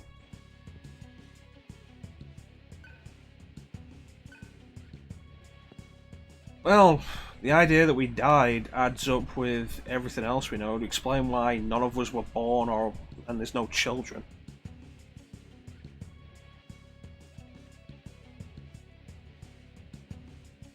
Where's Gale?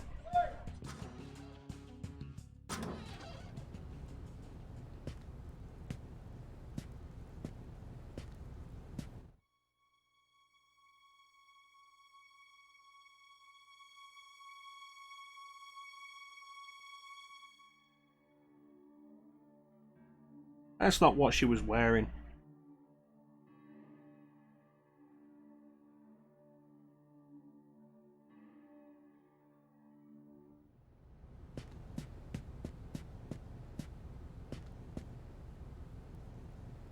Interesting how, like, you spend the first 15 or so hours not really knowing anything, just going through the motions of eliminating the other tribes, and then all the story starts coming at you.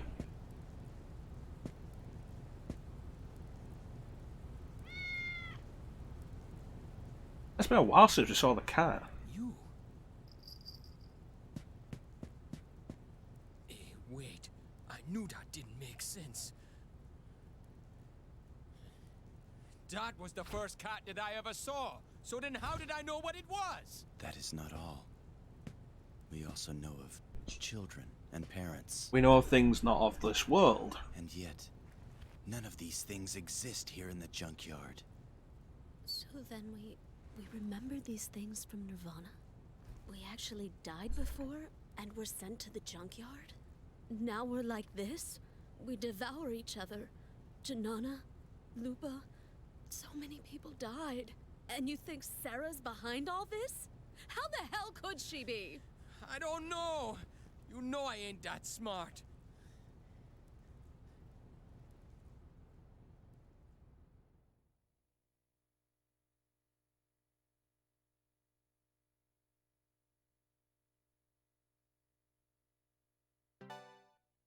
Huh? Exactly.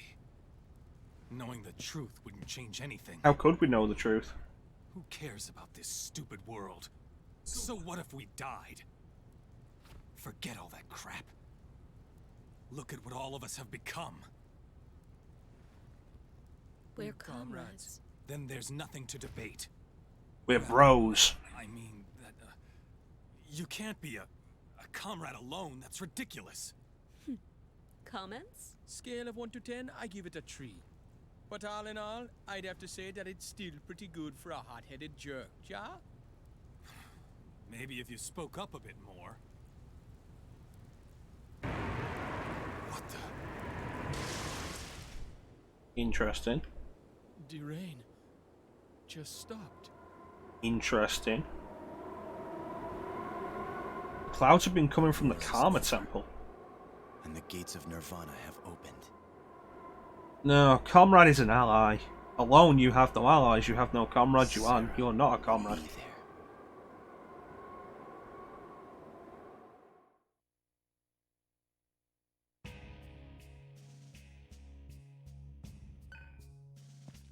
Alone it just doesn't work.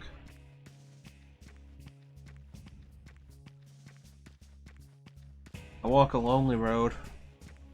It is the only road I've ever known.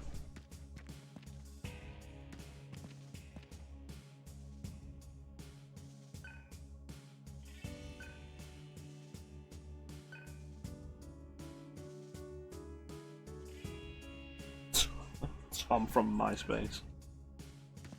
Just beg the question, what's with these weird out-of-place buildings like this? The cruise ship, the castle.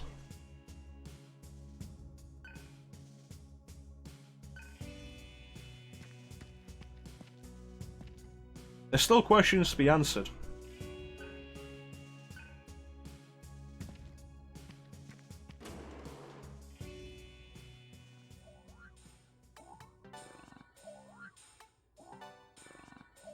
That's a pretty expensive sell.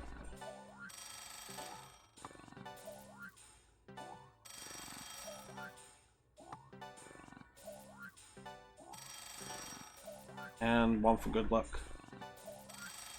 We have over 1 million marker. For now. Oh no, that's what we get for selling it. Fewer encounters, money, MP, reusable, more encounters.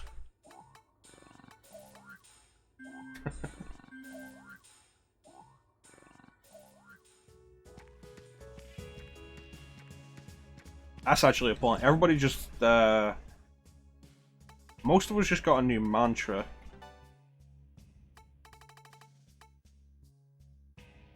I also need to set the skills back. As you allow. Assume. And iron stomach.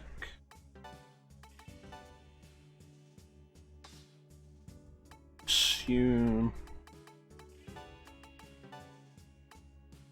Iron stomach.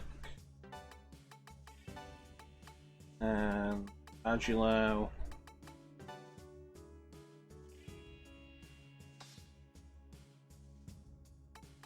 Assume. Stomach.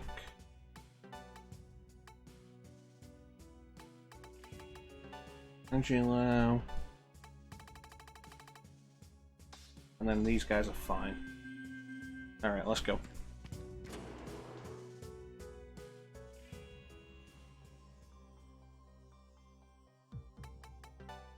Everybody gets healed. It's worth noting, the rain has finally stopped. It's been raining since the beginning of the game. One of those things that's just always been there that you would have completely forgotten about.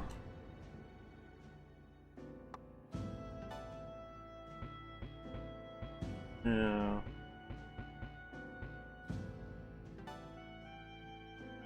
Ice resist.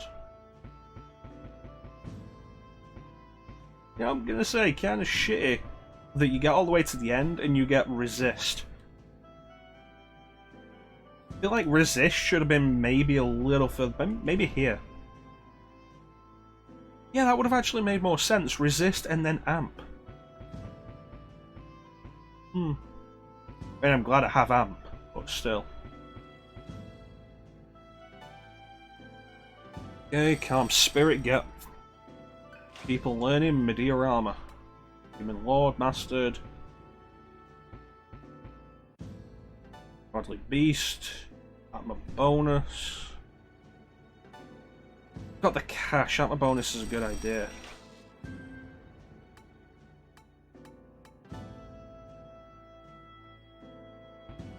And then get another Media-rama.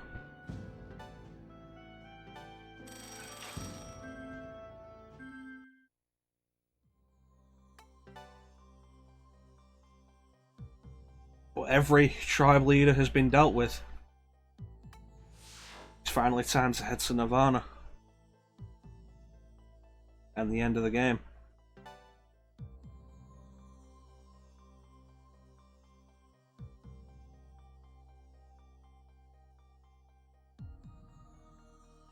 And we're going for over 4 hours, and we really shouldn't continue right now.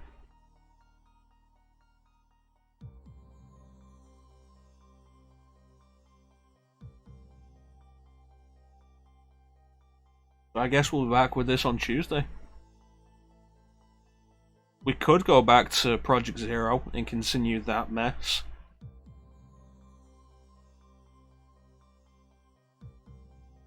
Or we could finish this. And I'm thinking finish this. The issue with this game is... Oh yeah, no, it's super cool. The issue with this game, especially now that plot's happening, it takes a while for plot to happen. But now that plot's happening, it's coming out fairly fast and fairly intriguing. The issue is gonna be... This leads directly into Digital Devil Saga 2. And I don't know yet if... We'll see how the ending goes. If I want to jump immediately into Digital Devil Saga 2. That'll be a thing. More. Because they were intended as a duology in a similar way as the Persona 2 duology.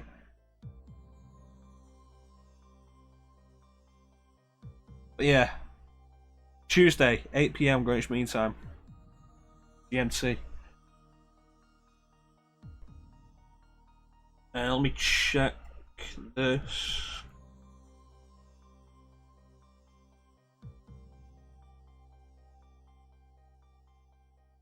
Oh yeah, we don't need the uptime anymore because it actually displays that on Twitch now. Here we go. Current time for me. Based on that, work out what your current time is and what time difference is. 16 minutes past 12 midnight. We'll be back 8 PM Greenwich Mean Time Thursday on Tuesday with more Digital Devil Saga if you want to catch this. I'm not sure what time that'll be for you guys. Ninja, will you be free then? Do you know? I don't know what side of the what side of the US you're on. So I don't know what time you're on. 2 PM your time, so you'll be closer to the West Coast. Would you 6 hours Middle East, I guess. Closer to the east, but partway to the middle. I feel like the US is on like 4 time zones, and that might be wrong. But I don't know. 3 times? I don't fucking.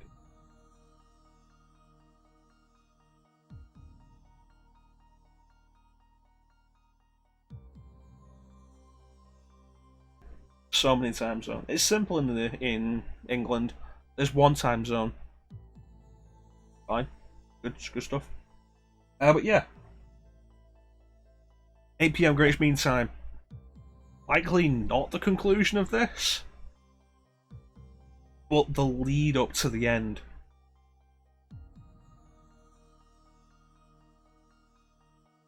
So get hyped. We're going to start getting answers to questions.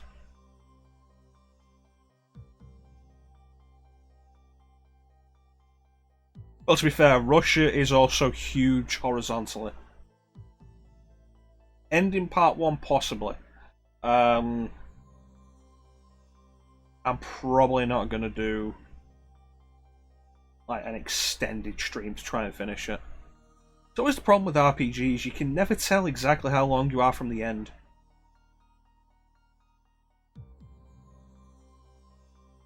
It's like, look at Final Fantasy VII. You're going into the crater. You don't know how long the crater's going to take.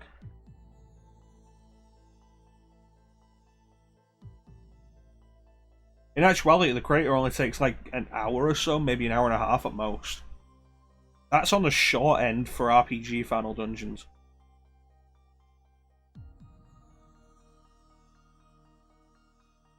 But with the way this is going, like, you know the size of the dungeons we've been dealing with. This could be another 6 hours in this next dungeon. So we'll see. Yeah, I want to thank everybody for joining the stream. Thanks so much for the support, I really appreciate it. Special thanks to everybody who joined the chat. That's Bane, Klim, Teak, Ninja, Star popped in, Asriel, that was cool of him, checking out the stream. We're back, 8 PM Greenwich Mean Time GMT with probably the penultimate stream of Digital Devil Saga. Probably not the finale.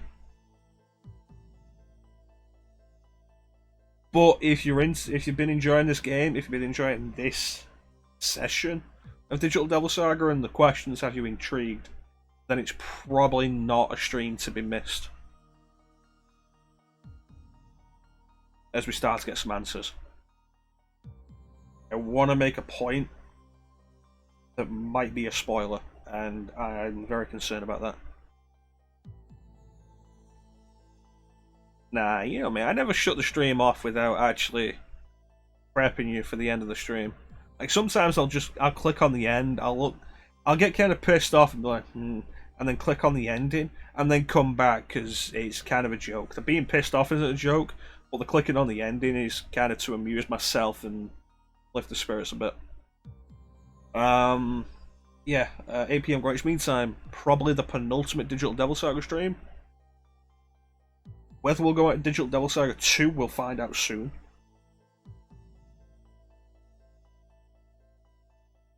Anything going on over here? No.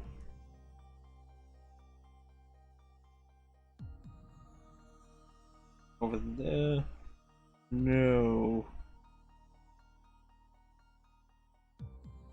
Alright. Yeah, once again, thank you to everybody who joined the stream. Always appreciate the support. Big special thank you to everybody who joined the chat. Chat is what keeps the streams going. It's what keeps them alive. We had some good chat today. Quite down towards the middle. But it was good. It was all good.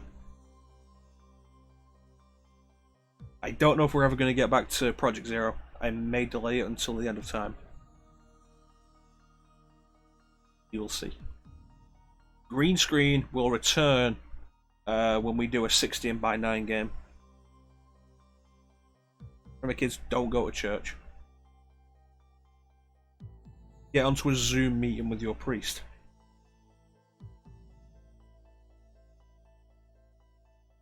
Mecha-chrono approved. I mean, Zoom isn't approved. I approve of just like Discord. 10 years ago, I would have approved of Skype. I've heard Skype has gotten really shit. Well, the reason I moved off Skype was because it just ran. It took so much processing power, way more than it needed to. And then Discord came along and it was a great alternative that didn't. So that was good. No, I haven't used Skype in years. Skype might be installed on my computer because Microsoft owns it. Yep, Skype is installed on my system because it came with the computer and I just never uninstalled it. I'm in a mindset now where if something comes installed on a system, a computer, a phone, I'm at a point now where I just expect it to not have an uninstall option. It's like we got shit that my phone came with that I'm never going to use. Like, what do we got?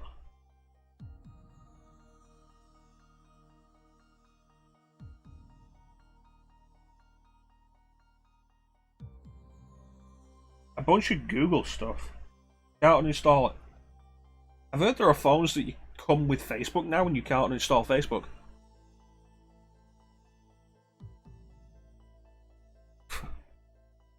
Bane is right, zombies are weak to the butt.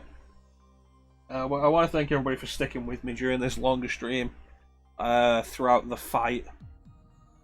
We got some good fights today. The bosses that were tricky, and then we adapted and used strategy. We're in a position now where we are capable of strategizing for everything. I used Skype back in the day, years ago. Haven't used it in years though. Like long enough that back when we were doing commentaries, the commentaries were communicated over Discord, and that was like 4 years ago or so now. And I hadn't used Skype for over a year before that, like maybe over 2 years before that. At least.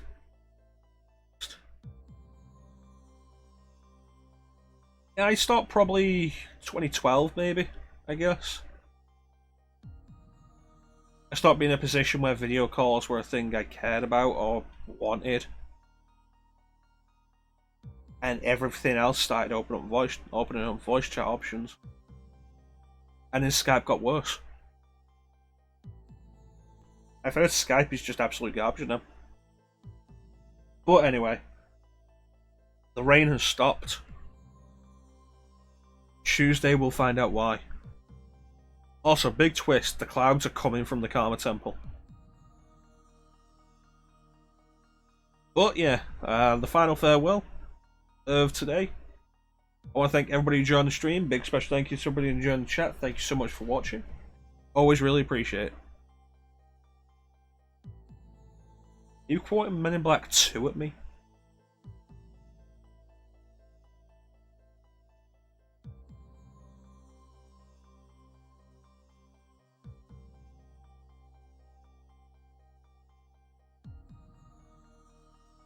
LKC was a considerable amount of time ago. It was several years now. Because I think it was like at least 2 years after the end of LKC before I started the Let's Plays. I ain't quite Men in Black 2. I don't have a big problem with Men in Black 2. Kind of weird. It doesn't work. It doesn't work as well as the first or the third. Tonally, it's really weird. But I don't have a big problem with Men in Black 2. And Rosario Dawson is always a plus.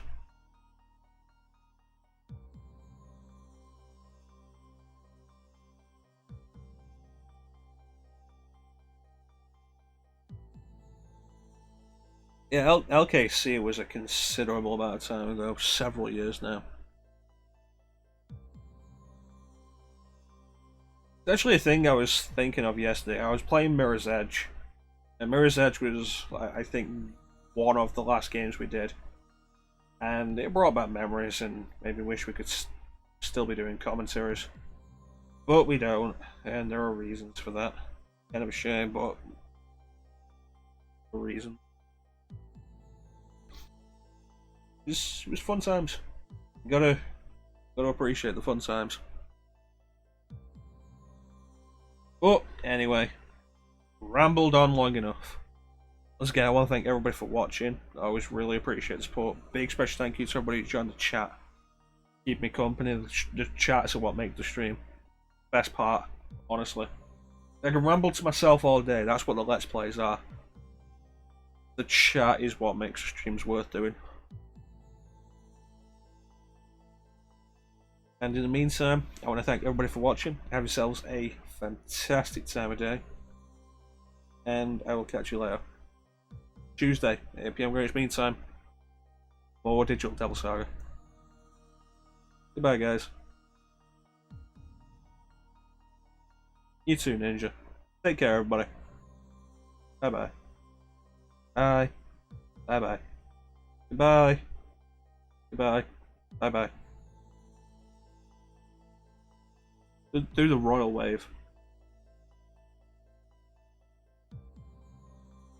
Not really even a wave, it's a twist of the wrist.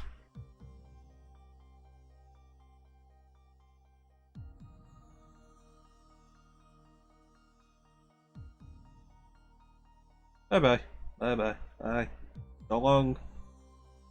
Catch you next time. Bye bye.